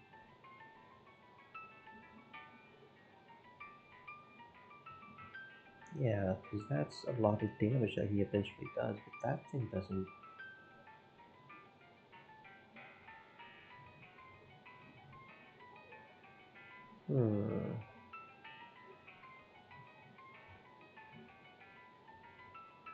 I see. Or maybe we're supposed to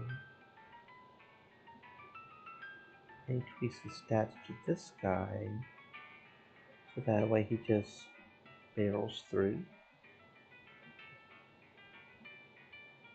and insta-kills him. Okay, that could be it.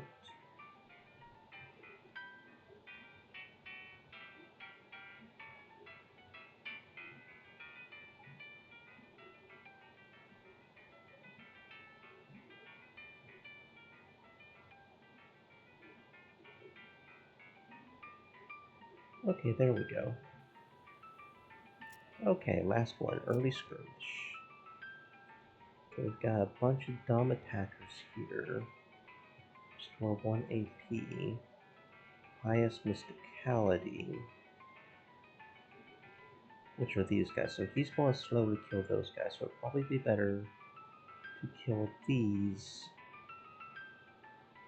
And then they'll restore my AP and I can eventually kill him.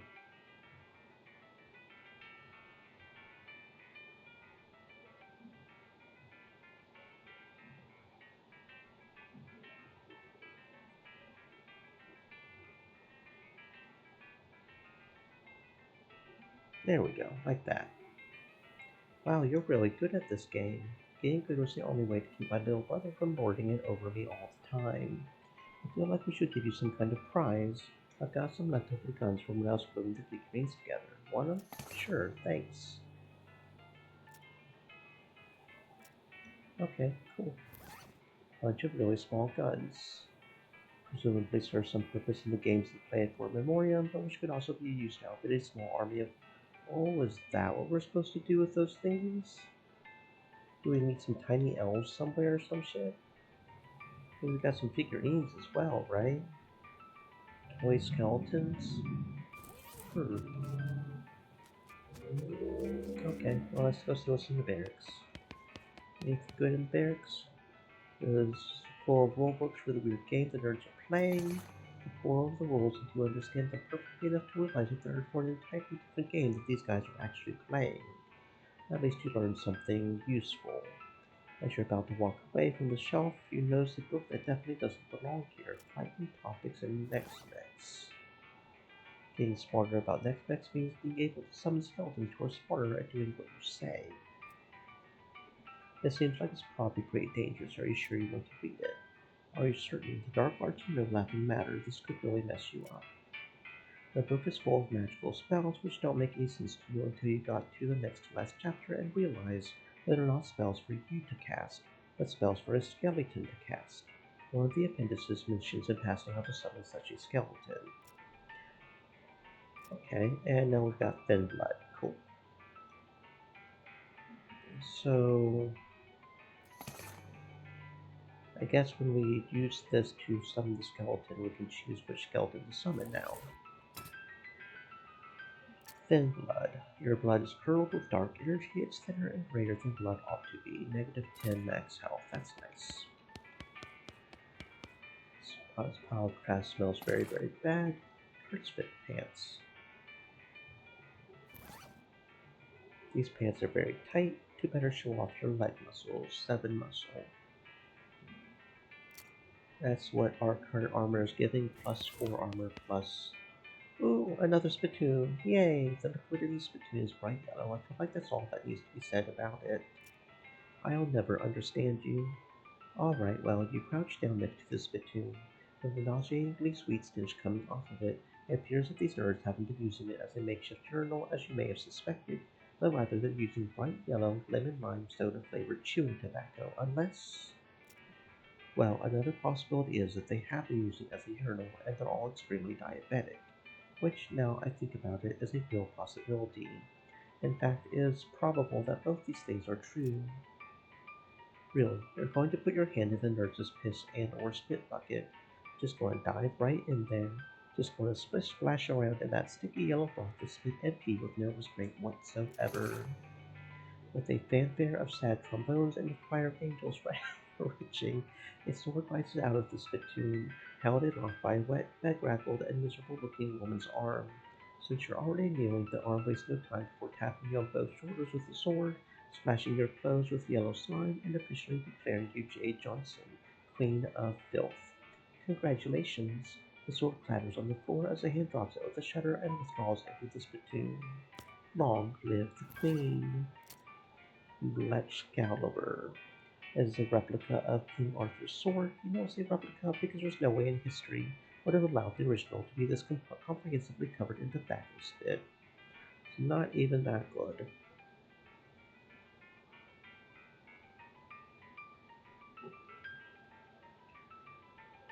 Oh, that's nice. Okay. The stove is sad and neglected.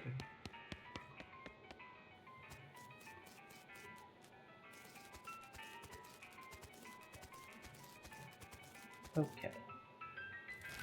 Let's go back to the graveyard, see just what changed in the military setting. Can we still.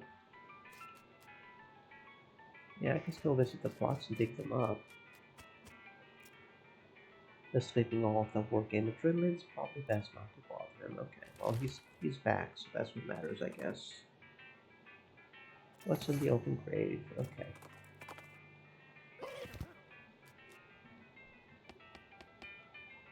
Okay, the caretaker's back on duty. That's certainly good to hear. Those skeletons were a real nuisance. They sure have a way of being under your skin.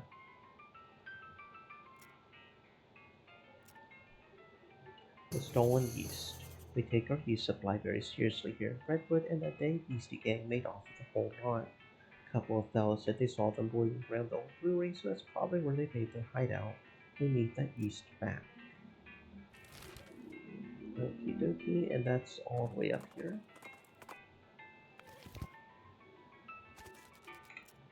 Windflower sure picked a dainty place to hide. A brewery. Maybe we can hole up here a while ourselves once we finish with the bandits.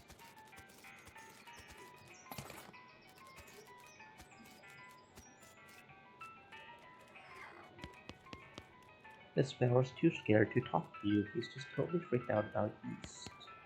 It says beer hose. You're not really sure what purpose it might have served.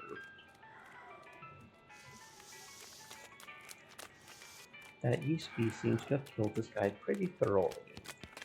Some kind of crazy yeast monster has apparently broken loose from the backs and eaten some of the bandits. I guess they brewed up something they couldn't put down. They could barely control it. Barely control it. You'll have to hop to it if you want to prevail here. A yeast beast. And our damage is not going through, but Haymaker still does, so that's fine. We'll just Haymaker it a little.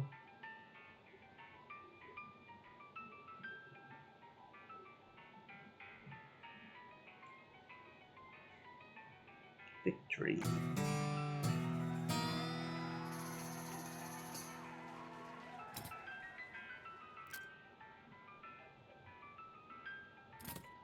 Okay. The remains of the horrible yeast beast, I guess you could take some back to the mayor. It's probably still good, right? A half ton of yeast. So this whole yeast theft biz doesn't seem to have gone well for you guys. Yeah, no, Geez, are you a bounty hunter? Relax, the mayor just wants the yeast back. He didn't say anything about hauling you in. Okay, well, the yeast is in that revolting pile. So what happened here? Well, we got bored of bread is all. I know a bit about brewing, and we figured if we came back with a couple kegs, nobody would mind so much that we stole the yeast. No offense, but it seems like you aren't much of a brewer. Ideally, you wouldn't end up with a ravenous yeast monster. That wasn't my... Okay, well, I guess it was my fault, but I understand what happened. These vats are old, but we didn't clean them properly first, because we were in a hurry. I think there were some frogs living in one of them, and you figured you could use the extra hops. If you're sure you've got it figured out, you could set up shop in Dirtwater. It's turning into quite a little metropolis. I'd love to have my own place. Okay, I'll go check it out. Okay. 3 cans of beer left. 3 cans of beer on the wall. 3 cans of beer. Take them all down and put them in your bag instead of singing the rest of the song about beer. Can with smalt blue ribbon. Melee range and spell damage by 15. They don't make this stuff anymore. Some people say there's a good reason for that.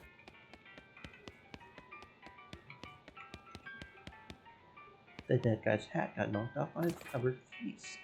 I got a yeast covered hat. This is a great hat to wear if you and your loved ones absolutely love the smell of dough. Or if you don't mind it and your enemies hate it, I guess. It's a beer vat, or at least it's a vat, is not guaranteed to actually contain beer. It's almost pure ethanol.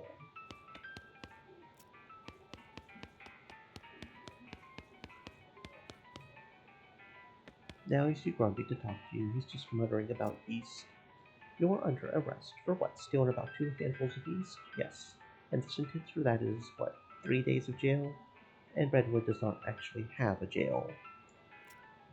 I'll let you off with a warning this time.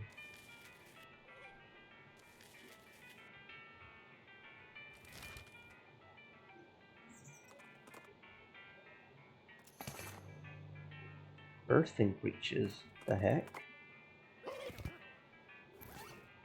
You don't want a breech birth, that's just not good. Delivering children is pretty touch and go these days, and doctors often find themselves in need of pants that can soak up a ton of fluid. 40 health, that's a lot of health, but I prefer our smaller leather pants, I think. Okay,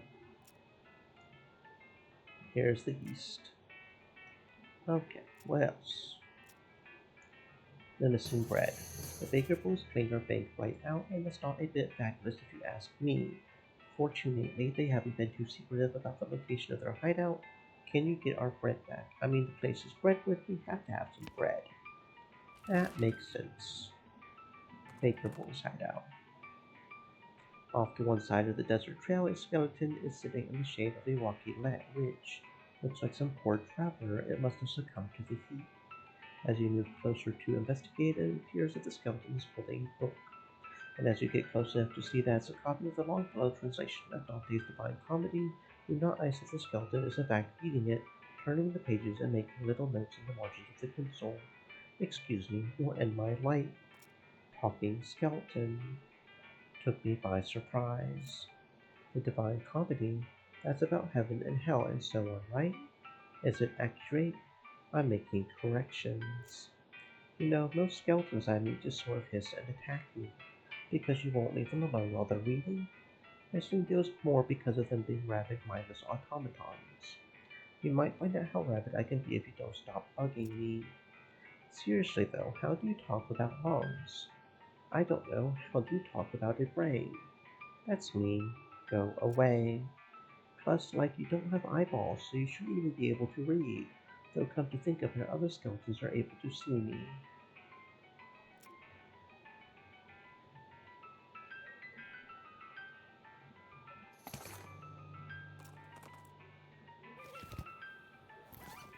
Ring of smart thinking. This ring will make you a reckoning debtor. This bakery is definitely some butter days. So these fellas figured on hiding out in a bakery. Well, in a minute they'll be toast. This'll be a piece of cake. I don't donut what they were thinking. We got this operation in the baguette. They really fucking it up this time.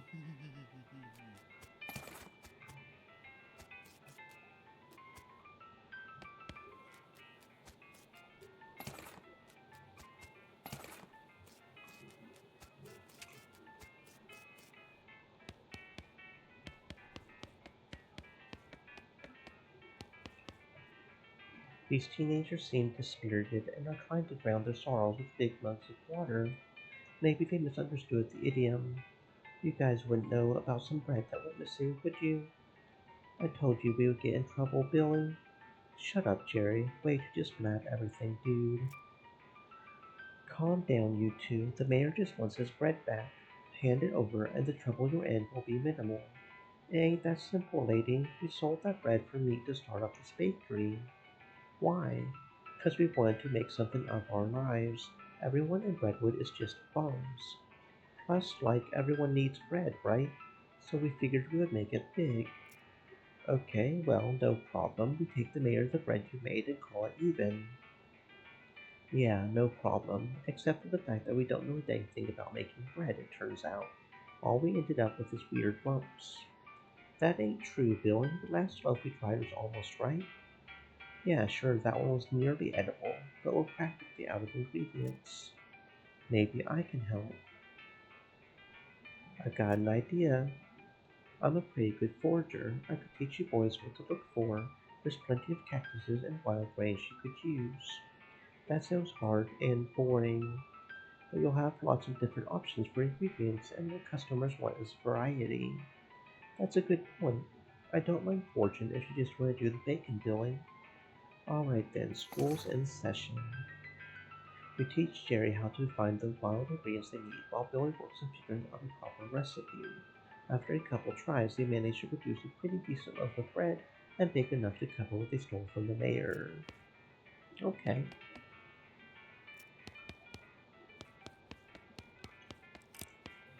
Well, I guess that worked out.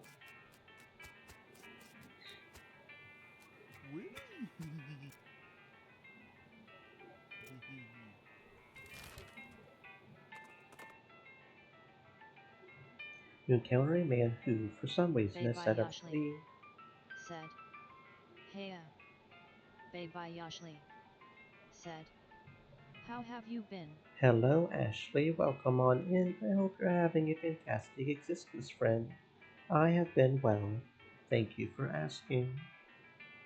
Wooden posts sticking out of the ground, with the first one circled by a pyramidal stack of differently sized stone rings. The man is looking at the stones and scratching his head. When he sees you, he asks if you would mind helping him move the stones to the third post. You give the man his stone rings the double middle fingers and stride away with deep satisfaction.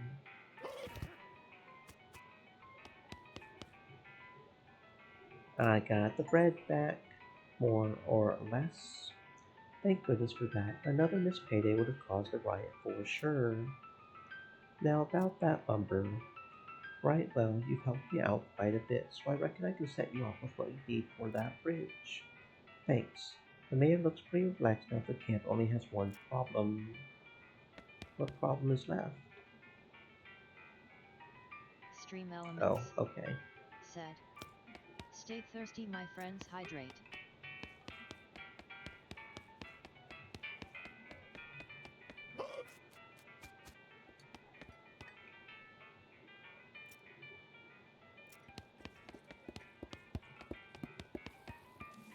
Bayashli, said. You too.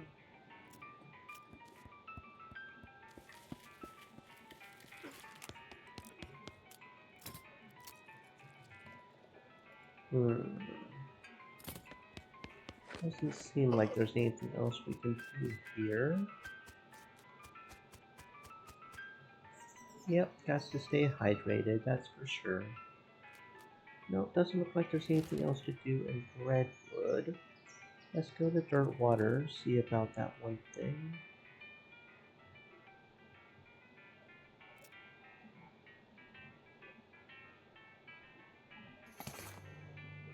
Oh, we got another coal snake skin. Very good. Okay, well, we'll definitely put that on our hat. That'll up our moxie a little bit. Our smoldering lip. Do I want to put it on already, though, or do I want to wait until we get the other hat? Actually, we may want to wait until we get the other hat, now that I'm thinking about it. Alright, let's see. Kitchen. No, not the kitchen. Stage. Yeah, we got a whole little band going on now.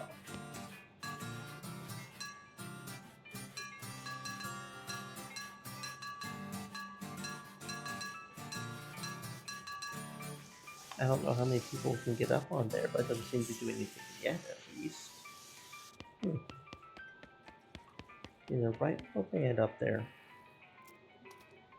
Need help with anything? Nope. Doing good? Okay. Cactus Bill, didn't expect to see you around these parts. Well, I gotta admit, I got a little envious when I saw you leave Boring Springs, and I figured I'd head you right out west to see what I could see. And just look at this place. So much hustle, so much bustle. There sure is a lot of both of those. Nice spot. Thank you kindly. What's new? Well, to be honest, what's new is a profound sense of longing and loneliness. I'm sorry to hear that, Bill. Well, it is what it is. I was hoping I'd run across a comparably lonely cactus lady somewhere out here, or failing that, a normal human lady looking to marry a cactus. No luck? Not yet.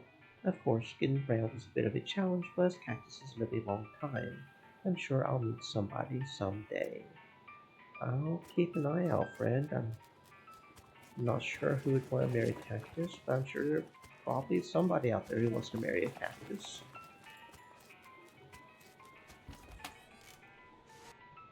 It's you. Thanks for telling me about this place instead of arresting me, or shooting me in the head and then arresting me. I guess word's been getting around. Well, you sure did help me out. I really appreciate the opportunity, and things are going pretty well. Not a single release monster yet. What would you have? LB Athletic Amber, Fancy Micro. Okay, so it's one of each type. One's for muscle, Bayashli, said. BTW man, I'm super one's for excited to mysticality, start and one's working for on your moxie. animated chat box. Got This some fancy cool ideas microbrew in is mind chock full of already. vitamins and minerals to make your bones stronger as it makes you stronger. You always feel smarter after a few beers, but this fancy microbrew will make that especially true. You're never quite sure how to pronounce Kolsch, but drinking this special microbrew will make sure you understand that only dorks care about pronunciation. So he's got the drinks that get 5 for each one. There's what, maybe 2 more shops? Looks like there might be 2 more shops. Okay, let's go to the petting cemetery now. Ooh, a new location, buffalo pile. Well, that certainly looks like a pile of buffaloes. What the holy crap is this? You mean you never heard of the buffalo pile? What they've been teaching you in school?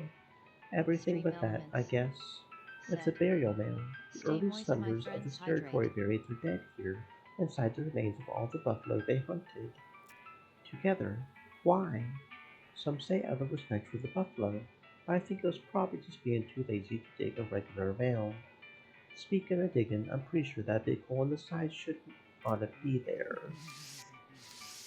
Buffalo, buffalo, buffalo, buffalo, buffalo, buffalo, buffalo. Buffalo, buffalo. With a bunch of ripped up cards, crutches gouged into the table.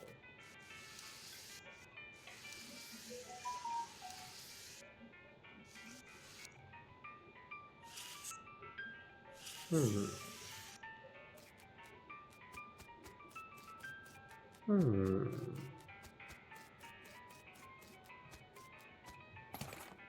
Oversized chemical beaker. Hmm. You hear a lot of activity down that corridor. Chanting, shuffling ropes, gathering of bones, scary stuff. Okay, we'll temporarily go somewhere else for right now.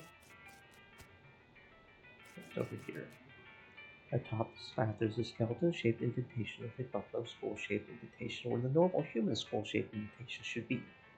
That's a good thing to keep in mind if you end up in possession of the bones necessary to fill the indentation. Okay.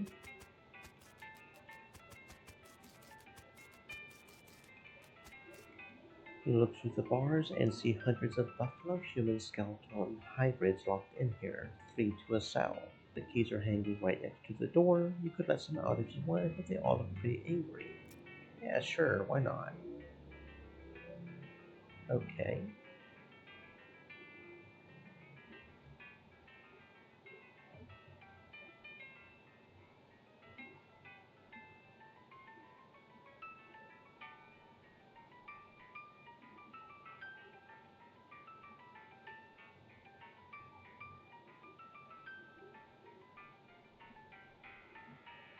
That wasn't too far. We just get meat from it, I guess? Is this just a repeat fight that we can just keep fighting these dudes, I guess? Do we not get a skull from it? I think we'd eventually get a skull or something, wouldn't you?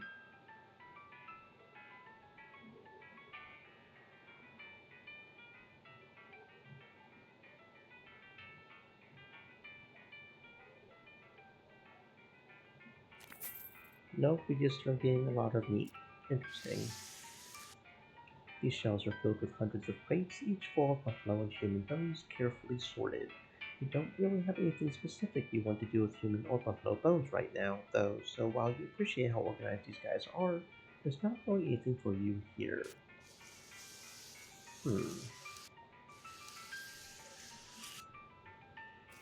Toilet.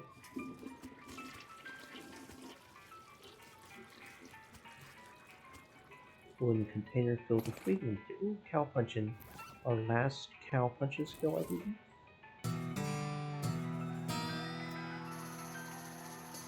Now I think we've got all the cow punching skills. That's kind of cool. Pile of trap. Oh, a sticky note. What's this? Sticky note with a magic word written on it. Abracadabra. That's got to be important. Okay.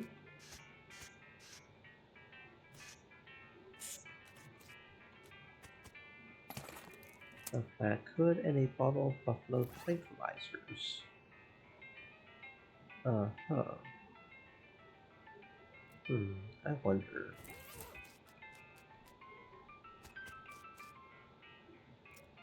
To settle in amongst the thick backrobe is pretty comfortable. You wait and finally hear some noises outside as a couple of cultists pass through on their way from somewhere to somewhere else. You don't catch much of what they say, but what you do hear is no. That's not it at all. Remember, blood before milk as obsolete as the word filth. That's kind of a stretch.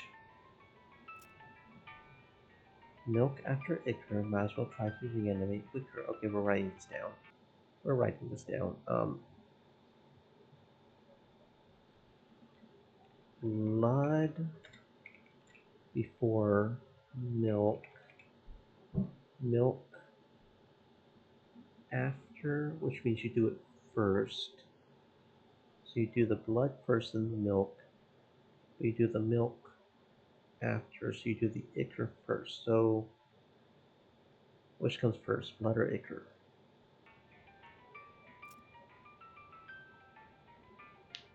Blood before milk. Blood after ichor. Okay, so the blood is after the ichor. So it's ichor, blood, milk. Ichor, blood, milk. Is that what it is? I'm not sure what we can do with that information, but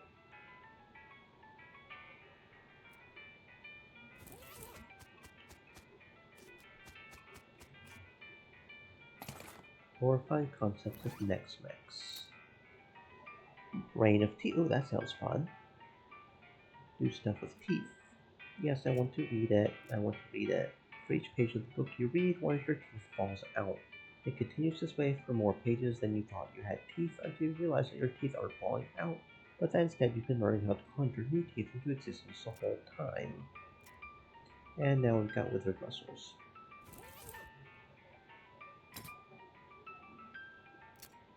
Negative 25 melee attack. Oh shit. Your single-minded obsession with death magic aside, you keep really neglecting your physical. I hope that doesn't mean we're going to stop doing damage. That's not good. Oh, lockpick in 3. That's pretty serious right there.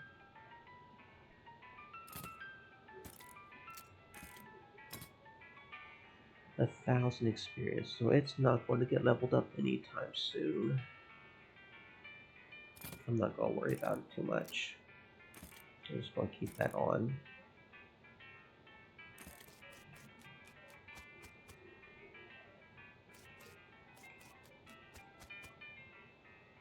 Oh, and we end up back here. Okay. Oh, that's interesting that we end up with a circle. So then why does it tell me that I can't go that way? I don't know. Okay, Icker. Now where do we put this stuff?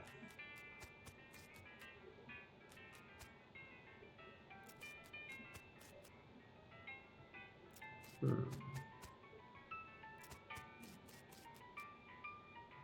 Hmm.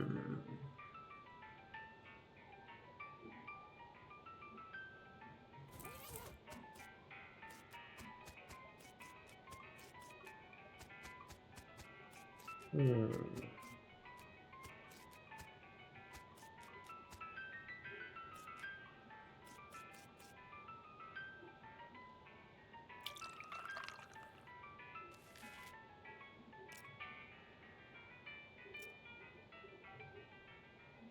Steam rises from the beaker as the reaction intensifies. The intensity of the reaction melts the milk faucet.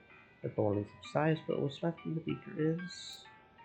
When the reaction subsides, you're left with a beaker of ruined milk. You pour it down the floor drain, not crying about one bit, and discard the beaker. Hmm.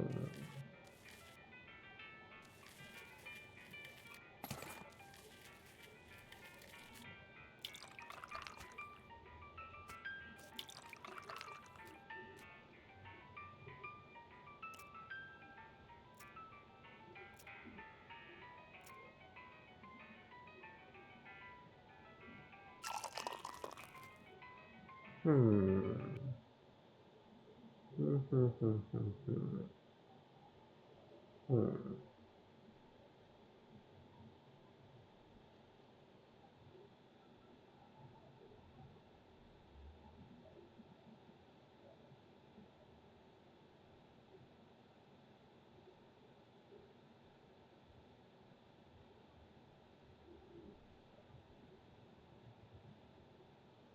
Hmm.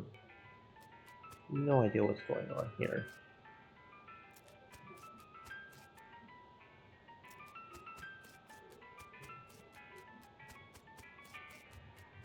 What if we try to go this way? Oh, we end up with a lot of cultists. Okay. Understood.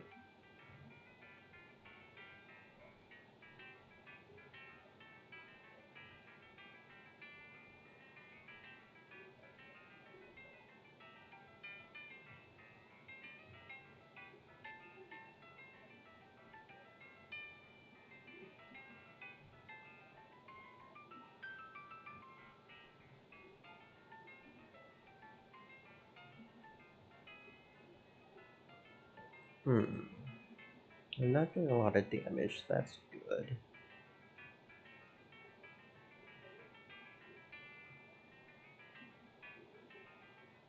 Okay, the gun people are definitely doing damage, actually. Yeah, the gun people are doing damage. The others are doing a little damage, but not too much. So the gun people definitely need to die.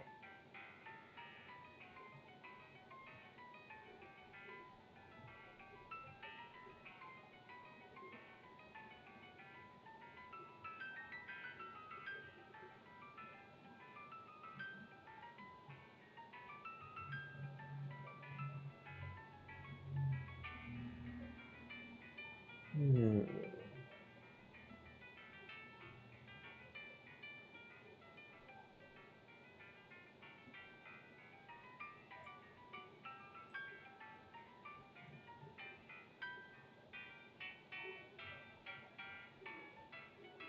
Yeah, I got most of them down. Alright, let's finish them off.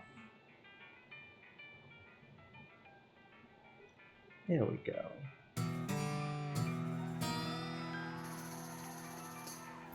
New perk, unlimited bones. Bones of the buffalo power at your disposal. Huh. Okay, whatever that means.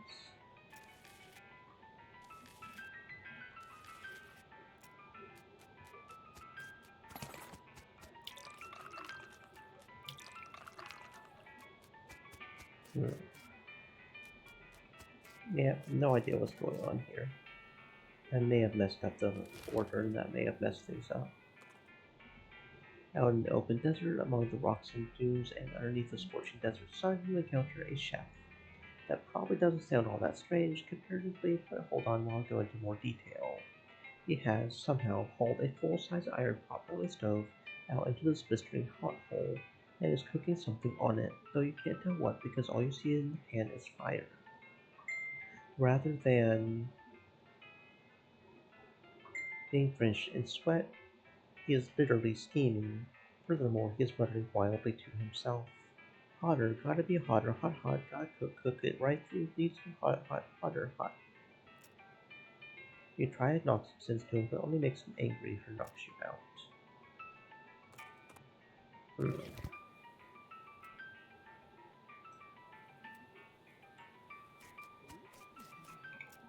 A petting cemetery. One carnation? It must be like an exhibit of animal skeletons. Come on, let's check it out. Figure I'll wait here. I get enough nightmares about one to pet some.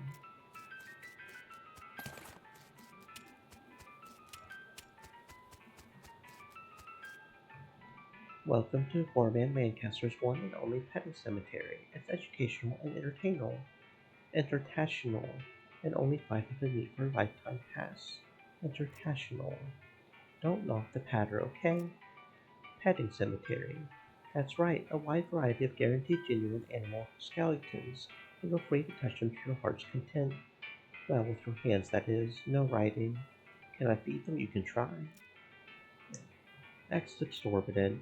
It's a lifetime membership. If you were younger, it would be worth more. Wonderful. Just hold still for a second while I memorize your face. Okay, go right on in and thanks for the patronage. This is a skeleton of a jackrabbit. Any pinch the jackrabbit can help you change the wheel on your wagon. Should I only pet one or something? It says it's a pack rat skeleton, but there's nothing there. There's a skeleton of a desert tortoise. It is currently in the very slight less of a hurry to get places than it was when it was alive. Buffalo skeleton, but there's nothing there. You want to know how many fireballs it takes to get to the center of an enemy skeleton? Just ask an owl. There we go, picture time. Spell damage. Desert ape skeleton, there's no such thing. Bobcat skeleton, ferocity, weird high-pitched noises. Huh. Boon of the bobcat. Yeah, so we can only pet one each day. Interesting. Okay. I noticed you're missing pack rat. Yeah, some damn fool hippie stole it. No idea what they wanted it for. There's a reward for anyone who recovers it. What's the reward? 50 meat. That isn't very much. Well, depending on your life expectancy, it could be as much as a whole decade of free admission. Okay. I'll mark the place on your map. Okay. Missing buffalo. I never had a buffalo, but I set the pedestal up just in case. If you can find me enough buffalo bones for a whole skeleton, I'll buy them off you for 50 meat. Only 50? Okay. There's a place called the Buffalo Pile to the east. That's probably your best bet. Okay. Missing 8. Yeah, that ridiculous fool Kellogg stole it to use for anatomy lessons. I tried to tell him it's stupid to use an ape skeleton to teach human anatomy, especially when there's plenty of human skeletons out in the desert for free. He just wouldn't hear it though. Listen, I'll give you 50 meat to go and steal it back from him. 50 meat for a burglary. Recovery, not burglary. Heck, that's years of your membership paid back, maybe as many as... Okay. Oh, and now we can go to Kellogg Ranch. Okay. Um,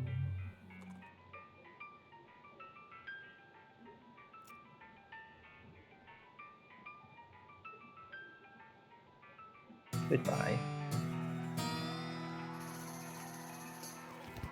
Under the Thorn, that's new. Okay, it looks like it's probably just for selling. Let's see, it was over this way. I probably messed that up, is probably what I did. These shelves are filled with hundreds of crates. Grab them bones. Grab them bones. Grab a buffalo's worth. You consult the list the guy at the Pang Cemetery gave you and grab all the bones. He'll be so happy to get these.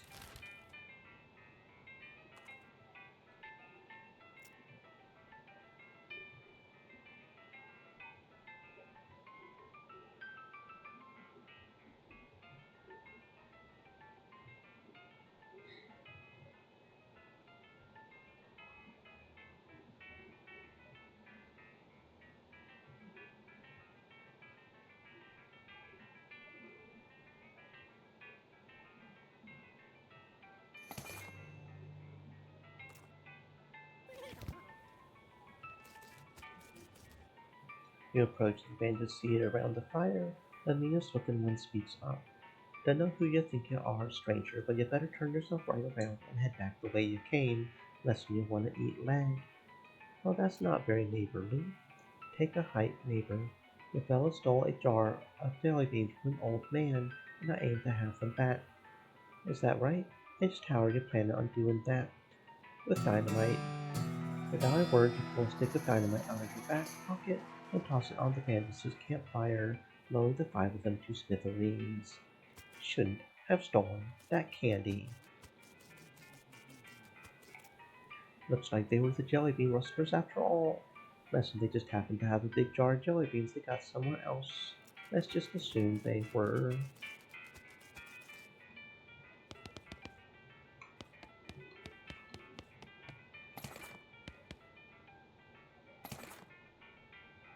Clove drops, that's new. Little balls of sugar infused with clove. Who would do this?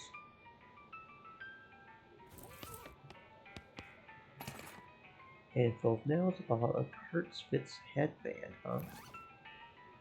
This is a headband formerly worn by an exercise-obsessed lunatic. It has Kurt Spitz printed on it so many times that it's legible from every possible angle. Raises your moxie.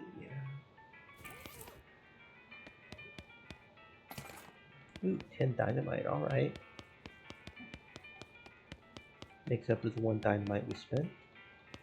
Is that box not openable? What's up with that box? Bar of soap, can of kerosene. Okie dokie.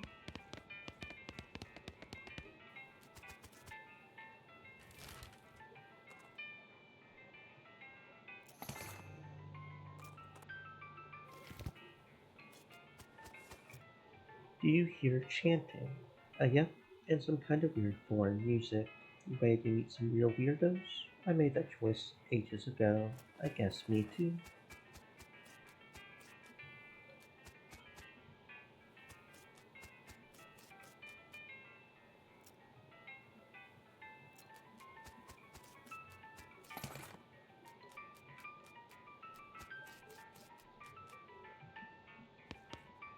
This guy seems to be in a daze, looking around uncomprehendingly at the boots and collars pulls around him. Hi there. These are some pretty cool boots you've made. Are they for sale? Oh, no. I mean, I would like to sell them to you, but they aren't mine. You didn't make them? It's funny how everyone assumes that. But no, these were all made by elves. Elves? Yeah, man, like little elf guys. They're hard to see, like just out of the corner of your eye, you know? But I'll be just kind of standing here, just kind of And then I'm like, oh hey, I got another pair of boots in my hands. Guess the elves made some more boots. I haven't made a pair of boots myself in, I don't know, like a year? Years? Something. These elves keep making them though. I don't know why. Weird. You should open up a boot store. A store to sell your boots in. They're not mine though, they're right, the elves. But the elves can't be making them just for fun, right? I think they're making them so you can sell them. Yeah, that makes sense. There's a town called Dirtwater. We could open up a really nice shop there. That's a pretty long trip. But like it would be dangerous. I would be worried the elves wouldn't make it, you know? I've got just the thing. Look at all these tiny little guns. See, with these the elves will be able to defend themselves on the road to Dirtwater. That's so weird. Okay, yeah, cool. He packs his boots and tools together and heads out of the tent. It'll be kind of amazing if he makes it to Dirtwater, but stranger things have happened.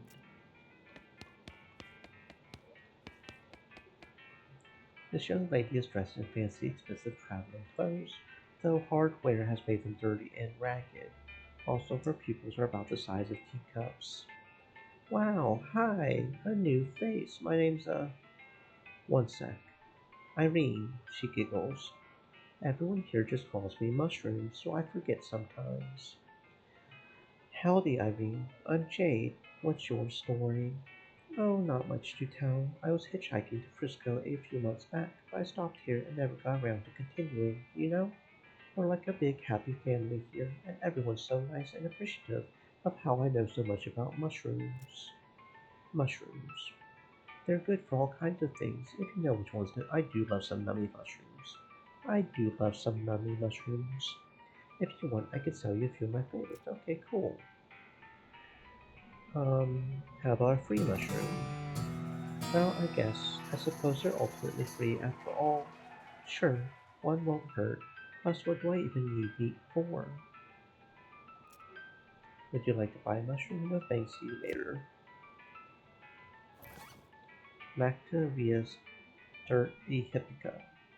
Pale mushroom covered with powdery layer of spores and lit from within with a subtle glow. Opens your third eye halfway, increasing your mysticality by 23 for the rest of the day.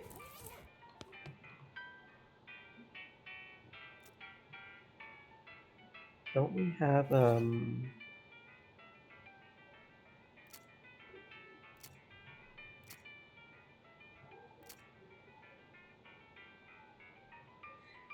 that's interesting. It actually says quest items. Okay.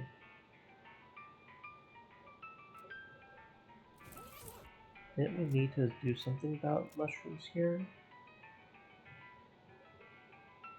Yeah, if only I knew more about mycology, but do I have to buy a mushroom from her? Bacteria stir typica, they're very spiritual. Sometimes they'll let you see things that only exist in realms outside our own and stuff. Plus they're super groovy and mellow. Hmm.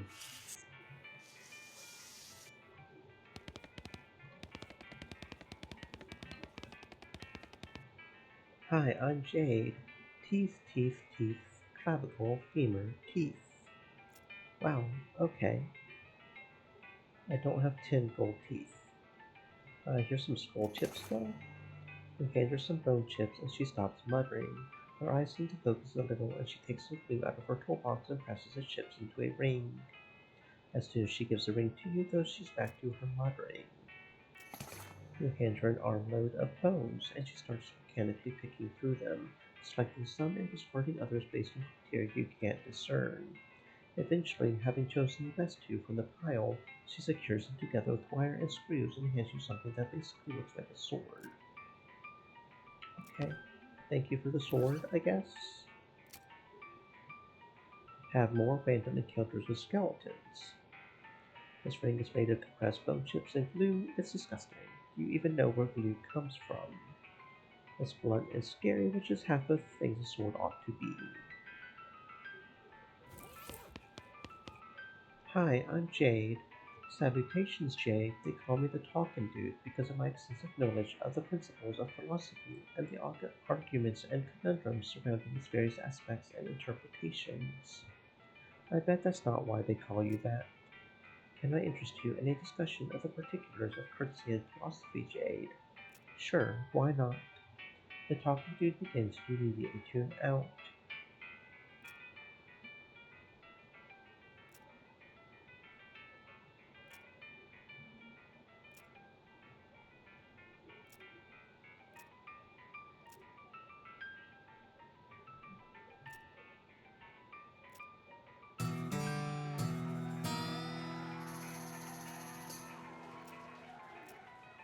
Okay, yep, that happened, that was a thing.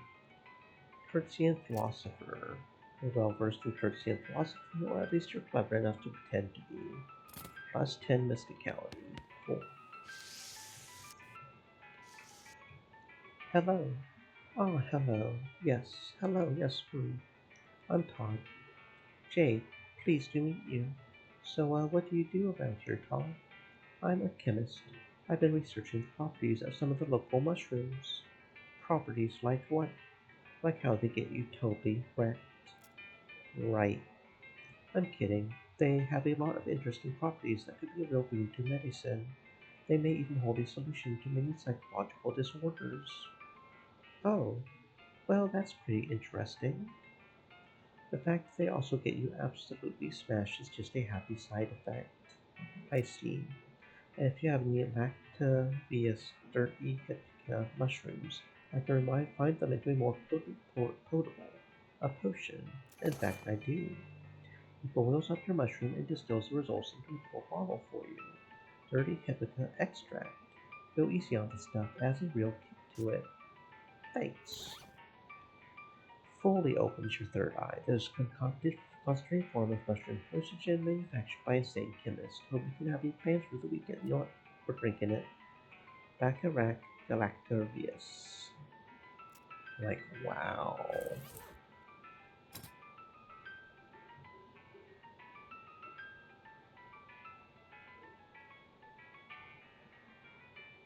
Oh, what did that do? I don't see it in here.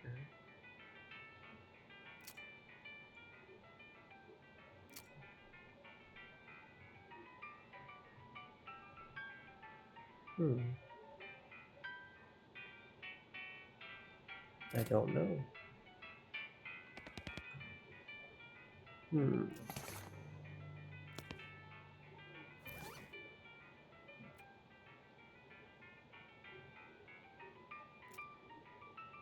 Oh, okay. Hmm. This woman's rocking back and forth, making sounds as she rapidly taps her lips with her fingers. What are you doing? Nothing really, just making dumb noises to entertain myself. It's kind of reminiscent of something, but I'm not sure what. Hmm.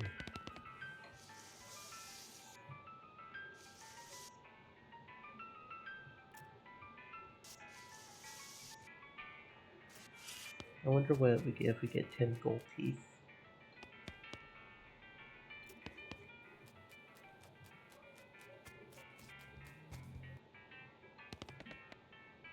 This tall, muscular, bald man is leading the students in an aerobic workout routine. His voice is powerful yet disconcertingly soft as he counts off 1 and 2 and 3 and 4. Well, what's going on here? Exercise. You must strengthen the body. If the body is weak, the mind cannot be strong. These two are one. Who are you? I am Kurtz. My methods will usher in a new age of power and will. Can I exercise with you? Kurtz glances at your clothes. You do not have the proper attire. Before muscle comes skin. Before skin comes clothing. You look around, and sure enough, everybody else is wearing the same striped pants and weird fuzzy headband. I know we've got the headband. We do, yeah, we have the Kurtz's headband, so we're supposed to have some pants, I guess? No, we have those too. Okay, well,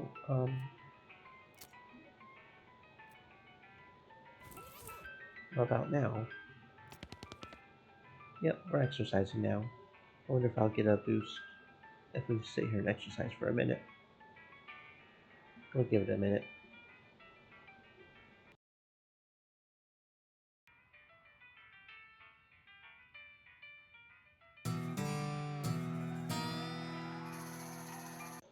Like I thought, Kurtzian physique. Sweet. And then we'll go ahead and replace those. Turns out that guy is onto something. You really do feel stronger. Okie dokie, very nice. Let's get our good armor back on. There we go. Cool. Hmm.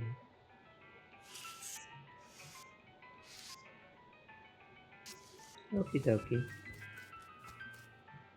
What's over here? Ooh, a sturdy safe that contains, you assume, guns. An army issue sidearm. 5 Moxie. The army sure did know how to make a stylish gun. Just look at it. Elegance you can really shoot a guy with.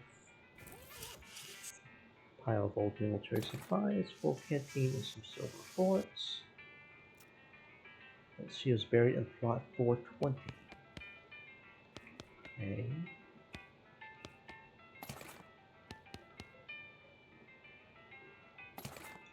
Cannon loading for idiots. Book is so rudimentary that's insulting to your intelligence, even though you know almost nothing about loading cannons. Okay. 420, huh? Yeah, that's supposed to be our hint for which one we're supposed to dig up, instead of just digging them all up, which I was doing because of shits and giggles.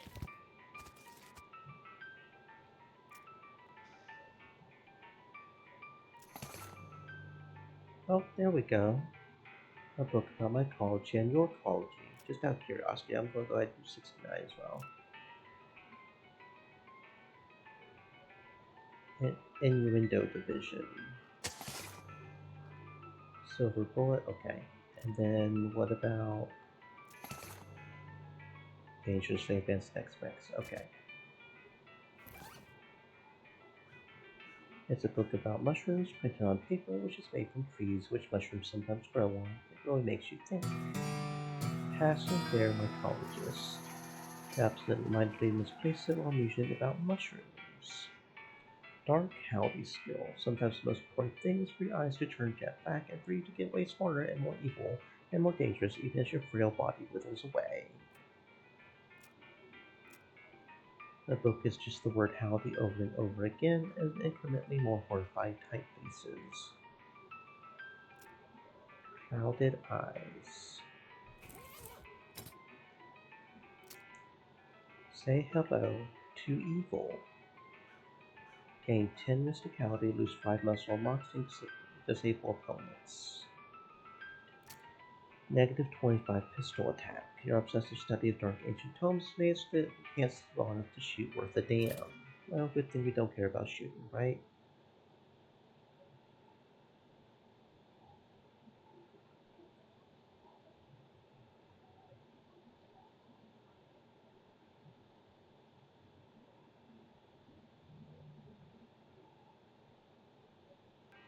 Okay. Um,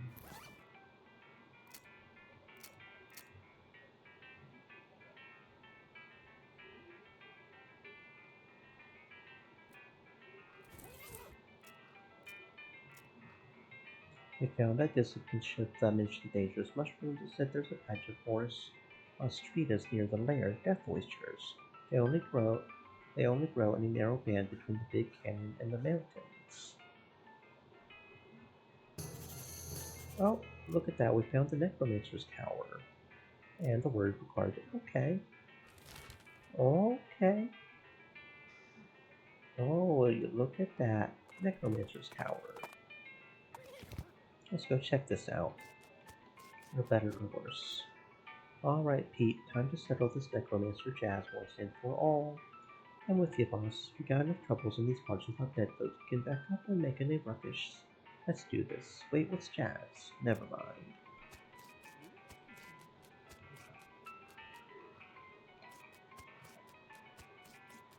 Doesn't look like there's anything there. Abracadabra. Some necromantic runes they desire to be read. You read the runes closely, tracing the deformed finger. They glow darkly at your touch. We learned three ancient names, a name of bone hatred, bone void, and a bone never was. Fountain of blood, nothing weird about that. Spin Dash Diva said. FRRRT. For welcome on in, Spin. I hope you're having a fantastic existence, friend. For dark clouded. What? I don't see that here. It keeps giving me abilities that I don't see actually in the thing. Weird. Hmm. No idea. Or unless it's over here. Oh, it's over here. Okay, you made the misclassification. Okay, my third eye is open, whatever that means. Ooh, Spin 30 Dash max Diva health. said. Weird, I was watching you and then it threw me to someone else's stream. That is weird. Welcome back. I hope you're having fantastic existence, friend. Okay, 30 max health is definitely good. What are y'all doing? You approach the skeleton of Army style fear. Something in your eyes causes him to shrink back slightly. Your eyes turn black as you howl three names. The skeleton screeches and explodes out of existence. Goodbye. Spin Dash Diva said. Why you walking weird? Because I read a book in the prologue that allowed me the option to turn on stupid walking. It was an actual option right here. And because I can, there are multiple different walks. If you'll see throughout the game, we'll get multiple different walks that we Spin do. Dash Diva said. LOL. It's a book you get from the prologue. You have to read the bookshelf. Some necromantic runes they demand to be read. You read the runes closely, tracing them with one finger. They glow darkly at your touch. You learn a name that banishes mind. You learn a name that hatches Spin void Dash from a Diva toothed egg. said. I smell booty smell. For there's a big bulk pile of skulls blocking your path. There was bound to be one of these in here somewhere, right? Excuse me, fellas, I need to get past here. The skulls hiss and chitter and giggle at you. So that's a no then. You howl the names. Skulls screech and hiss and crack and shatter and Spin are Dash swallowed Diva by nothing. said. Pile of booties. Some necromantic runes. You read the runes closely, learn a name that dissolves bonds, a name that withers love, corrupts love, twists it and blackens it and turns it into hate. These two skeletons have their names written on their foreheads so they won't forget them. Wait, maybe they have each other's names. The other one's name.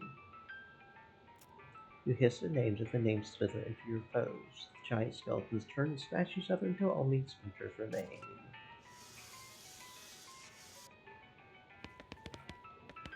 See, we've started crawling now. You approach the throne and the withered husk sitting on it. Unbelievable. All that killing, all that horror, and this is what's behind it.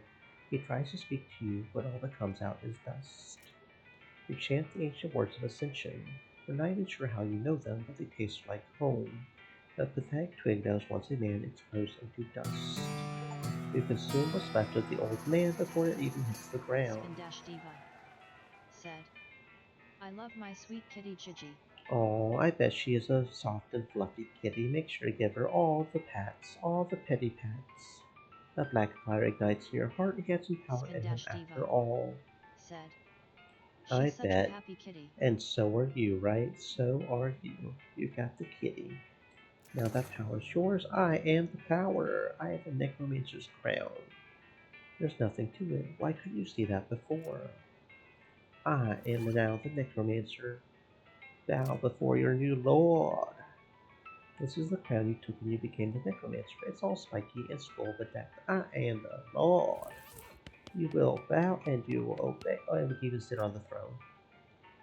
Now some more. We're just going to sit on our throne and laugh. We're just going to laugh and laugh and laugh and laugh. We need a kitty. Hey, can we borrow the kitty? What proper evil villain doesn't have a kitty on his lap and that they're laughing, right? Well, that's that taken care of.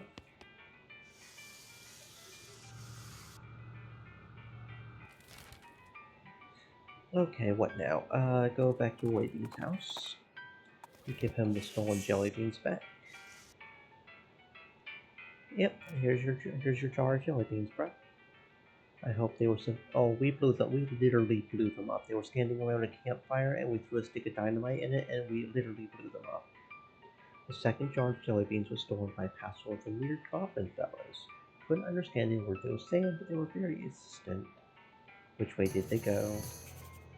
Northwest to that huge old cactus ghost called Old Granddad. Okay. Okay. See now yeah, see multiple different weird blocks we just sort of he just randomly chooses one. Okay, let's go to Kellogg Ranch first. As soon as we don't get harassed by this thingy. There we go.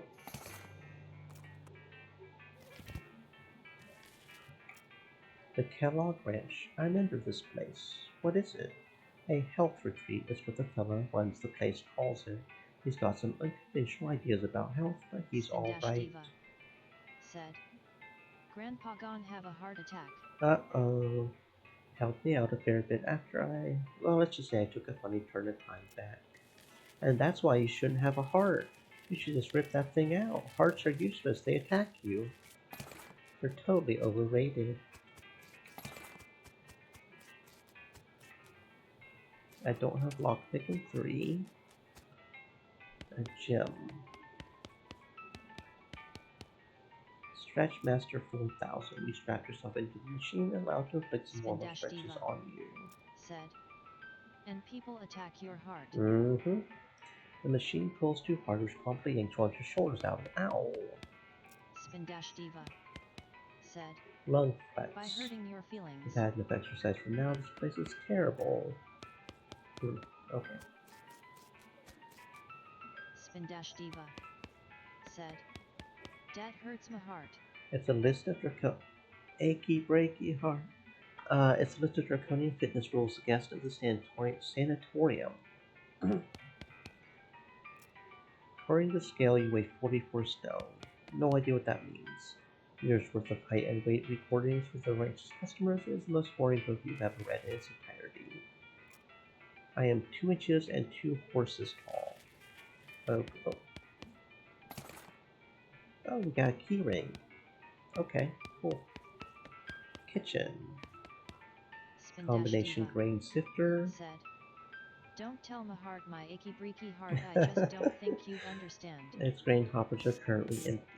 Dough press. Large oven doesn't have a door, just a wide slot. Purity is the best sauce. I'd much rather put sauce on purity. Ooh boo. There's a skeleton in his bed, it's wearing weird metal pants. Oh no. Oh no, we got the chastity pants. -5 Moxie. Okay. Okay. Keep calm and enjoy nothing. Kellogg's Grain Flakes recipe and a cowboy chef's hat. +2 spell damage. This combination cowboy hat and chef's hat is popular amongst camp cooks and people working in restaurants who wish they were camp cooks. 4 parts barley, 1 part oats, 3 parts spelt. Press to 91, cook for 8 minutes. Okay, kinda wanna make it now. Sugared pork balls. Warm up stretching, lung expansion, equilibrium. Oh, so we were probably supposed to read this before we tried doing the exercise. I see. Okay. This candy consists of little balls of pork reserved with sugar. I don't know about that. The dusty diary. You pick up the diary and blow off some of its dust. The cover says the diary of the first name is worn away, but you can't tell it was fewer than 8 letters. Sadly, the contents aren't particularly juicy. The author joined Kellogg's health program because she had several relatives with poor health and wanted to preserve her own. She found the land to be pretty boring, but appreciated the lack of anything much else to do gave her plenty of time to spend knitting, which was her favorite hobby. Diva said. And The if last you tell entry my mentioned heart, my Kellogg's achy death, breaky heart, rumored it by might just blow up unconfirmed to and be kill due this to a man. brain aneurysm caused by outrage at hearing a dirty joke, and that the author was returning home. Guess she forgot the diary when she left.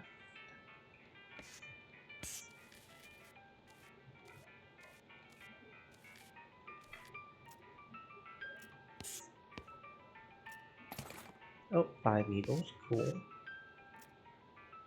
Supposed to achieve purity of glands, but I can't stand sleeping with neural pains. They're so noisy, especially when I. Oh, skeleton bones. Okay. Bottle of laudanum. Christmas headband and Christmas pants. I guess in case we didn't already have a pair to go work out in. Office. The ape skeleton. Here we go. Anatomical nerve, and they've got the spleen mixed up with the liver. Okay. Okay. The desk is scrupulously tidy. In fact, it's not so much as a desk plotter or a single pin, and it only has one drawer. However, you find a secret button cleverly hidden in the other side of that one drawer. That's my desk. Keep out of it. You're incorporeal, so go ahead and try to stop me. Well, I never. Oop. And panel slides open on the back wall, revealing a secret room. What you want to do about it? You gonna fight me? Hello. You're a ghost. Yes, it does appear so. Alas, without me here to instruct them in my regimen of purity, all the patients have fled. That's probably not why. They're likely out ravaging the countryside within their own bodies. One cannot have purity of the soul without purity of the body, you know. What's this whole purity kick about, anyway? My threefold path to the elimination of corrupting influences. Would you like to hear about it? Sure, lay it on me. The first step I call purity of the glands. One must rid oneself of all romantic and sexual desires and cease any self-polluting activities. Like what? Smoking cigars? Well, yes, but I'm speaking more of, you know, nighttime activities alone. What? Anyway, that's the first step. The second is purity of guts. This is accomplished through frequent cold water enemas. Yikes. And the consumption of wholesome and nutritional grain flakes manufactured through my personal scientifically developed recipe. What makes them any different from other breakfast cereals? Did you not hear me? The recipe is scientifically developed. The final step is the purity of muscles. I've developed an extensive exercise regimen featuring several workout machines that I have invented myself. Spindash Diva said. I had an enema from Oh, Mr. Dash ara, last night. ara, Oh ho ho ho ho ho. ara, ara. I've developed an extensive, put all this together. My regimen eliminates corrupting influences from the body, Spindash thus Diva purifying the body, mind, and said. soul. Well, LMAO. that sounds like a good result to shoot for, and it works. Spindash Certainly Diva does. You're dead. said. Indivum. Yeah, that's usually where enemas go. Oh, this is certainly a boring secret room. The heck? Is that a spanking chair or something? I don't know what's up Spindash with Diva that. said. XD. That must have been the spanking room or something. Spindash Diva said.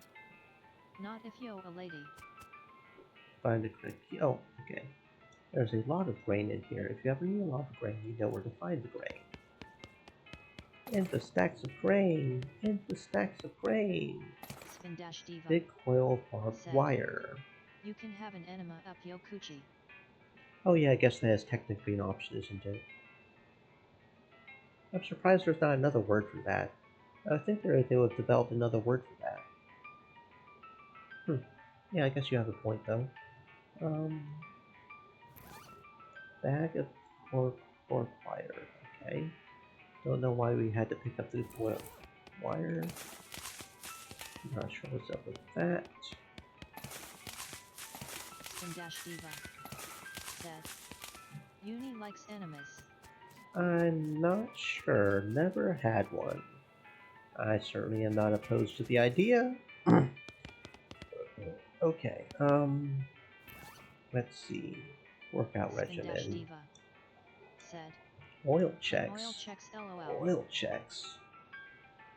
Warm up stretching. Lung expansion. Okay, so warm up stretching. Then lung expansion. You put your mouth on the blast hole. Turn the valve on the side. Feels good. Do that twice. Okay. What next? Equilibrium maintenance stretching. Spin Dash Diva said. LOL dat s what my brothers always called it. You get back into the stretcher and when it's been twisting around, you feel more balance than you did before. Skeleton vibration, 3 reps. Strap yourself into the machine, turn it on. Skeleton vibrates inside you. Vibrates more, revealing those of muscles you didn't even know you had by making them feel amazing. Undergoes a cathartic third round of vibration. Every molecule in your body is now where it's supposed to be.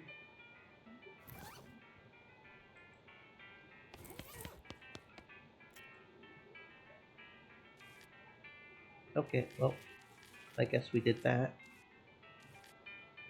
Did that give us anything? I mean, we did it right, right? Okay, not sure what's up with that.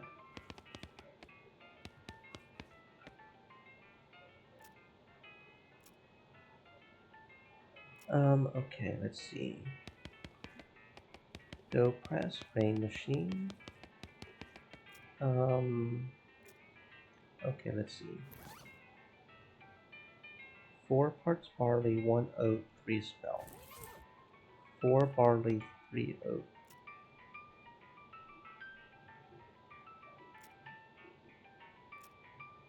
4 barley, 3 oat, and 1 spelt, right?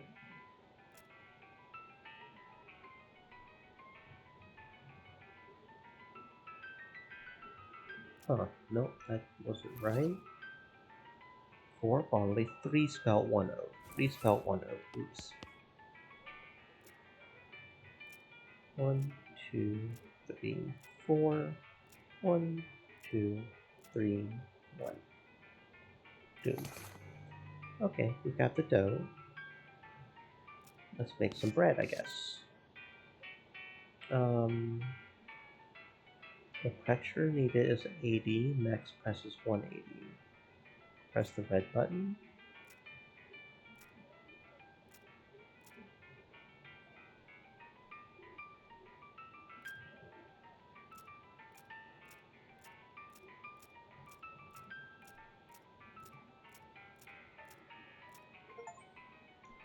The last thing you remember is pressing that button.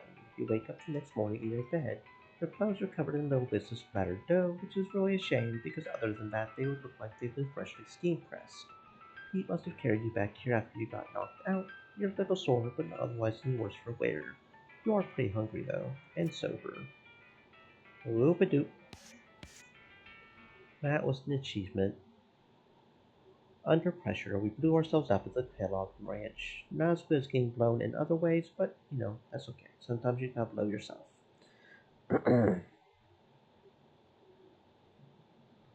Okay. What other achievements are we looking at? Can't do that one. That's the DLC.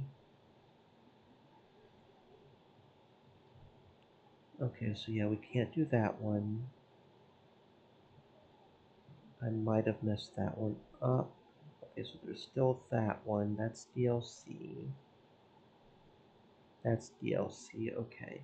Spin Dash Diva said. I'll DLC you.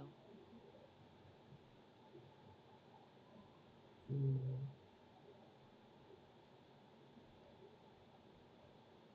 I'm trying to think of a good comeback for that, but I can't think of one off the top of my head. Ah, Spin okay. Dash Diva said. Nothing Oh XD. yeah, and then there's that one. Okay. Just looking at the achievements real quick to see what else I may try to make sure to do. But no matter what happens, you have to play the game like 4 different times, at the very least, in order to get all the achievements. Stream Elements said. Stay thirsty, my friends, hydrate. Because you've got like 4 different companions you can go with, and you have to end the game with each of them. Spin Dash Diva said. I'm always thirsty. Yeah, you are. Making people thirsty more like. Okay, so our stuff got undone, which kind of sucks. So let's go ahead. What do we want to do? Spin Dash Diva said.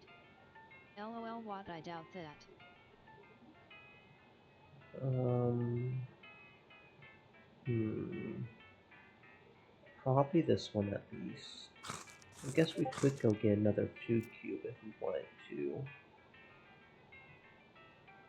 Um, wasn't there something that did all? Yeah, so we'll do this one. Um, hmm, Spin Dash Diva said. Hot sexy nerds make me thirsty.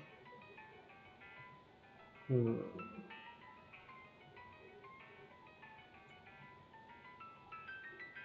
Yeah, you know what? Let's go ahead with the El Vibrato. Wow, that sounds like a good one.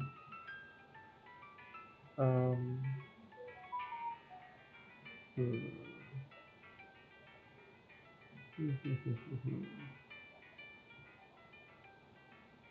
And then yeah, let's go with this one. Okay, we've got a lot of options here. What are we going to do here? Oh yeah, let's go ahead and rate this one. Because I don't fully know what that does, but sounds good. Sounds like a good thing to have. Peppermint drops could be good. Honest, honest, that's a potion. Interesting. Meat drop bonus does sound good. You know what? Let's go ahead and do that. Spin Dash Diva said. Is that a dagger or a tentacle she is holding? It is a dagger. A very crooked dagger, but a dagger. A repurposed Colt dagger specifically. It's a very good. It's a very good weapon. We could switch out for a few things, but yeah. Okay. Now that we're back in dirt water, we might as well.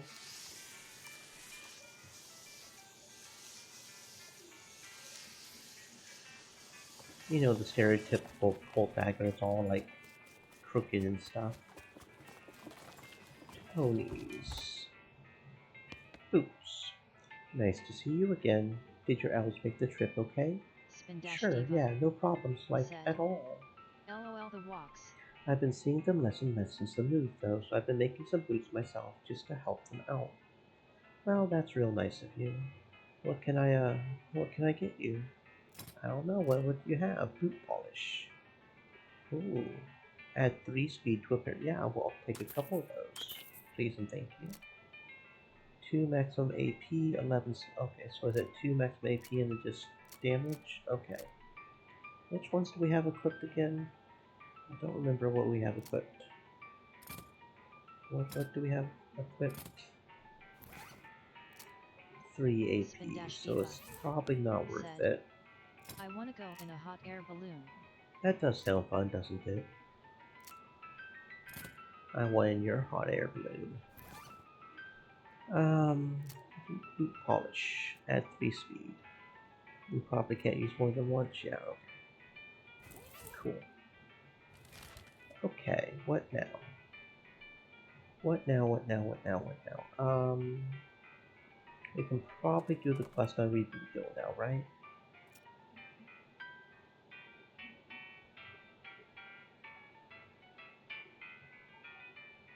Spin Dash Diva said. That might stink, lol, my hot air balloon full of gas.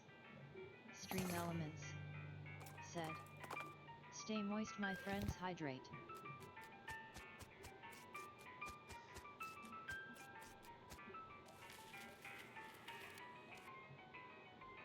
Um, uh, Ma, hold up.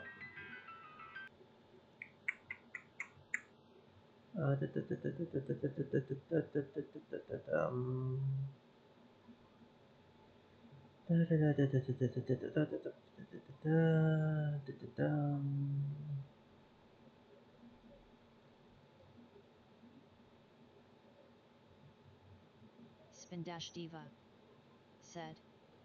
Marguerite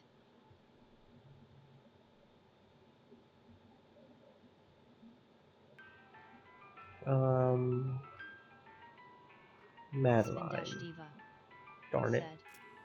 That was my great aunt's name. I still can't get that one right for some reason. It's just not working out. I don't know what's up with it. A skeleton covered with weird glowing mushrooms. Okay.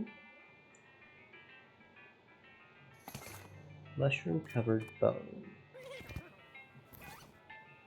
It's a circle of life, I suppose. Hmm.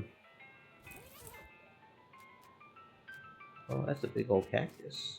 That's what they said. Doggies, that's one heck of a cactus over yonder. Must be the place Roy Bean was talking about. I ain't never seen one cactus that size, let alone two. Spindash Diva, said. The horse's eyes look hilarious. Yeah, that's our crazy horse boy. He's crazy. He ate too much crazy to go eat. There's actually three different unique horses. There's one that's a dark horse, a shadow horse, and then there's a skeleton horse. There's actually an achievement for getting each one of them. That's one of the two achievements you have to do for three different playthroughs for. Mildly annoying, but so I'm not sure if I'm going to completely perfect the game or not, honestly. I'm not completely sure. No climbing for humans. I'm here for taking back a jar of jelly beans you caught when stealing. What? Jelly beans, little colorful sugar things, little fruit rocks. Yeah, those. Those are for the pile. The what? Anyway, no upstairs for humans. Maybe we can trading. No trading, but you can bribe me. Okay, what are you wanting? A candy bar, a good human candy bar of the Bubbles having. You know it? You want a soap bar? Yes, wonderful, thanking you. Can I climb now? Sure. Okay.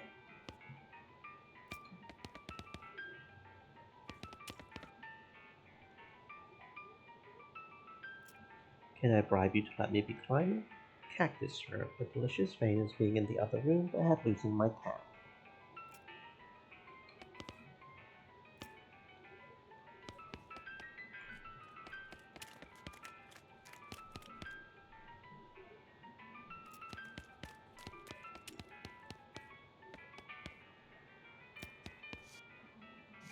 Where's my option to beat him up? I want my option to beat him up. I don't have the moxie or mysticality to do it. Oh, there is some sort of weird thing on my arm. I don't know what's going on right now. I just noticed it. Hmm. Okay. Anyway. Um. Hmm. Hmm.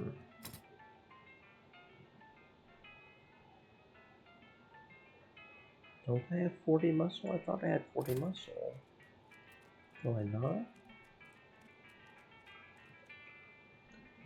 Oh, Mysticality or Moxie. No, I don't have either one of those. I have, no, no, I have 33. Okay, so I need like 7 more of one of those.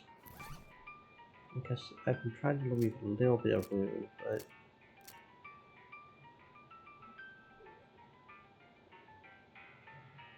Hmm.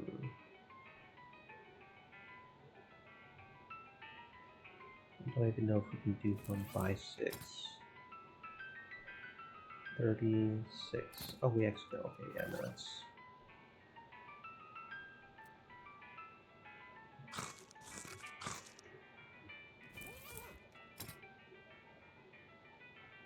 Wasn't expecting that.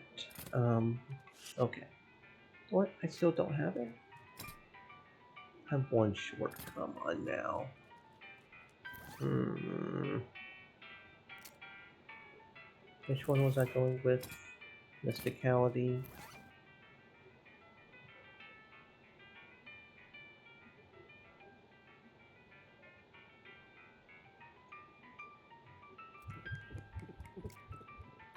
Okay. There we go.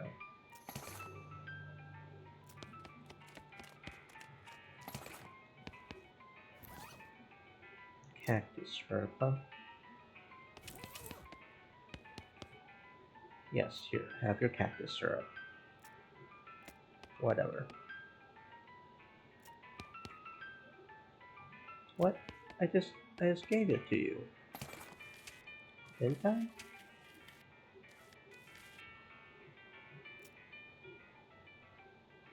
Okay, whatever.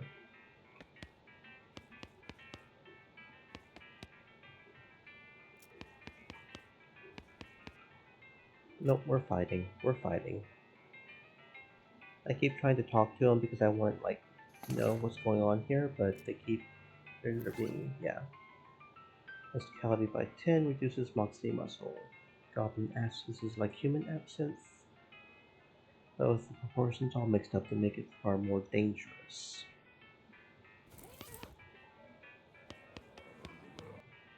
If this wasn't the most disturbing thing you've ever seen, I don't want to know what was. These jelly beans, can I do having them? Our fruit rocks. No, no taking our fruit rocks. These being ours, not for you taking. What's your plan for dealing with this horror? Yep, we're not afraid. We're going to just take them all in at once. It's okay. We are not afraid.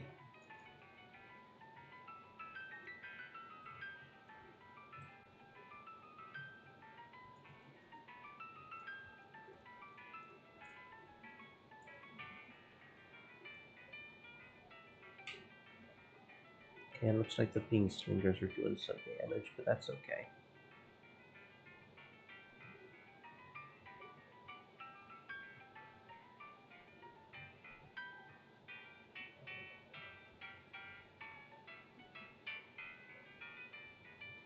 Hmm.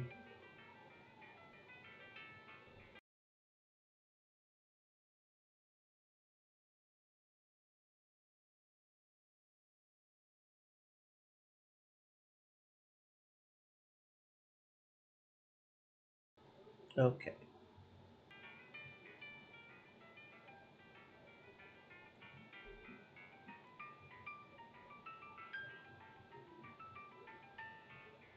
And down you go.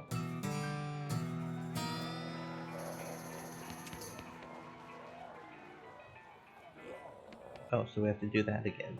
Okay, I see. I see. That's fine.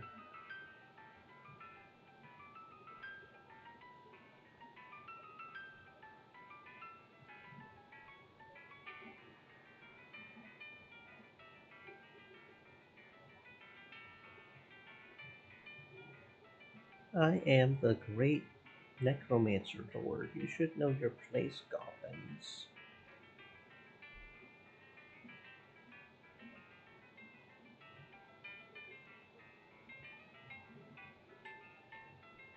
Okay, if the poison will finish him off. There we go. And there we go.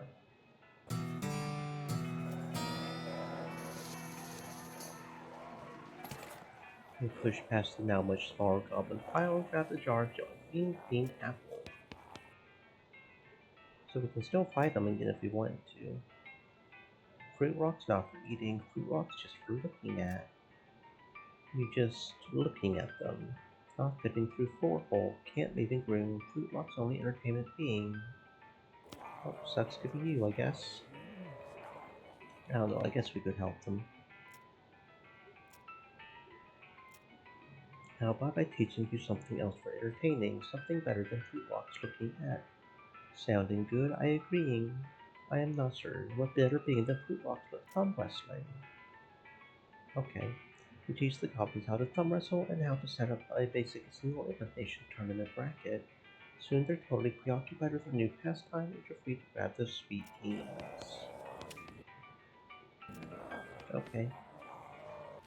Whatevs.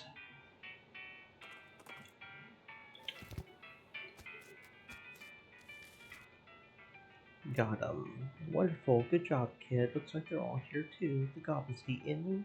It's a long and weird story. Well, never mind then. You've done a swell job, kid. I've only got one more jar of jelly beans missing. It was stolen by a gang of damn hippies.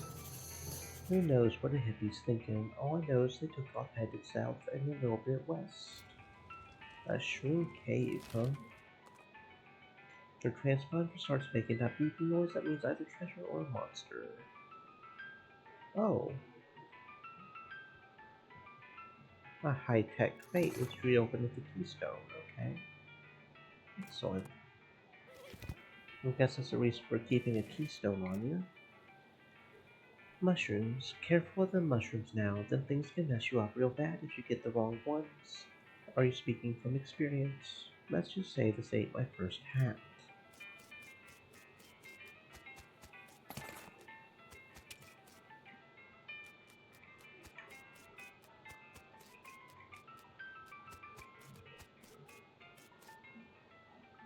Oh, here we go.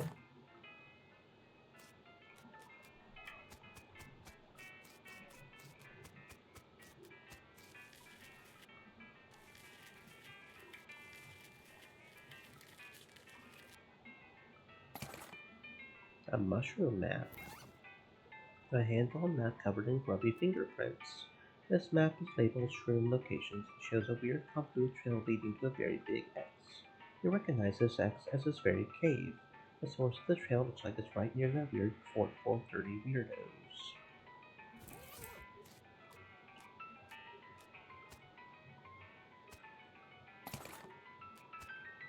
This pile of bones is wearing some shredded necromancer cultist clothes.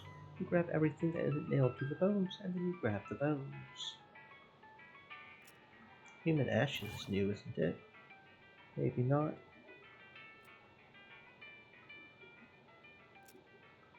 Oh, okay. Interesting.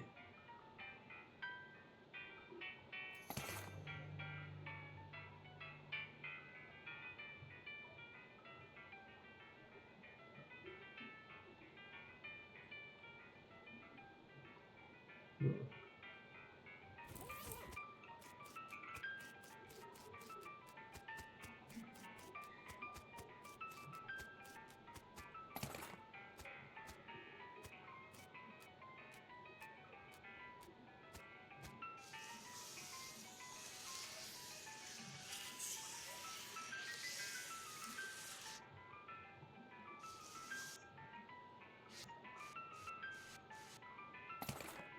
Lime jelly beans.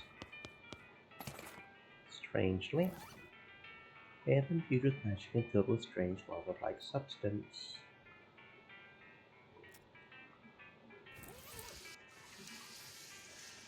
Hmm.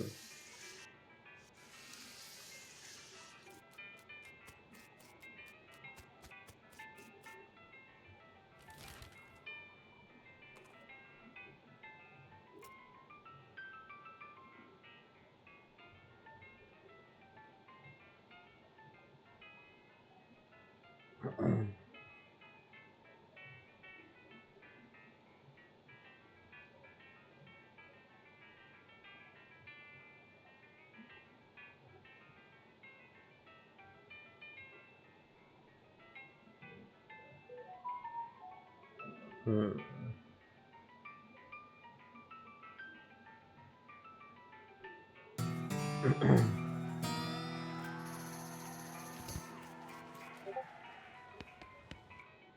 Howdy, Jade. Any line of that last jar of jelly beans? I got 'em right here. Well, I'll be jiggered if I did. I didn't figure on seeing any of them jelly beans again, and here you brought them back all 3 jars. I ain't got much to reward you with other than a handshake, but maybe I'll be able to pay you back somehow in the future. Don't sweat it, Roy. I was happy to help.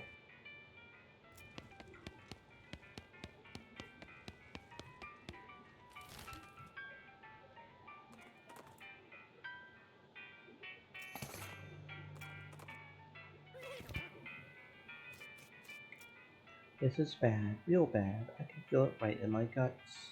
That cult guy looks pretty serious. I gotta get out of here. Gonna be sick. You're really clean round the gills. You can't even hear it, can you? Maybe you better rest for a bit. You aren't one of us. Be gone from this place, interloper. Now you know something bad is going down. Nobody good uses the word interloper.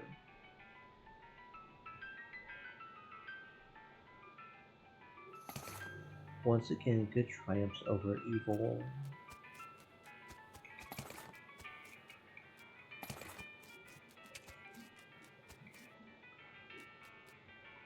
Hello there, fellow cultists. What? Go away. Well, that's not very friendly.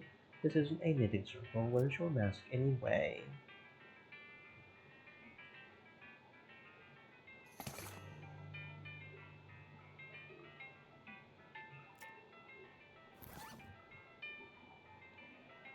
This is a little pewter badge shaped like an octopus, I guess.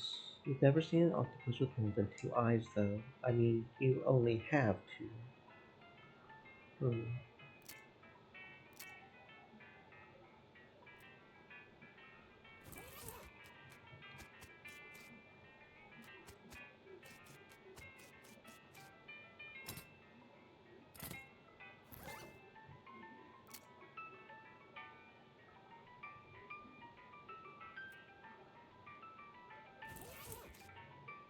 What happened to your mask? I modified it, making it difficult. What happened to your mask? Well, you ignore me when I have the mask on. Hmm.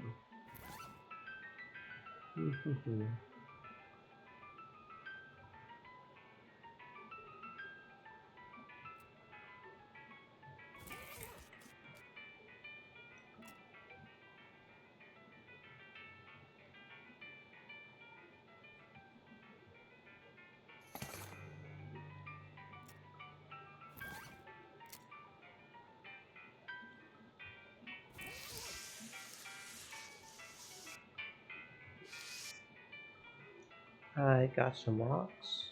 The master gave them to me. He wanted me to have them. Okay, what's cool about them? They're mine. Don't touch them.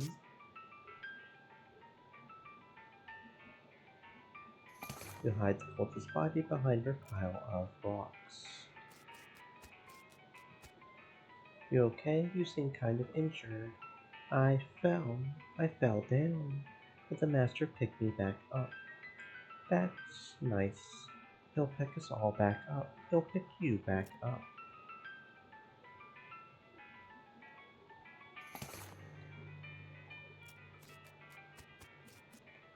Hi, how's it going? New mask. Who dis? I'm. She glares at you suspiciously.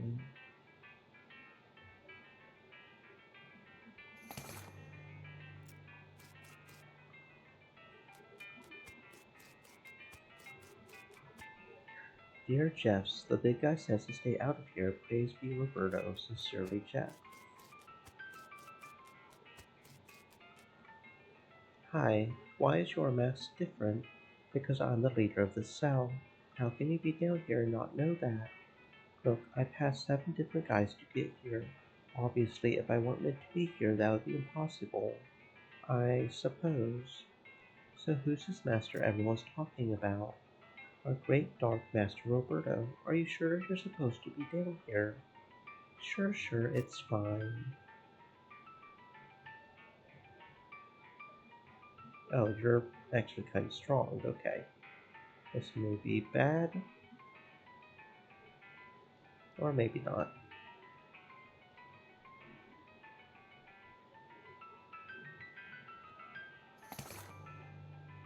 Cultist leader mask.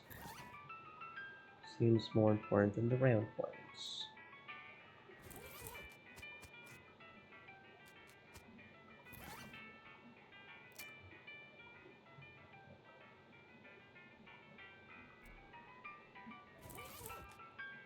Hi, how's it? Shh, I'm listening. To what? The master, of course. Can't you hear him? Yeah, of course. He gives you some real side eye.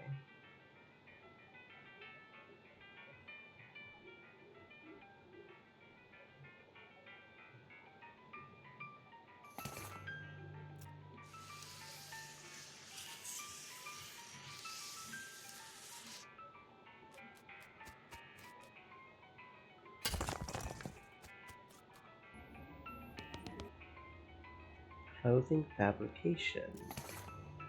The machine emits a noise like a duck when a slot opens.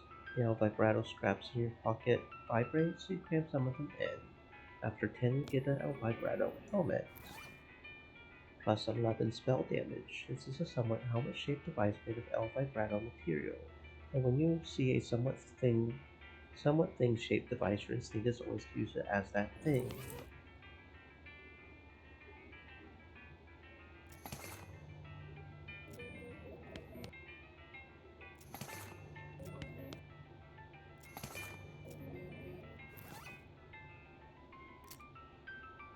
When you stand on these, your boots made of nothing appear around your feet. These are more like shin guards and traditional pants, but you can't argue with their efficacy, because efficacy is an abstract concept and you literally can't argue with an abstract concept.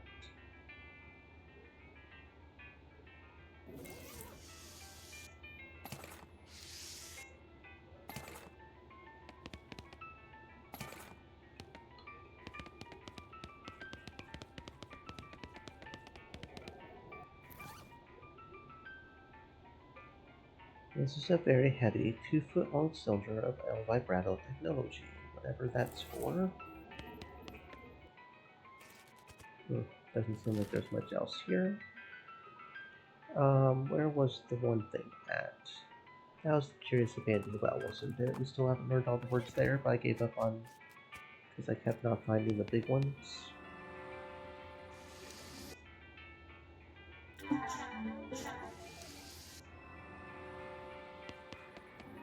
And now I've got the large ones. So military, chrono key, initialize, magnitude and toggle, quick gate, cloaker, antipsychotic, teleporter, drone, terminal sustenance, temperature.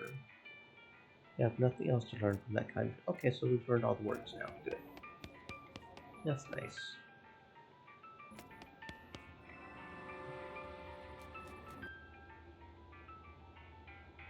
Drone fabrication. Okay, I see.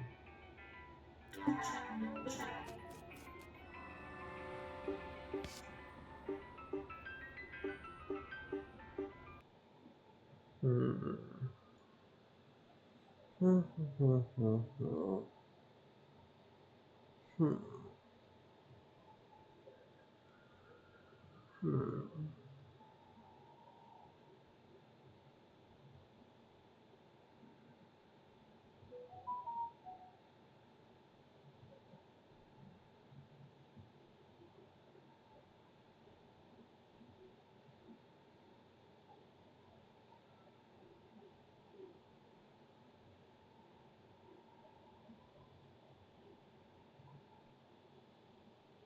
Okay.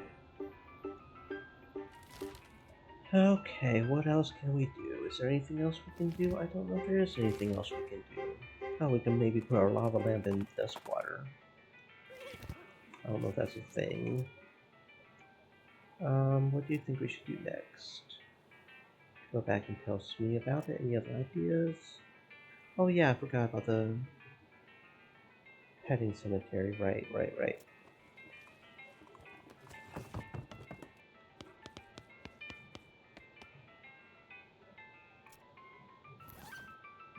Oh, I didn't realize we could use our binoculars up here as well. Strange lamp. Groovy. Now we've got a strange lamp on our groovy table. Did we ever go back to Fort Memoriam and use our binoculars there? Off to one side of the trail, you spot a cactus that doesn't look quite right. Specifically, it doesn't look right because it has a goblin face. As you get closer, you become pretty sure that's actually just a goblin in a cactus outfit.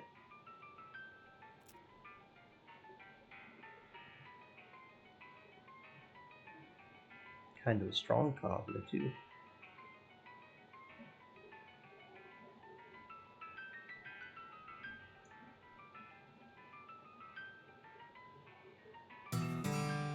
Cactus Club. Are you cactus enough for the Cactus Club? Nature provides us with a lot of things, and some of those things are legend shaped.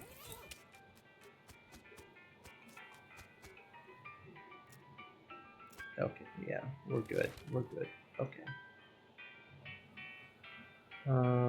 Petting cemetery.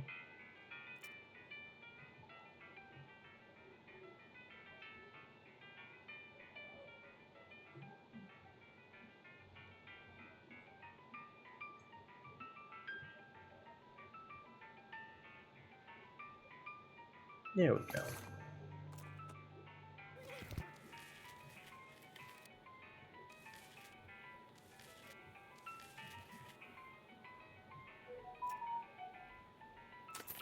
Got them right here. Well now, these will do fine, just fine.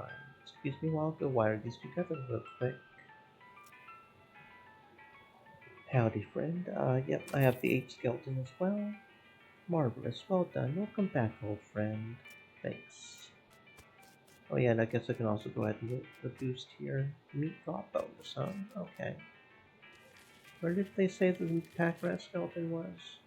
Oh, well, I definitely want to do this one. Boon of the Desert 8. Don't remember where the sheet said the pack rat one was.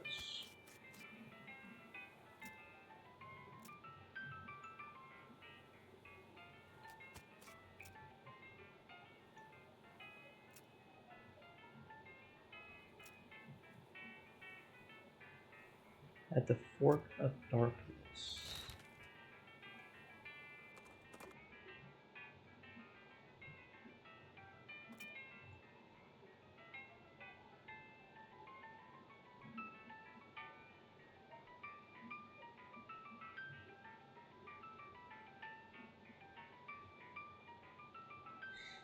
Hmm. Extra large boots in the Kellogg Ranch brochure.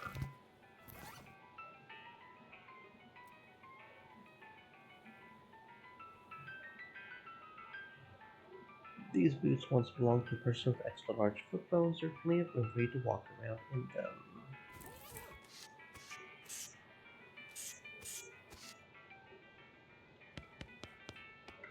Oh, there it is. Packrat skeleton. Okay.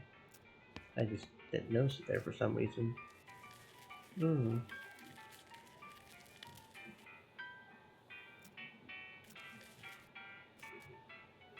Can we go back to the Kellogg Ranch and try that again? Kind of the few food cubes there. That's kind of cool.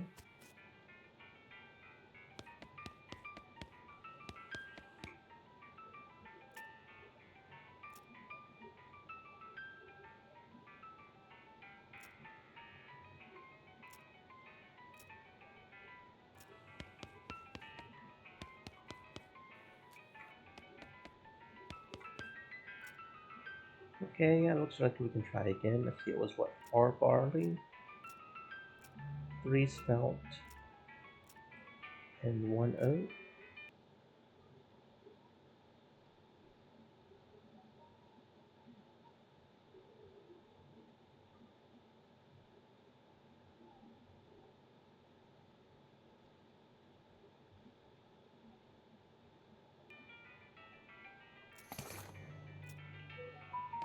Okay.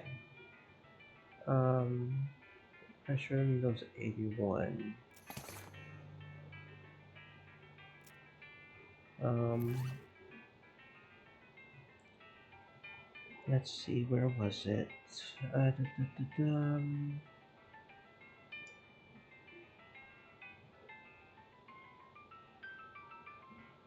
Hmm. Pressure to 91.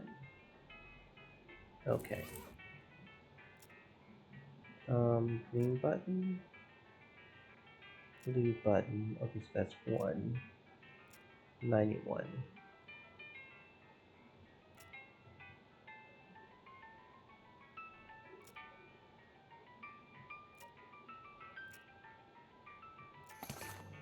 Okay, there we go. Flatten multi-grain dough.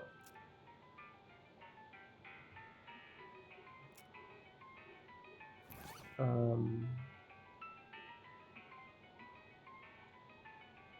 8 minutes, 640. 8 minutes is 640.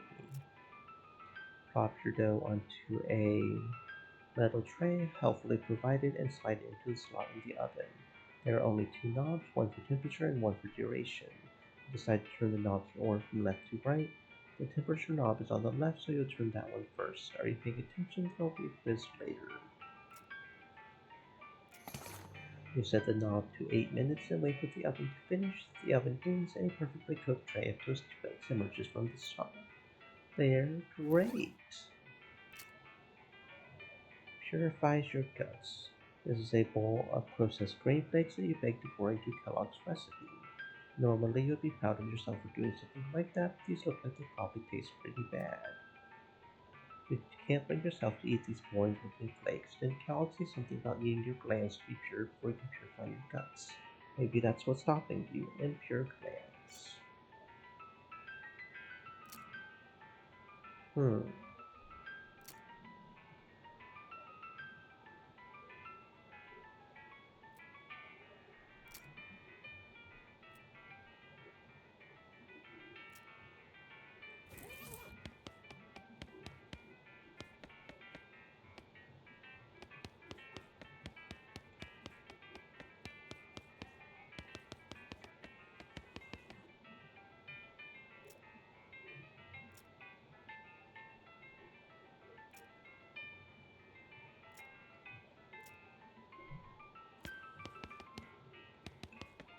hmm. Okay, well, no idea.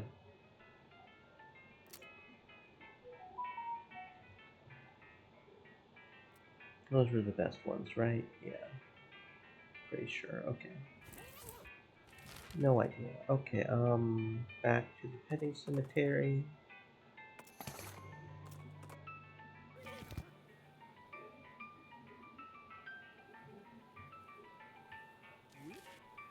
Yep, got it right here. Thank you.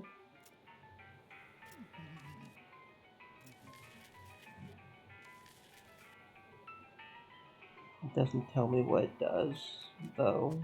I would have liked to know what it does. Oh well, it's okay. It's probably because the one was meat, right? So it's probably something along those lines. Okay. Um, you spot a small makeshift signpost stuck into the ground a few yards away from the road and stop to check it out. It says free meat, and indeed there's a small pile of meat lying in front of you. You're so distracted from rolling your eyes at this obvious trap, you almost miss the goblin sneaking up behind you. He's wearing an old buffalo skull as a helmet, which you have to admit looks really metal. I gotta hand it to you, you nearly got me. Good job. Foolish human is falling into my clever trap. Now you are giving me valuables, or I'm eating you up. You know, this may be the first time I've been mugged by a goblin. Usually you guys are more or less peaceable.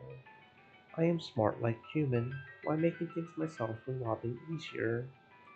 Smart like human is a very accurate description of that idea, yeah.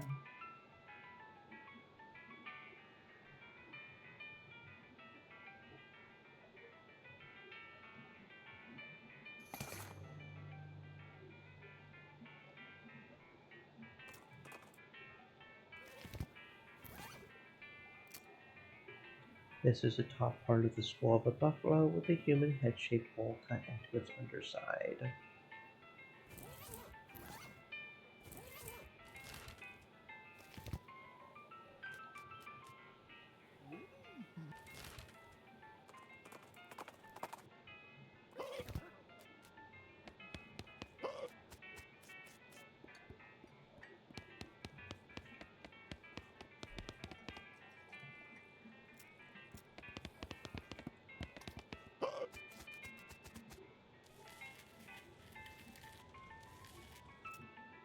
Howdy, Hobart. Howdy, Jade. You managed to take a picture of the owl skeleton yet? Sure did. Here you go. Great. Will you look at that? What have you... Well, thank you, Jade. I ain't got anything for a reward, but I imagine you'll get some experience points out of it.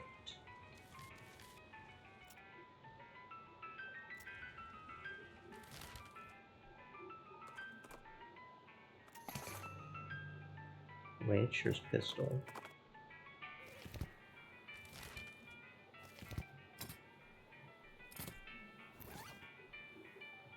It was important that ranchers be well armed initially because of cattle rustlers and later because of cattle.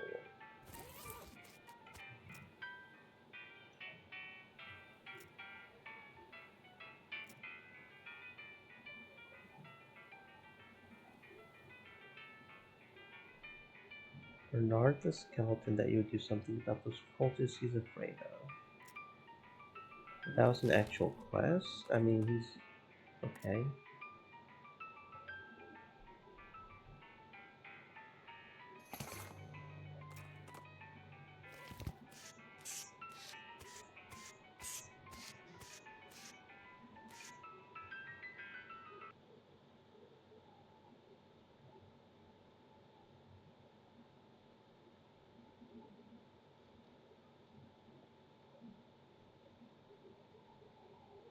Hmm.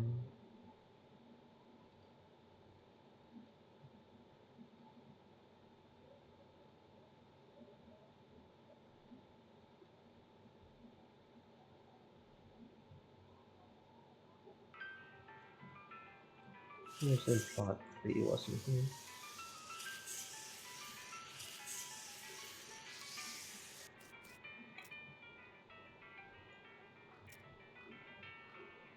I took care of them already.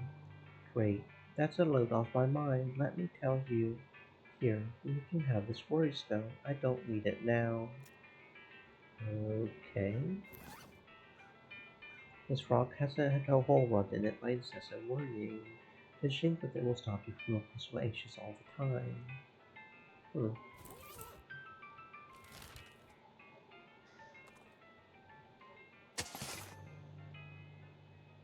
Reinforced pocket square. Either this pocket square was sewn from wire instead of thread, or they buried this fellow with a square of steel wool in his pocket as a prank.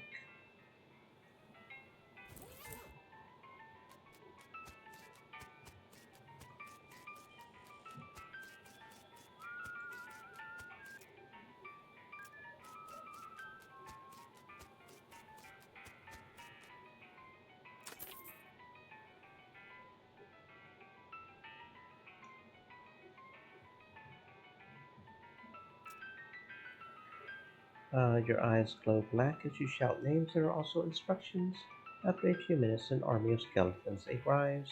Silent before the xylophone-like clatter of bone against bone, the skeletons disassemble each other and construct a bridge spanning the chasm.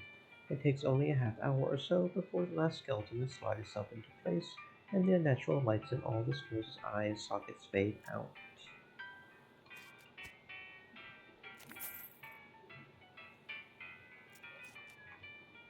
Well, when I signed on to this crew, the last thing I expected to see was a horde of living skeletons swarming about in nowhere and building a bridge out of themselves. What do you think? I don't like it. I'm pretty sure it's haunted. I'm pretty sure any train you drive over it is doomed to also be haunted or cursed or both. Don't be a scaredy cat, it's fine. It does at least seem structurally sound. I guess we haven't got much in the way of choice. Nope. Now we just have to lay tracks the rest of the way into Frisco and our work is done. Both mine and yours. See you there, boss.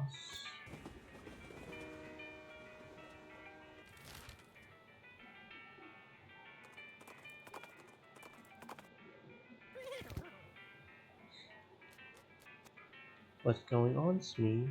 This fancy pants calls himself the Emperor and he won't let us build our tracks up to the station. Can you see if you can talk some sense into him?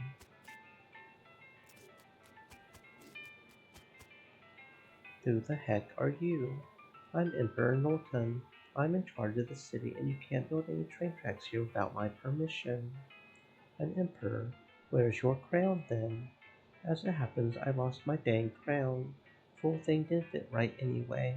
And without it, I can't issue any official permits, and that means no rails for you. Unless, of course, you were to give me a new crown, a properly fitting one. I've got this silver crown. Funny shape for a crown. Seems like real silver though. Fits pretty nice too.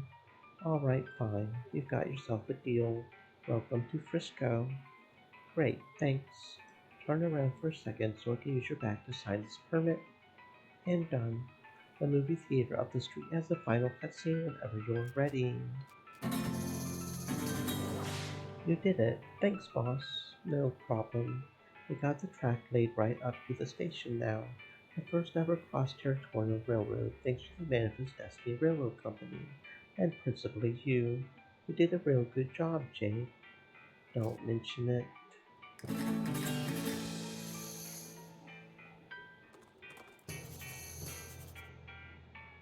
last custard stand. Fine custard. Well, howdy there. Welcome to the last custard stand. I'm Custard Man Stan, and I make custard like only Custard Man Stan can. Care to try the some? Tell about your custard stand, Custard Man Stan. Not much to tell, just a plain honest custard stand sells plain honest custard. That's the last one? What, like the last one before you get to Frisco, or last one in the whole territory? Heck, the last one in the whole world so far as I know, but I can't swear to that. Are you sure it isn't the first? Yep, 'cause the first one is also mine. It's further up north. The whole dang operations ain't no loss, stand and all. Give me them sweet, sweet custards. Moxie, Mr. Cowdy, and Muscle by Nine.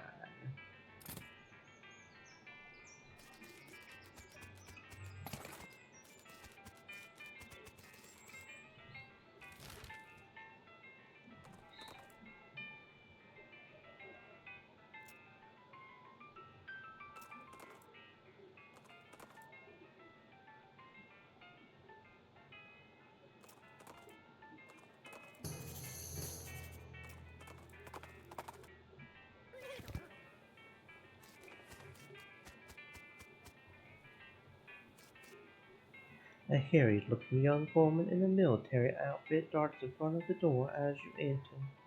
I can't be having any more misfits in this jerk board.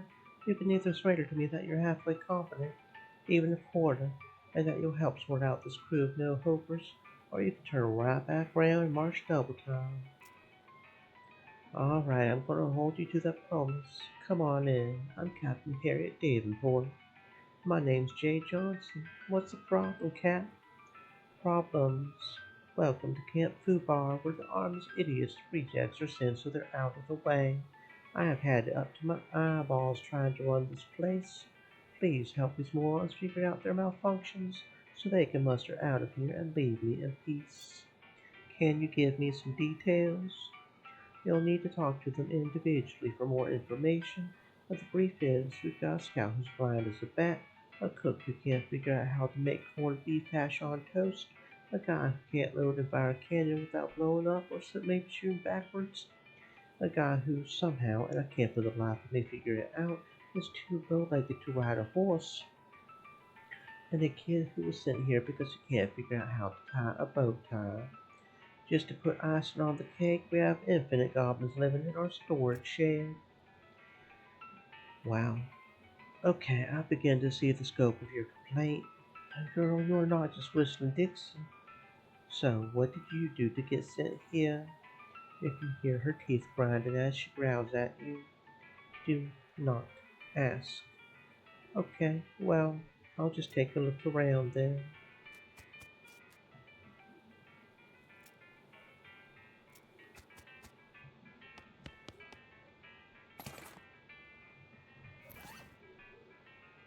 This medal was awarded to General Francois What's His Name for his wholly undistinguished service. The lapel, huh? 7 of each.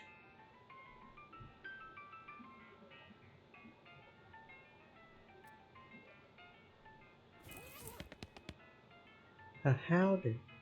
Hi, what's wrong? Gee Wilkers, I had a pretty good job as the General's personal assistant, but I got fired and reassigned here. What happened? Everything was great at first. I'm pretty good at scheduling, and I can write shorthand, and I'm an A-plus boot polisher. But then the General went and decided he would look more serious and sophisticated with a bow tie, and expected me to do the tying for him. No good? Nope. I can do a sheep shank and a bowline and a clover hedge, but for the life of me I can't get a bow tie to look right. The General sent me out here with one to practice on and said not to come back till I had got it. I need 45 mocks in order to do that, and I don't have enough. I need 4 more. Okay, I need 4 more mocks in.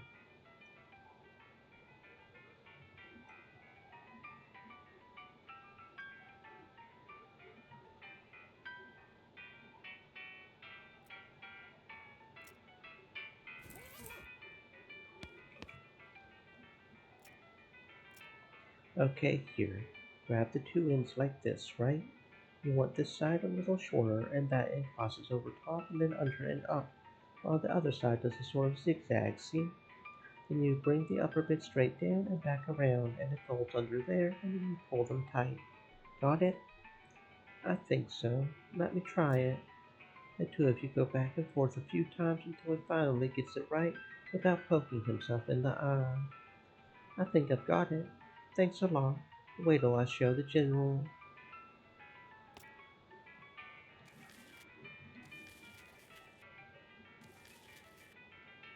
How to privet, cooker. How appropriate. Well, it would be if I knew how to cook, like even a little bit. What seems to be the trouble? We've only got two ingredients here. Now I cannot for the life of me figure out how to combine them. What are the ingredients? Corned beef hash and toast. What is you thought of the toast as? A road map. A nod, seeming to understand where you're going with this. I think of corned beef as your head.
Okay, sure. Whatever makes you understand it, brother. Four left legs. Howdy, I call me privet bow legs. I can see why you seem uncomfortable. You ain't kidding. Look at my legs. They're bent so far out I can't hardly touch both knees at once. Walking hurts like a dickens. Captain said he keeps you from riding a horse. Yep, they're too wide. Horse slips right out between them. I think I could ride a mule though, both of them being a tad lower to the ground. You don't need a mule. This is fixable. Hold still a bit. Why, okay. With some grunts from you and some cries of pain from him, you normalize his legs. Great jumping Jimmy, woman. Don't be a baby. Look, they're much straighter now. Guess I can't deny that. He winces as he mounts the nearby horse and rides out of the camp. Sign on the store front says important gun storage, no goblins. You open the door crack and take a peek. Naturally, the shed is crammed full of goblins. To the ceiling. They're very recognizable as individual goblins. You try and talk to them, but they're just babbling insanely.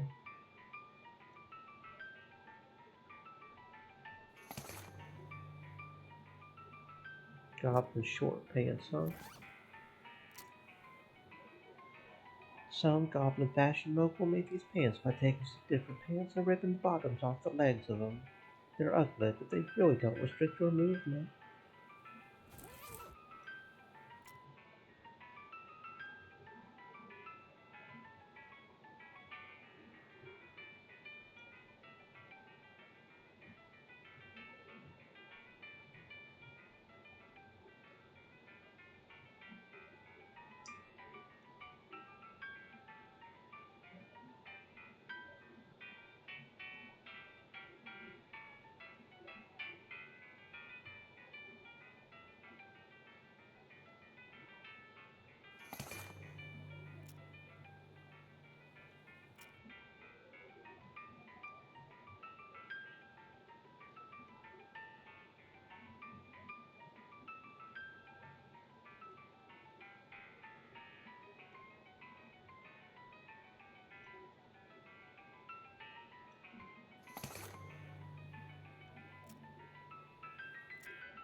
How many blooded goblins are in here, man?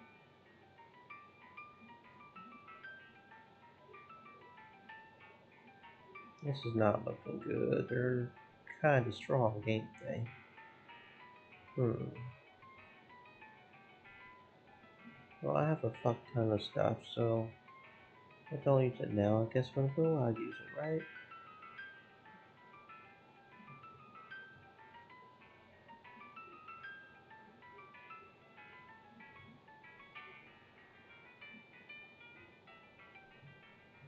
Hmm.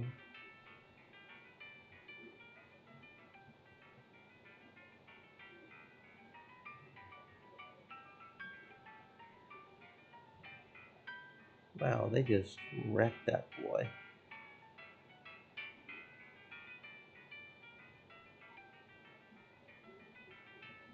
They just wrecked that boy.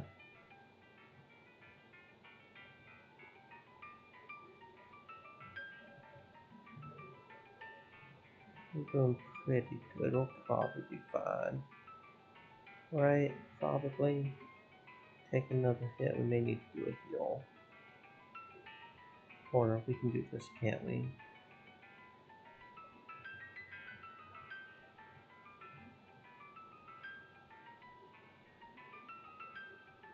No shit on a stick.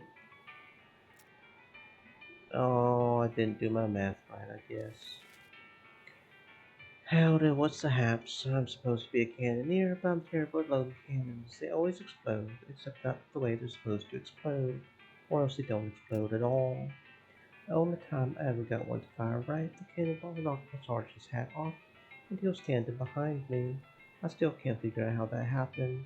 They assigned me to this loser squad and said I can't report back for proper duty until I figure out how to load a cannon right. Maybe this will help. Well, let's see. He flips through the pages, which are big number diagrams. You take the stick back out before you put the cannonball in. That certainly sounds easier. He carefully follows along the directions in the book and successfully fires a cannonball over the wall of the fort. I did it. Thanks a lot. I'm gonna go get my new assignment right away.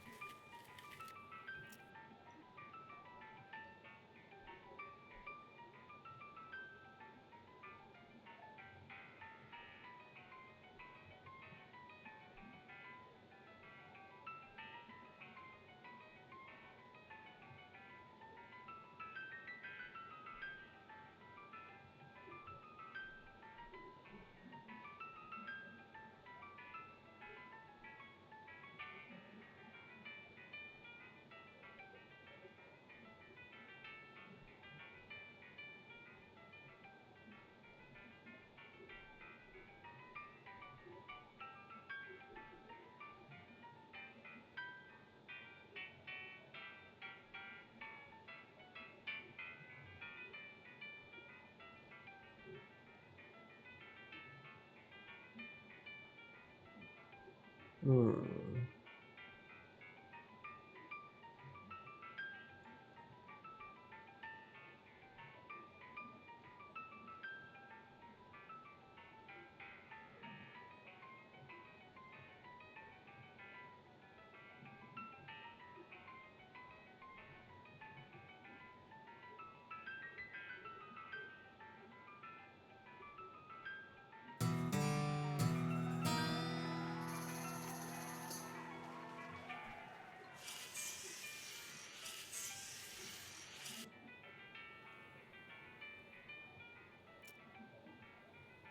Oh.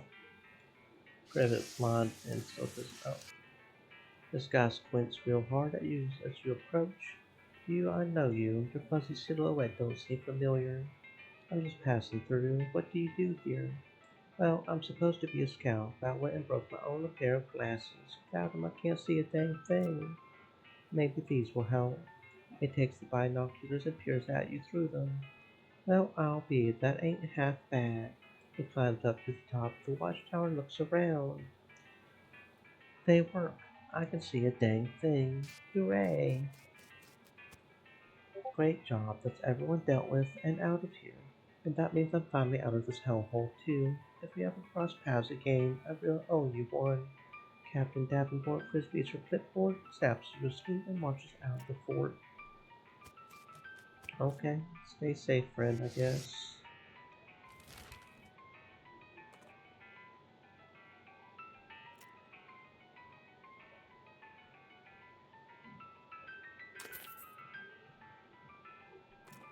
Oh, well, there's some infernal leather.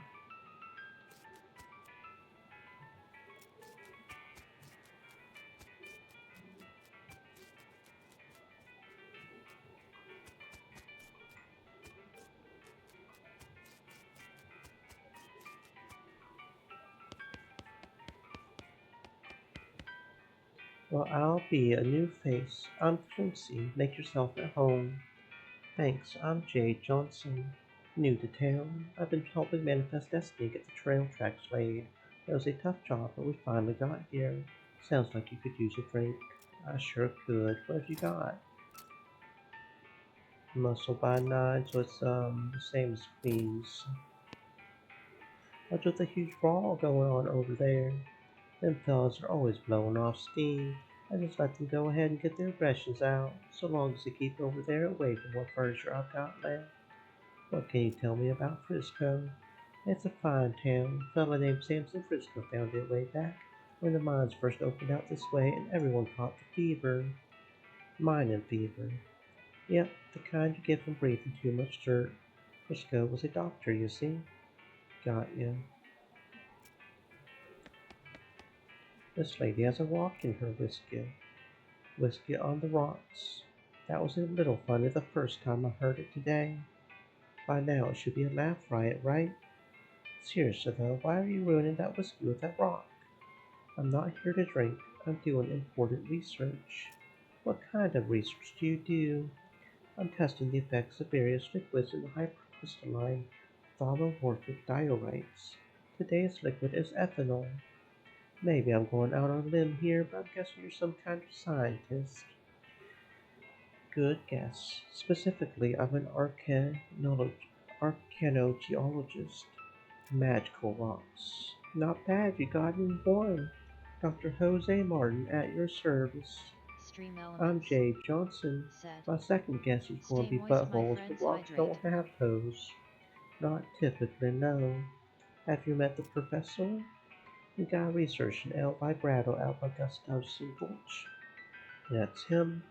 His work is intriguing, but our fields of study don't overlap as much you would expect. No, I would have thought El Vibrato would be right up your alley. There's all kind of magical rocks in that stuff. Yeah, but those rocks were heavily modified by the El Vibratoans. My interest is in magical rocks in their naturally occurring state. I see. Morton, any relation to that Emperor guy? Who?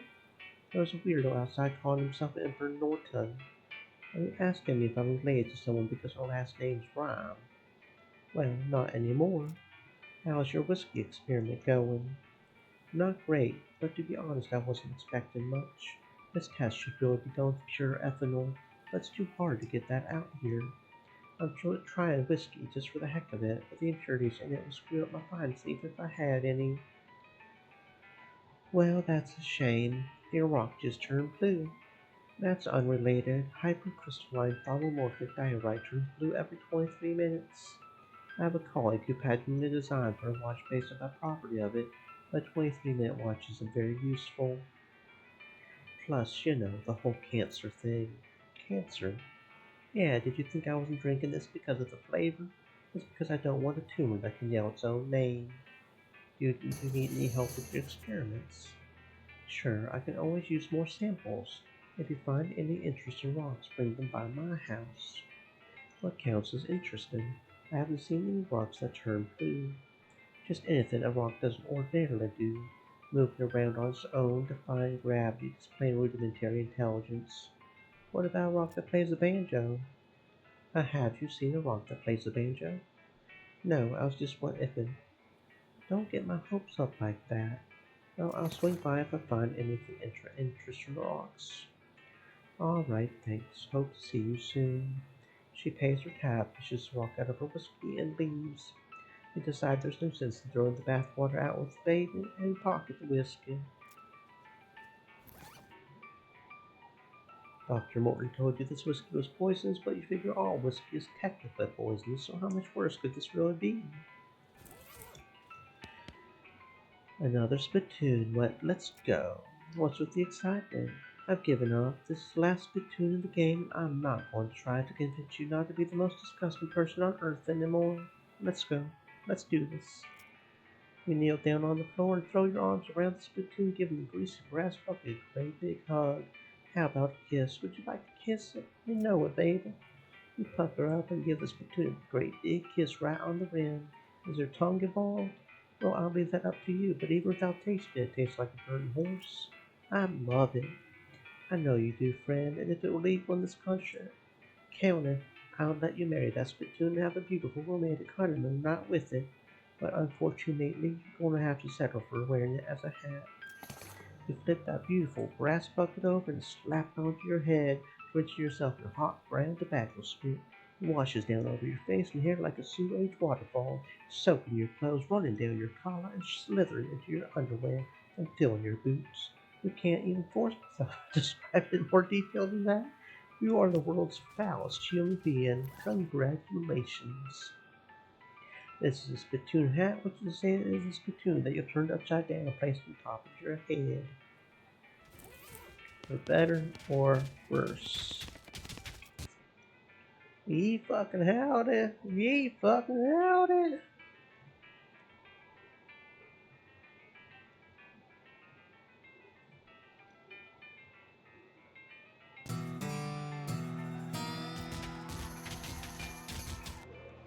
I'm guessing this is just another battle that we can fight over and over again if we want. Probably. Seems to stay about two though, I guess. Gives us some random wines and tequilas. Okay, I hear you.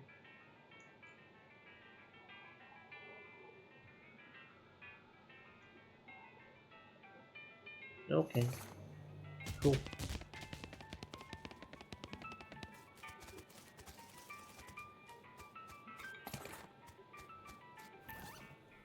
This is something you found on the ground in Frisco, which means that in the absolute best case scenario, it's garbage. Glasgow's Comedy Shack. You read the garbage. It turns out to be a flyer for a comedy shack up north of Frisco.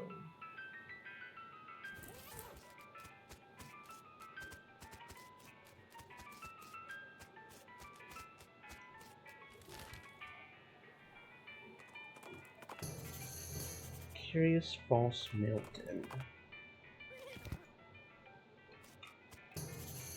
Howdy, Pete. What's up, Pete? There's another mine.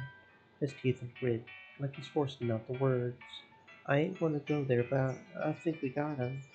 I'm with you. What do you think we should do next? Moses.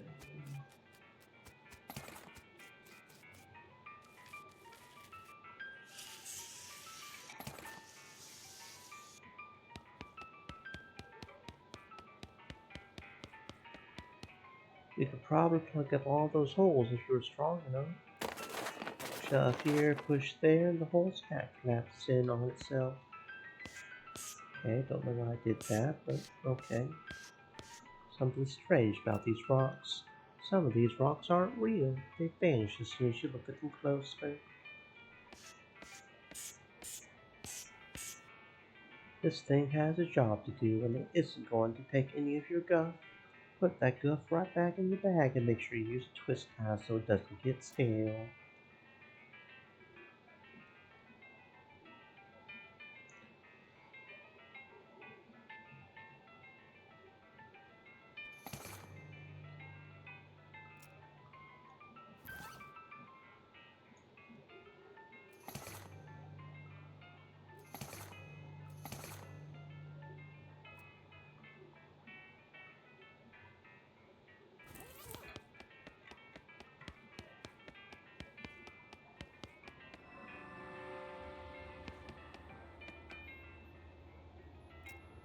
We'll pop out the broken cylinder and replace it with the one we found. The machine whirs to life with a riot of blue lights and weird noises. Primary terminal, select secondary terminal.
Doop doop doop doop doop.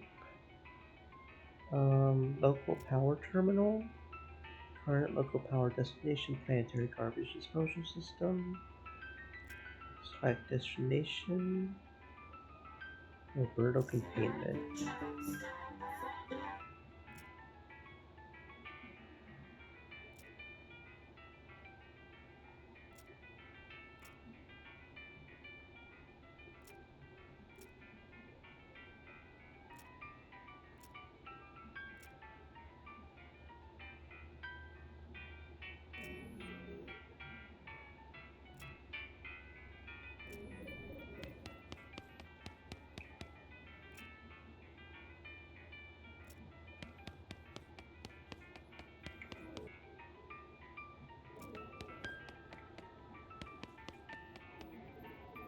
Hmm. Hmm. Hmm. Hmm. Hmm.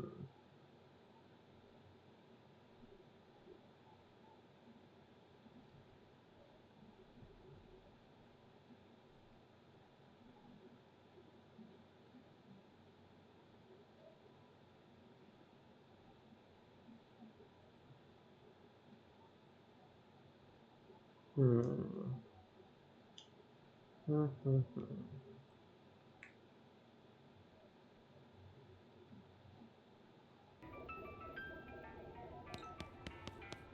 Hmm.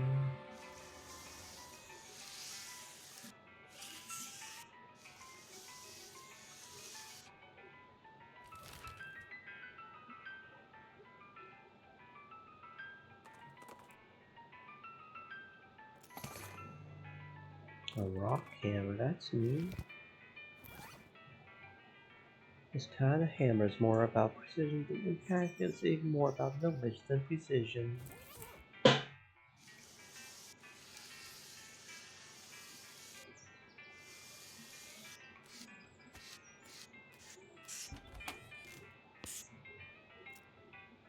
Hey Jose, what's up with these boots? That's just an invention I've lost interest in. What do? They're supposed to make you run really fast, but I couldn't get any significant boost out of them. They're so close though. Sure, just gotta hook this wire up to the spring, twist this flange a little, and bob your uncle. Clever. I'm still not interested in them. You can keep them if you want.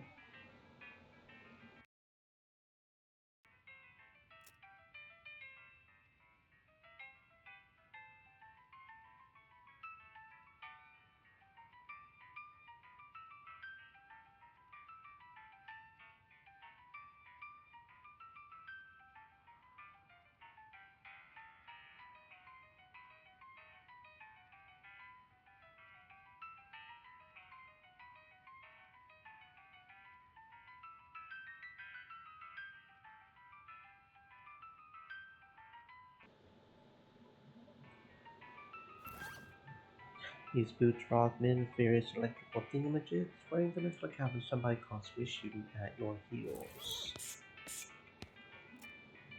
Don't these new lamp things usually need to be plugged into something? Yes, but I've modified these to run ambient arcanolithic radiation. You can see how they're working more reliably the closer they are to that diuretic that's needed on the forehead.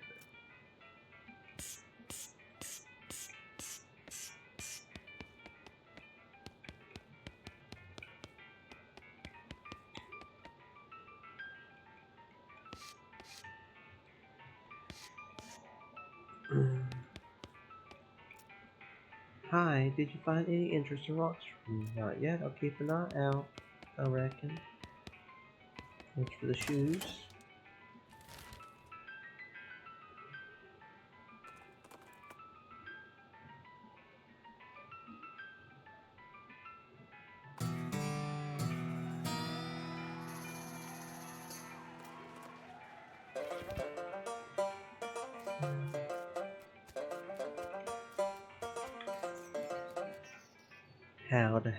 Howda. West Coast Shafter's the name. Commoners gang. Are you here for a real fast laughing good time? Hit me. So a skeleton walks into a bar and the bartender's wait, it's a horse, not a skeleton, sorry. After the bar, why's your face so long, Claire? Hit me.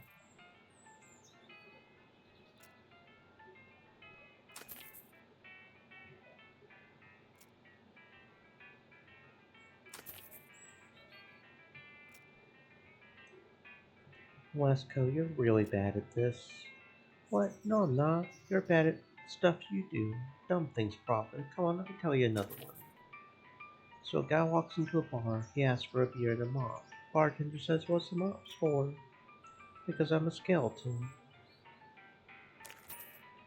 "Boy, it was really real cold yesterday." You're supposed to ask how cold it was. Here's a classic. What walks on four legs in the morning, two in the afternoon, and three at night? A man. Seriously, you aren't good at comedy. Shut up, I'm great at jokes. No, you aren't. But what about your timing's terrible timing? My Uncle Alex thinks he's a chicken. My wife suggested we should take him to a psychiatrist. I said maybe we should take him to a regular doctor. Because I'm pretty sure it shouldn't be possible for a regular man to lay eggs. I got a job as a manager on a baseball team, and all the players have weird names. Like there's this one guy literally named Who, and another one called I don't know. Third base. Alright, a guy walks into a bar. Bartender says, "Sorry, we don't serve goblins here." I forgot to mention the guy is a goblin. The end. I'm telling you sincerely, you should quit. Alright, fine, I admit it. I can't tell jokes worth a darn. What else am I supposed to do, though? You're a pretty decent banjo player. The Joel and Dirt Potter could use a banjo. Okay, yeah, that sounds pretty good. Can't be much worse. I'll head on over there shortly. Thanks for the idea.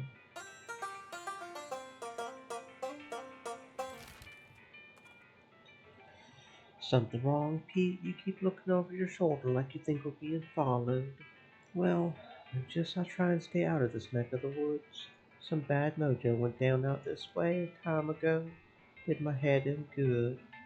What happened? Did you murder someone? Heck, nothing like that. I just spent a lot of time with a bad voice whispering in my head, whispering things a fellow ought not hear if he wants to live a regular life. And that voice weren't mine. But after a time I couldn't tell that no more. Being out here seeing things from that time makes me wonder if a little if maybe it was my voice after all. Pete, don't worry, okay? Nothing's going to happen to you while I'm around. Well now, boss, I do appreciate the sentiment at least.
These cultists are really going to town with the whispering and tracing spirals in the air, and generally being really creepy cult weirdos.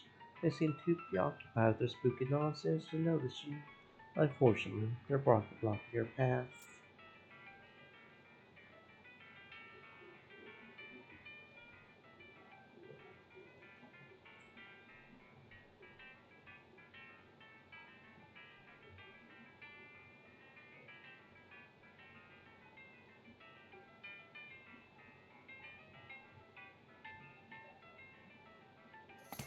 We dispatch all four of the cultists in record time.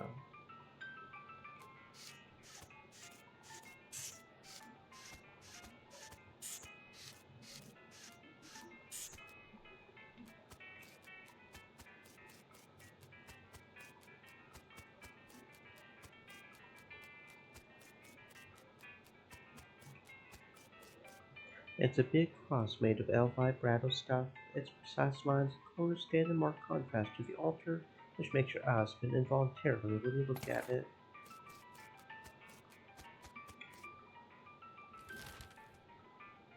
Hmm.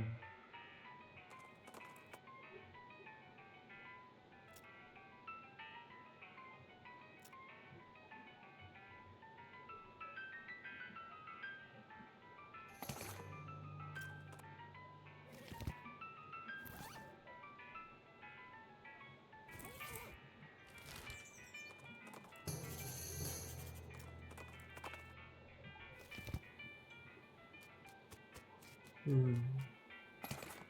Strange silver crystal. Sylvan's. Oh, I wonder if I could have given her that one Rubik thing we got from the thingamabob, you know?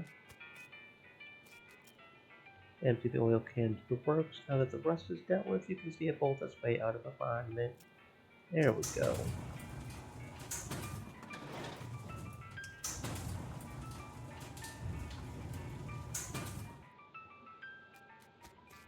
The mine isn't that great, but this cabinet is a big plus. Switches long since rusted away to uselessness. Uselessness. Unrefined meat nuggets. Weird rock vines. Transponder goes crazy. Dig on in. West Central Storage Faculty. Bunch of paper cards. Scraps, punch card, and some rum. Big cylinder.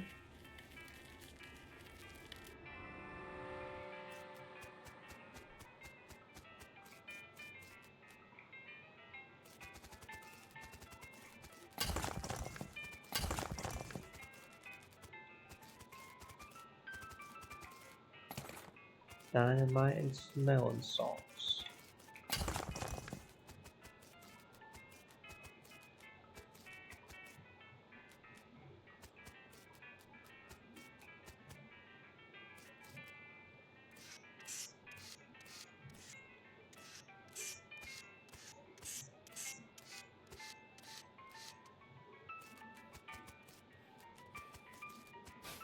Snacks.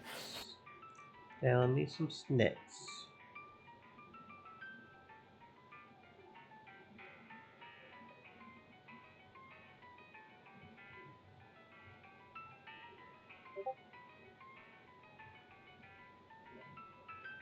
There we go.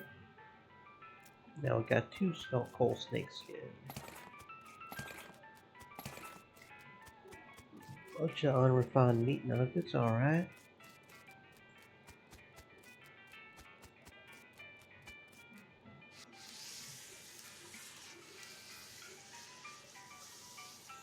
Hmm.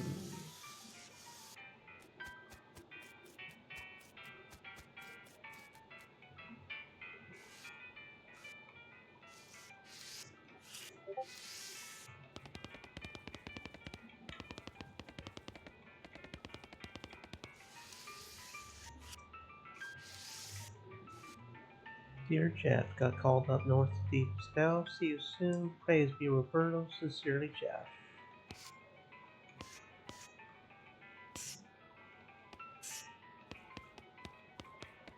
Guess we could have gotten some sarsaparilla if we needed to from here, but we already have enough apparently.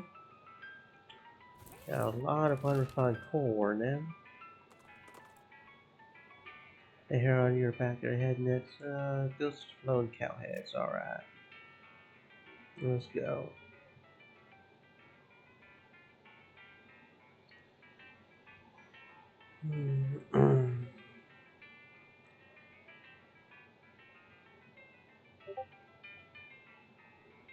Nothing to it.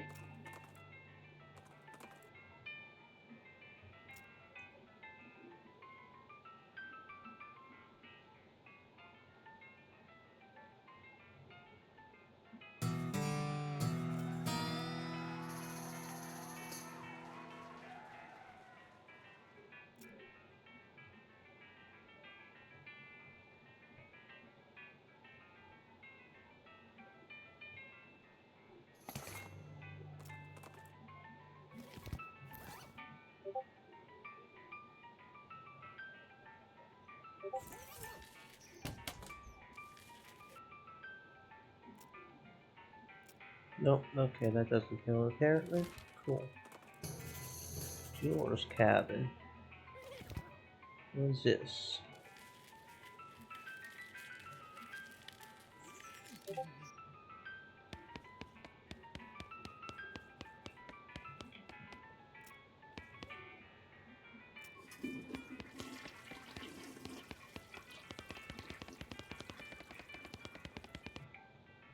Hello, customer.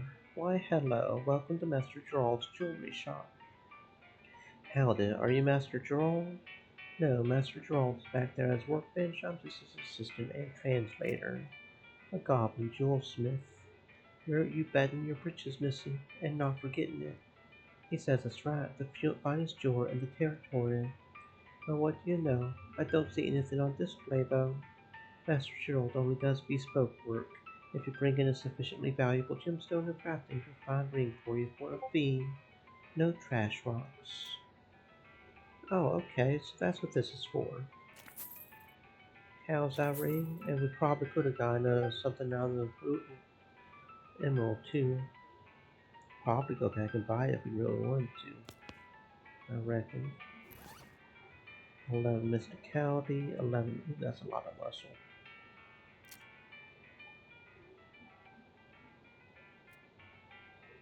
Cool. Mm.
A thin stream of smoke over the next hill indicates a nearby campfire, so decide to check it out. Turns out instead to be a man strolling around nonchalantly. He's wearing that top hat, which is on fire. Hey, mister, your hat's on fire. I know. You don't seem bothered by it. I don't think that would solve anything. I guess you have a point of sorts. What's your deal? My deal? Well, I'm an artist. I see. This is some kind of performance art thing. You mean the hat? No, that's just coincidence. I'm a painter. You need to take that hat off. You'll roast your brain. Hmm.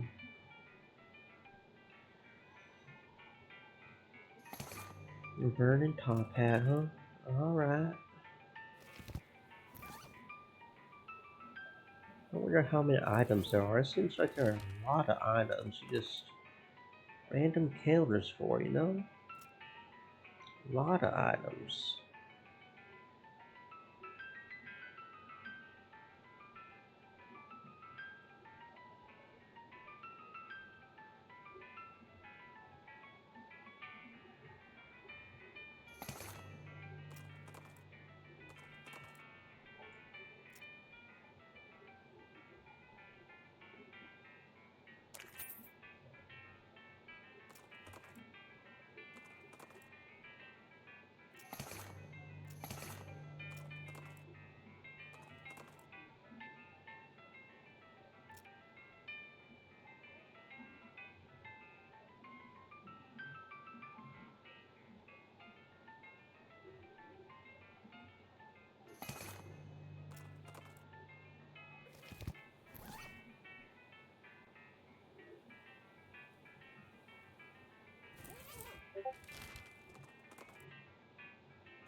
Howdy, howdy, stranger. Name's Jay. Howdy, Jay. I'm Olive, Olive Garden. Nice garden you got here, Olive. Why, thanks. Looks delicious. I don't grow 'em to eat, I just grow 'em to grow 'em. In fact, if you got the know-how, you're welcome to harvest anything you would like. Thanks. Sure thing, huh? Why, I'm always happy to meet another cactus aficionado. Did you know there's more than 2,000 different breeds of cactus? All different shapes and sizes, and all different colors, too. I'll be. If you know what sort of cactus to look for, they'll help you survive out in the desert with quiet wild too. They collect and store a lot of drinkable water and several varieties bear edible fruit. And that's even before we get into their medical uses. Did you know if you sterilize cactus spines over hot coals, you can use them for sutures? Although you have to be careful because there's a couple of breeds whose spines are venomous. Did you know saguaro cactuses? Those are the tall ones with the arms that you probably picture when you think about cactuses. Generally live to be 160, 170 years old, sometimes as old as 200. They aren't even considered adults until they're 125. You'll probably think I'm silly, but I kind of think of these cactuses as pets. They're like my big green prickly children, though a lot easier to take care of, obviously. People probably think of me as that weird cactus lady that lives outside of town. That don't matter to me as long as I've got my needle babies. You love cactuses so much, why don't you marry one? You're definitely not the first person that suggested that. I'll tell you what, I'm absolutely positive of marrying a cactus. Well, I know a cactus man right up your alley, dude. I know a cactus man right up your alley. Don't, we're just gonna, harvest all your cacti in here.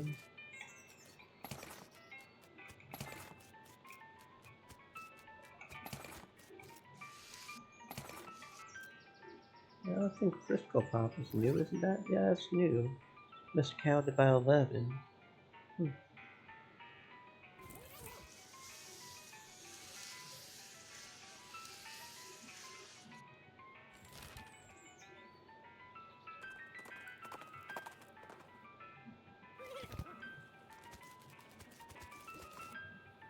I found just the gal for you, Bill.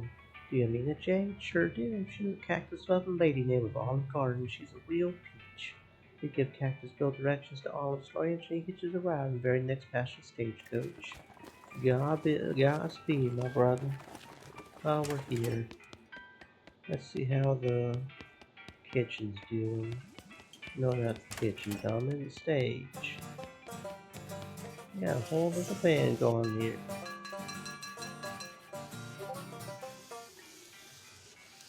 Wonder how much better I can do at the poker room now. And to up.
You would think there would eventually be like a max to this, right?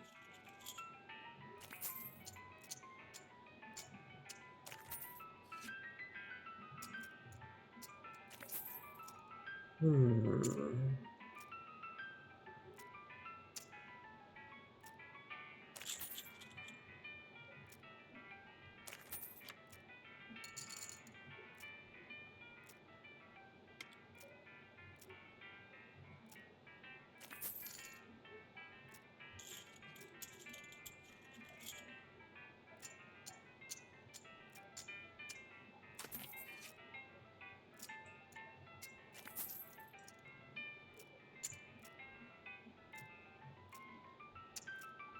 Hmm.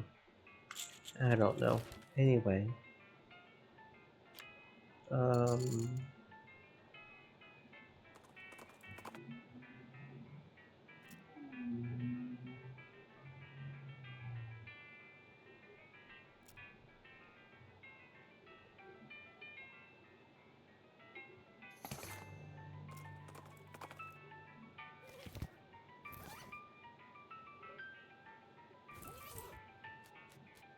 oh shoot, look at that. Hey, Bill, I see you found the place. Found the love of my life. It's all thanks to you, Jay. Thank you. It was love at first sight. We got married right away. I'm just glad to have helped someone find happiness in this desperate wasteland, man. Good for y'all. Y'all have good stuff, man. Y'all have lots of prickly children or whatever. You look like you could use a cup of hot coffee. Considering the times you live in, that's pretty much always been true of me or anyone I've ever met, yes. Well, you're in love. Am I? You sure are. I've been experimenting with some exotic new beans and roasting techniques. Got a fresh pot of my gourmet bread ready to go. What could be exotic about coffee is coffee. This isn't plain old coffee. See, I take the finest imported beans and I feed them to a special breed of bobcat. You what? And the raw beans aren't fully digestible, so I roast them out. What? I brew them in the special pressurized kettle. You say, that's disgusting. I can't drink that. What's wrong? It's just a specialized form of pressure cooker. Not that part. The barista sighs and rolls her eyes. I do wash the beans first. I'm not drinking cat poop coffee. Don't be so stodgy. It's quite aromatic. I bet it has a very robust flavor. I notice you can describe it as delicious or even good. Look, there's nothing wrong with it. I'll drink it myself, except, well, it's a big spit. How much? 500 meat. Just, I know that seems like a lot. It's nonsense. You might as well say 11 to 3 jillion when you take into account the quality of the ingredients for the brewing process. How many cups are in that pot? 8. I could buy 4 horses with that. Do you want a cup or not? Yes. Pay, then throw the coffee. Nah, pay. Fancy coffee. What did I go through it for? So what would it do? What it do, Chief? Maximum AP by 1, speed by... Alright. Hmm. We got cat shit coffee. Cat shit coffee. We got cat shit coffee. Holloway's hideout. What we got up in here?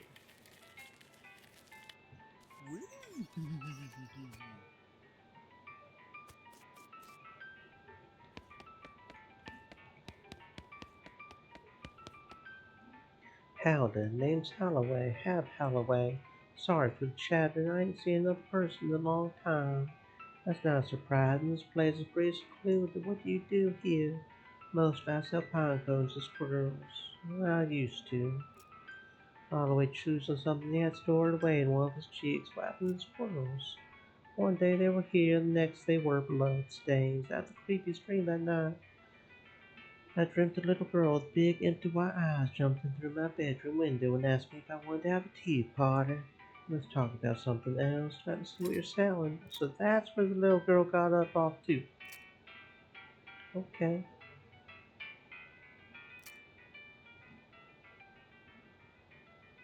I don't know what that's for, but I feel like I should have one. Peanut butter. Clip on bow tie. Probably can. Okay, that's probably like an alternate solution to, what's his face?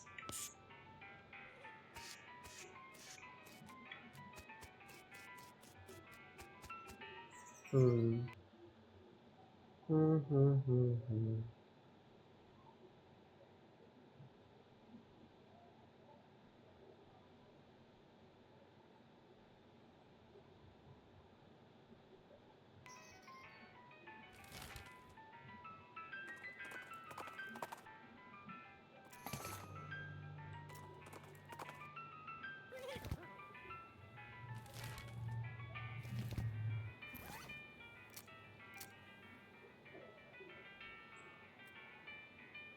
The compass needle is pointing straight north, and if you pace back and forth a little bit, you can see it move. You're very close.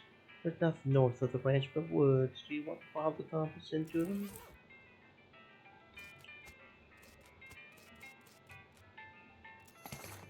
You lift up the corner of the entire cairn. There's some kind of machine buried underneath it.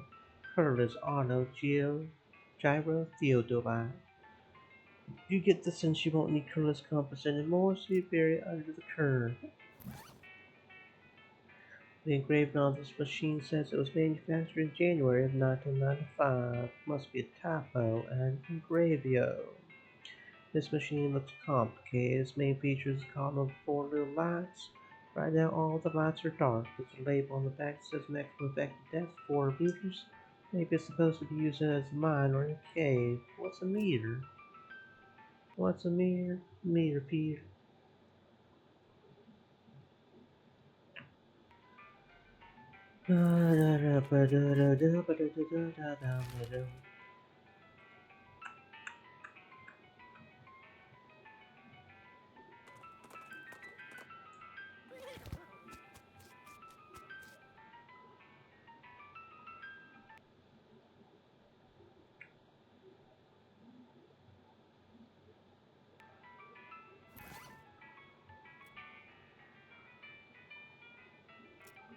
I'm getting warmer. 2 of the lights are lit up. Yay!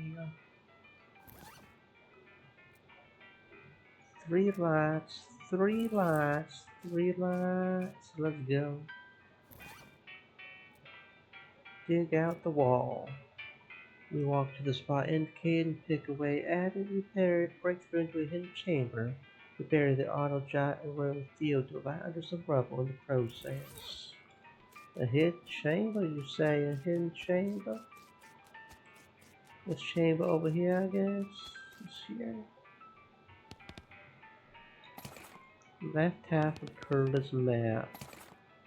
Tequila, wine, and whiskey. Pie safe. Got me a layer pie.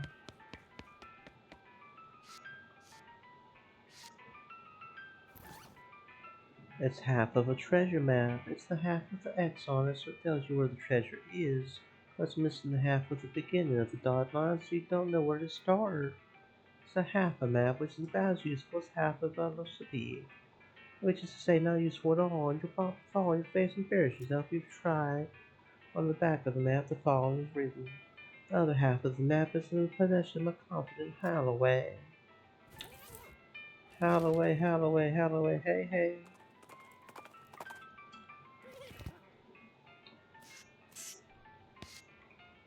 You know a fellow named Curly? I found part of a map. He regards you coolly. I can't say as I remember what you're talking about. Hmm. Hmm. Hmm. Hmm. Hmm.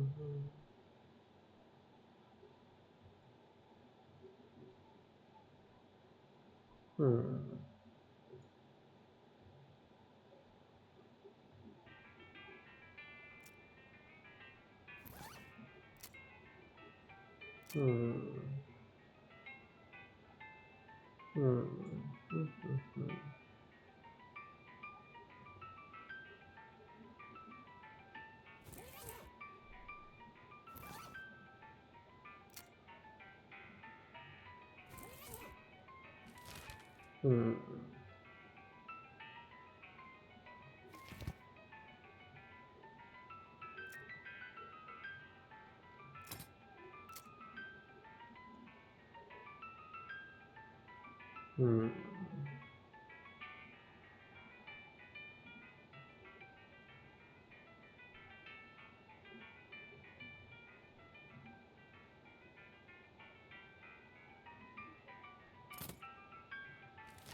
Hmm.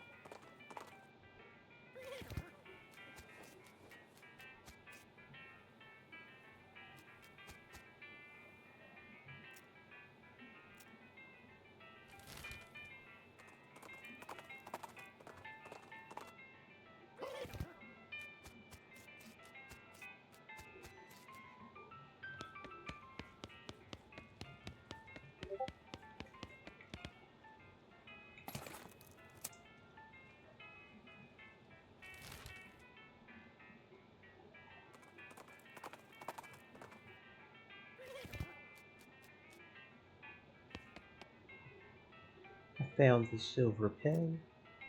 That I think belongs to you. I was hoping not to see that again. I locked that up with the keys inside and proposed. Too many bad memories. I appreciate the intention. That's real kind of you. But go ahead and keep it. Is it something to do with why you live all the way out here with squirrels? I just don't feel comfortable in regular society no more. Is it something to do with this old pickaxe? It has your initials on it. I found it in the same mine as your pin's from. No, I didn't do nothing. He starts chattering wildly, the squirrel. Okay, sorry, I'm putting it away. Never mind. Holloway grabs a paper bag from under the counter and hops fence plates into it for a bit. Eventually, he calms down, though he still has kind of a wild look in his eyes. Oh, welcome to my shop. What can I do for you? You know a fellow named Curly? I found part of a map. Since you came all this way just to return my pen, I guess you're the trustworthy sort what Curly was looking for. Here you go, here's the other half. 20 maximum health, huh? Okie dokie. Examine it. Excellent. Curlis treasure map. Ranch in the southeast, a Holloway store in the northwest. No, okay.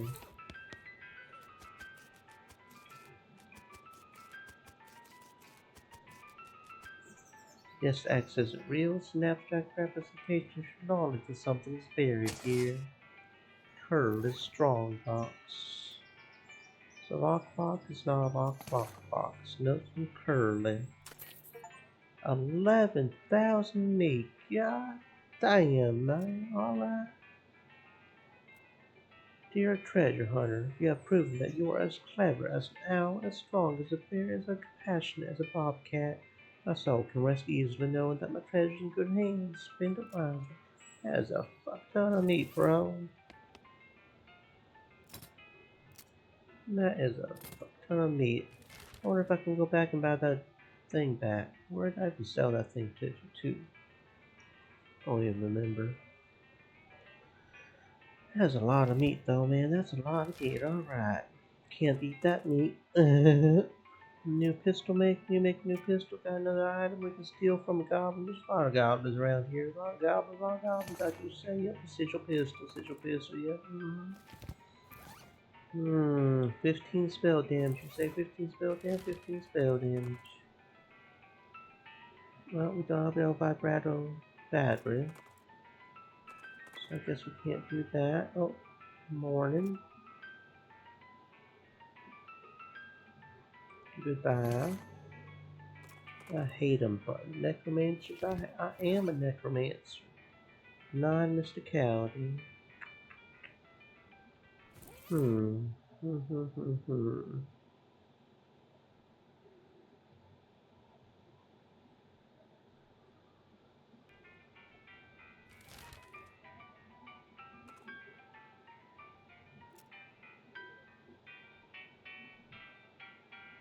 Well, this boy got some strength on him. Nothing I can't handle but ring of strength. Ring of strength. 10 muscle. That's a lot of muscle. That's almost up there with cow's eye ring. Shit. Alright. Well, curious flat flame. What we got here? Hmm. This ladder's missing 7 units rungs. Call OSHA. Scraps, a rod, a punch card. I need a battery. Looks like I need a battery. There we go. Secondary terminal. Local power terminal. Select power destination. Or vertical containment.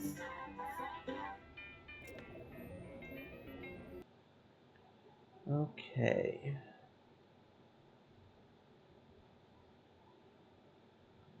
Okay.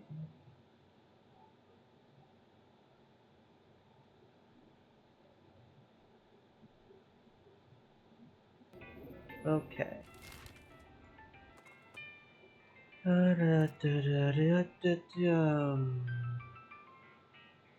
Well, you survived the first shot. Good job for you, bro. You're a skeleton. Skeleton bone, skeleton bone. Get a horn, go to go. Okay. Climbing on down, climbing on down.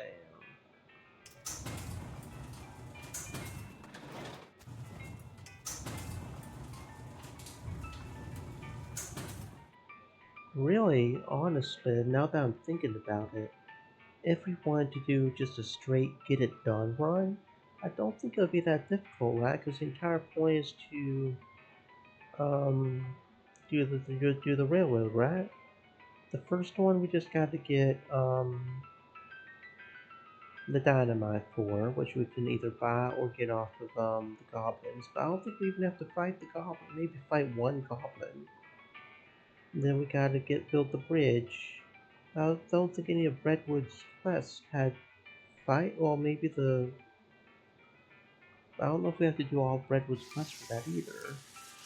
So really, it probably won't be too hard to do a quick fight, you know, if that makes sense. Child's bracelet. What the heck's the child's bracelet doing down here? Hmm. I don't know what's up with that. Ready to be grabbed? Mm-hmm. Hmm. Toilet. Toilet. Bunch of cultists here, whispering to themselves and tracing spirals in the air. 6 of them to be exact. They don't seem to have noticed you, but pushing through them will definitely change that.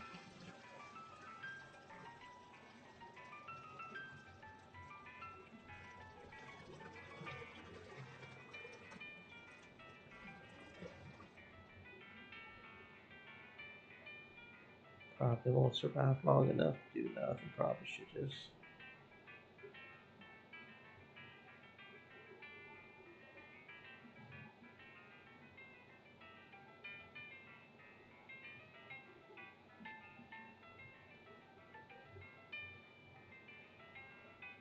Maybe. Nope. Okay.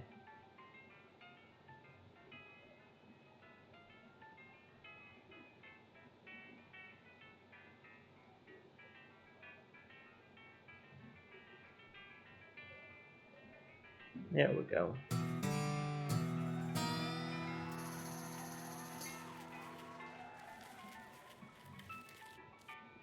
Looking at its altar makes your thumb spin. The central spiral is not an optical illusion effect that makes it look like it's spinning, even though it isn't. You feel like if you get too close, you might fall right into it. Hmm.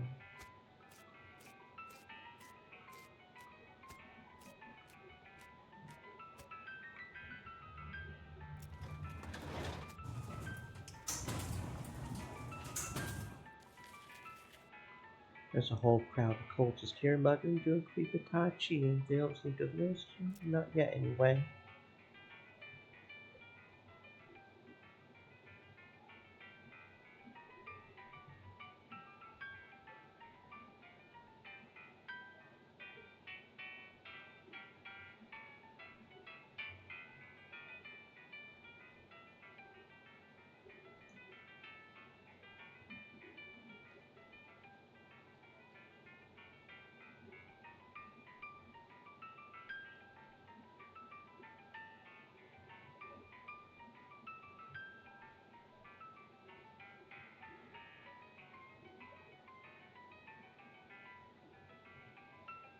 Yeah, these guys can't stand a chance against me. They ain't gonna stand a chance. Mm-mm.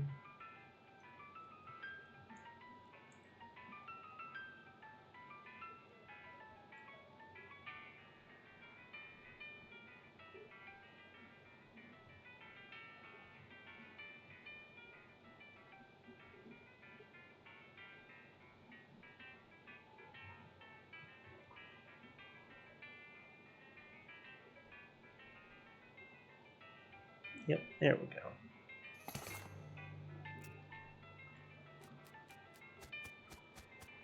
Hmm. Pile of rocks is seriously mortared together. Trapezoidal piece of crossbar. Insert. Okay, what we got here? West Roberto containment tower online. Containment, huh? Roberto containment. The shaft goes down further than you can see. The cross-shaped L by gravity device is going crazy. Snaps into place of its own accord.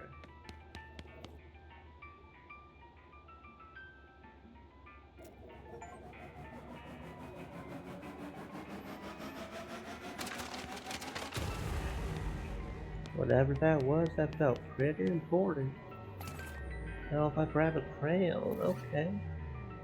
This crown-shaped L by gravity helmet was bestowed on you for a very noteworthy achievement that you don't precisely understand. Okay.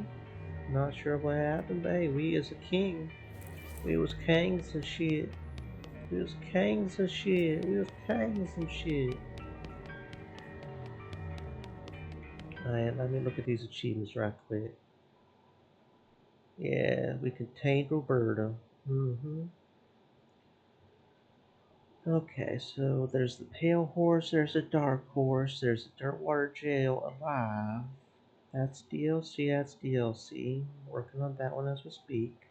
There's a Hard Hat, that's DLC, that's the bridges. We built a Necromancer bridge, but there's two other bridges we can build. Hard Hat in a single day. Susie Cock. Buffalo. We messed that one up. I do know we messed that one up. Doc Alice. DLC. Gary. DLC. Okay. Yeah, I mean, pretty much. Yeah, man. Like, yeah, boy.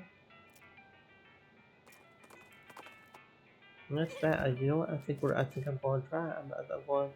We'll probably have to buy the DLC real quick and download it or some shit. But you know what? I might just, if I'm right, um, looks like somebody on that train got a job as a projectionist. Would you like to watch this movie? It's free because movies have only recently been invented. Nobody has figured out that they can charge for them yet. Doing this will not change anything about the world or your character. When the cutscene is over, you'll still be right here and you can keep playing if you want. Show me that cutscene, man. Some folks say endings don't matter. But other folks, they like to know how things turn out, the consequences of their actions, like. With the trains running again, Frisco thrived. People came from all over to seek their fortunes, but thanks to you, they didn't have to do it while on fire because some cow attacked their wagon. With its wacky turnip crown, Emperor Norton served an example of profound and divided weirdness to the citizenry of Frisco. They became a mecca for comedians and comedy writers and comedians who played musical instruments as part of the comedy act. With all the nearby mines operating again, his lifetime's worth of geological knowledge made Pete an extremely valuable player in the new economy. He settled down in Frisco and opened an assaying office. And I know what you're saying. What's a saying? It's evaluating the quality of ore, and Pete was the best at it. People came from all miles around to get their nuggets inspected. So I guess this one's different depending on which ending we get. That's the minor thing.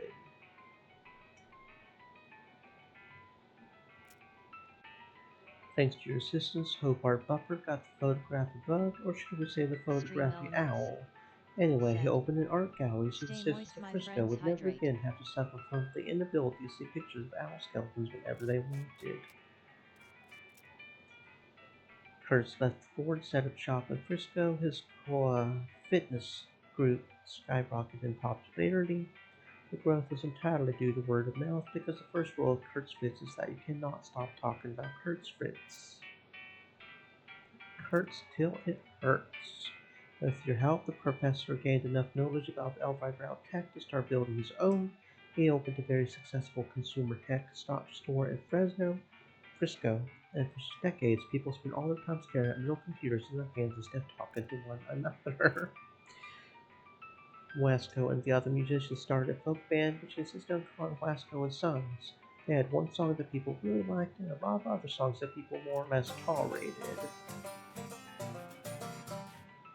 We solved all of Redwood's problems. With the increase in morale and civic resources, they were able to clear the weeds from the road and fix the well on the broken hitching post. There was even enough left over to give the mayor's office a new coat of paint, refresh the facade on the Buttery Biscuit, and add a second story to the bunkhouse. They even managed to get that horse into rehab. Well, shit. Alright then. Olive Garden and Cactusville lived happily ever after. They even had a few. Oh shit, ain't that cute as fuck? Chuck continued to run his blood and breakfast without incident, accident, scandal, or allegation for many years. Good. You went forward the reenactment scenarios that for memoriam, they still talk about you. Remember when that J gal came through here? She was real good at this game. With your help, Roy Bean's Jelly Bean Museum became the talk of the town. Well, first they had to build a town nearby, but once they did, wait, Dirtwater became, relatively speaking, a thriving metropolis, thanks to your efforts as commerce ambassador and all-around helpful stranger. The once sleepy town became a shining oasis in the barren land. Every man, woman, child in the town knew your name. They even put up a little plaque with your name on it in your own room at the Jewel. Little did they know. As for you, after your adventure, you settled in Frisco and bought a very long, very narrow house. You filled with souvenirs of your exploits and started an empty cat rat collection.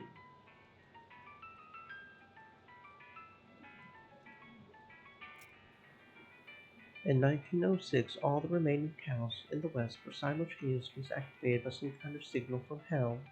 They thundered east, forming a gigantic single-minded herd, led by the infernal sadist Duke Loathing. The cow army thundered east to Dirtwater.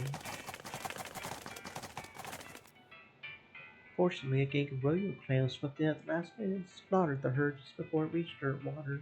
Unfortunately, all the townsfolk of Dirtwater had a hard time sleeping for pretty much the rest of their lives. Thanks to your cleverness, the world is not destroyed 420 years later. On the contrary, it remains undestroyed for millennia. Future generations don't know that they should thank you, but they definitely should. Thank you for playing. Yep. Yep. Yuppa yuppa yuppa yuppa yuppa duppa dup. Yuppa duppa dup. Beta testers.